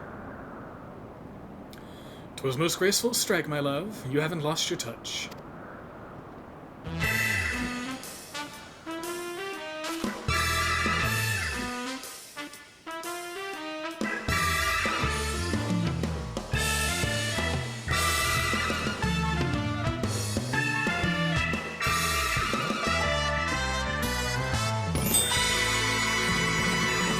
Jillian has come around to being a grandparent. Yes, she has. And Sir has a home and something to do. And Gigi's not dead! I was going to be really sad if Gigi was going to be dead.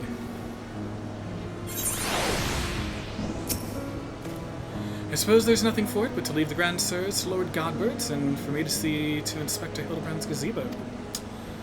I'd like to thank you for everything you've done. If you find yourself in Idleshire, come and see me. There are a few arrangements that I need to make, but can't imagine that it will take that long for me to settle in. Thank you, my friend. Until we meet again.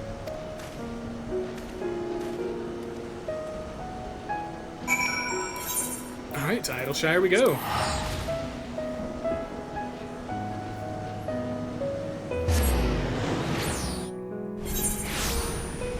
That was quite the rousing story there, I feel.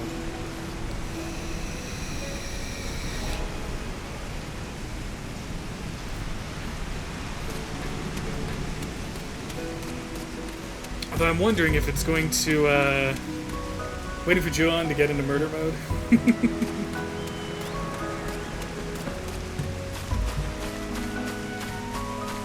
Well, she did knock her son halfway around the world, so there is that.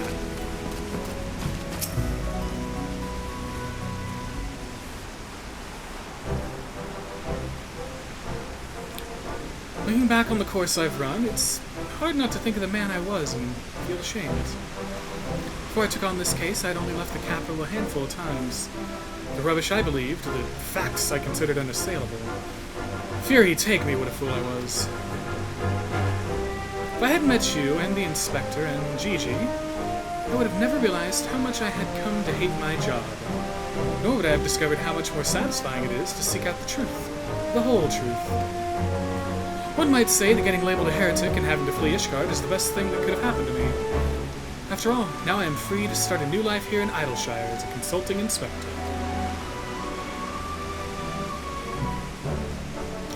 But enough of that.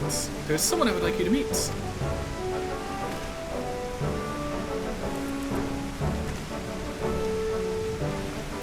Lord Godbert made some modifications, as you can see. His smaller size should allow him to absorb ether more effectively over time. We thought that, if he were to travel with you and share in your grand adventures, maybe it would hasten his reawakening.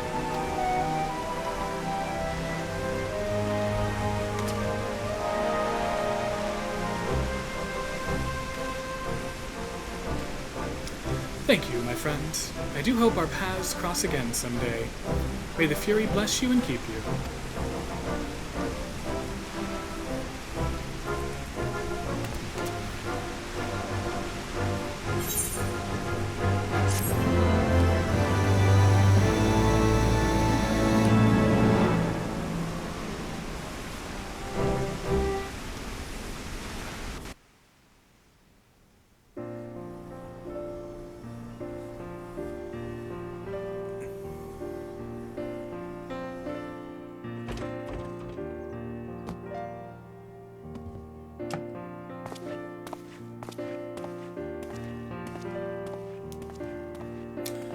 Oh wow, Sir has taken to dressing like Hildebrand.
Hildebrand will return.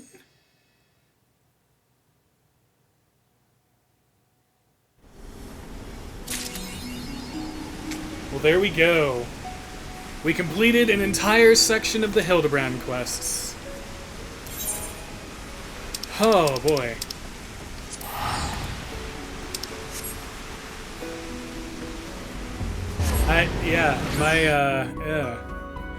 My voice is a wee bit there. So, yeah, let's go do our lotto stuff real quick. I think what we might do is we might finish up the Hildebrand, like, do the next section.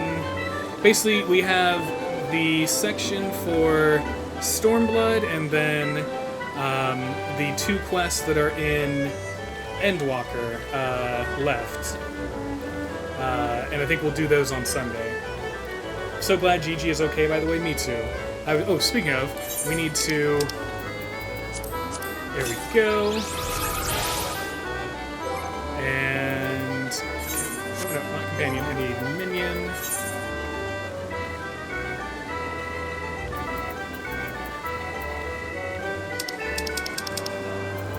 There we go. Add to favorites. The secret to the lost art of temporal magics is believed to be buried deep within this ancient automaton created by the legendary Charlatan Archimagus Quan. Vitality levels are dangerously low due to a power drainage necessary to save the lives of his companions. Yeah, I was gonna be really sad if Gigi got deaded. I did not want a dead Gigi. That would have been very, very sad.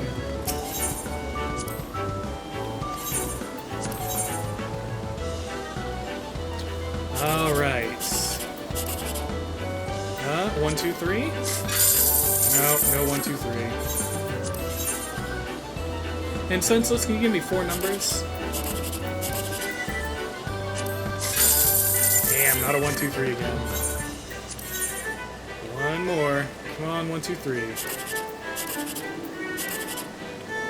Could be a 1, 2, 3. We have a 1 and a 3. Yay! We got a 1, 2, 3. Woo!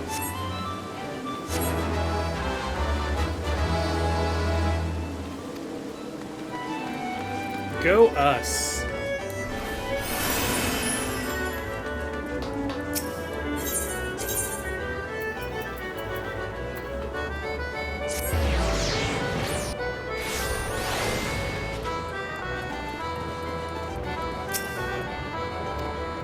Yeah, I don't have any tickets. So, first ticket I will do with my numbers.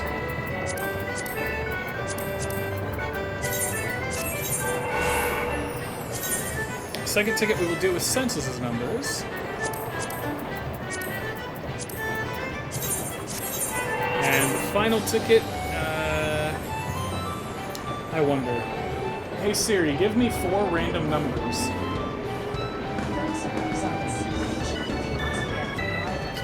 Hey Siri, give me a random number between 0 and 9. So 3. Hey Siri, give me a random number between 0 and 9. 6, okay. Hey Siri, give me a random number between 0 and 9. 8, alright. Hey Siri, give me a random number between 0 and 9. 9. There we go.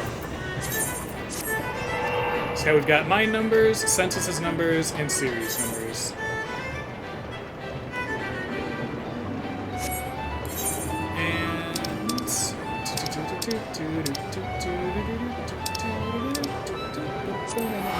We're gonna head to Kugane because I believe Kugane is where we need to be for the next quest.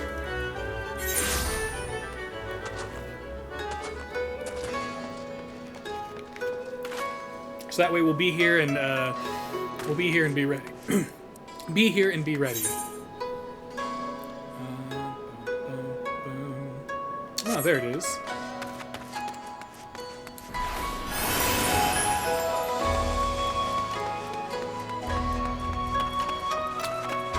The conspicuously inconspicuous man. Well, alrighty then. Yeah, so that's going to be the end of the stream, y'all. And I'm hoping to watch Miss Marvel in the Discord after this. So if you're interested in that, join us in the Discord. And if you're not part of the Discord, then come join us in the Discord. Let's cancel that. Let's go ahead and switch to our stream end scene here. And bazoom. Bazoom. So, yeah, I want to thank y'all a lot for coming out and hanging out and being here and suffering through my endless attempts at voice acting multiple characters. Probably all bad, but we got through it. So I hope you'll be prepared for more, because I think that's what we're going to do on Sunday, is we're going to finish the Hildy quests. That way they will be all done. Oh, excuse me. So, yeah, be prepared. Be prepared for more Hildy, for whatever ludicrousness we will be getting into now. I can only imagine. I mean, yeah. It feels like each one gets even more far out, and since this one will be working with Stormblood and everything that happened there, I can only imagine. But yeah, I hope you all had a good night. I hope you had fun. I hope it was a good time for you. And I hope you enjoyed it. I hope you're feeling good. Hope it's helped you in some way. I will be back tomorrow. I believe tomorrow we're either going to do Dot Hack or we are going to do Diafield Chronicle. We're going to do one of those two. I want to get those knocked out. So yeah, that's what we'll be planning for tomorrow, is one of those two. And roughly the same time, 5 or 6 p.m. Central. So hope to see you there. Hope you'll tune in. We're going to raid out real quick.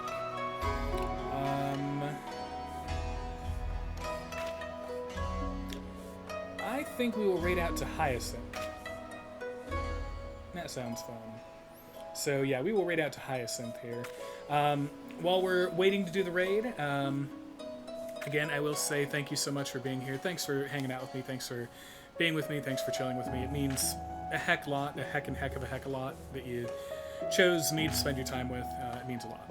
And I want you to never forget that you do have a community here. You have people here that care about you. You have people here that love you and respect you and want you to be the best that you can be.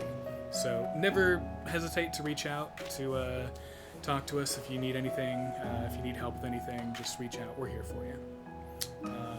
So yeah. Again, I'll be live tomorrow between 5 to 6 p.m. With either Dot Hack or Diafield Chronicles. So I hope you'll tune in. Hope to see you there. And if not, I'll catch you next time.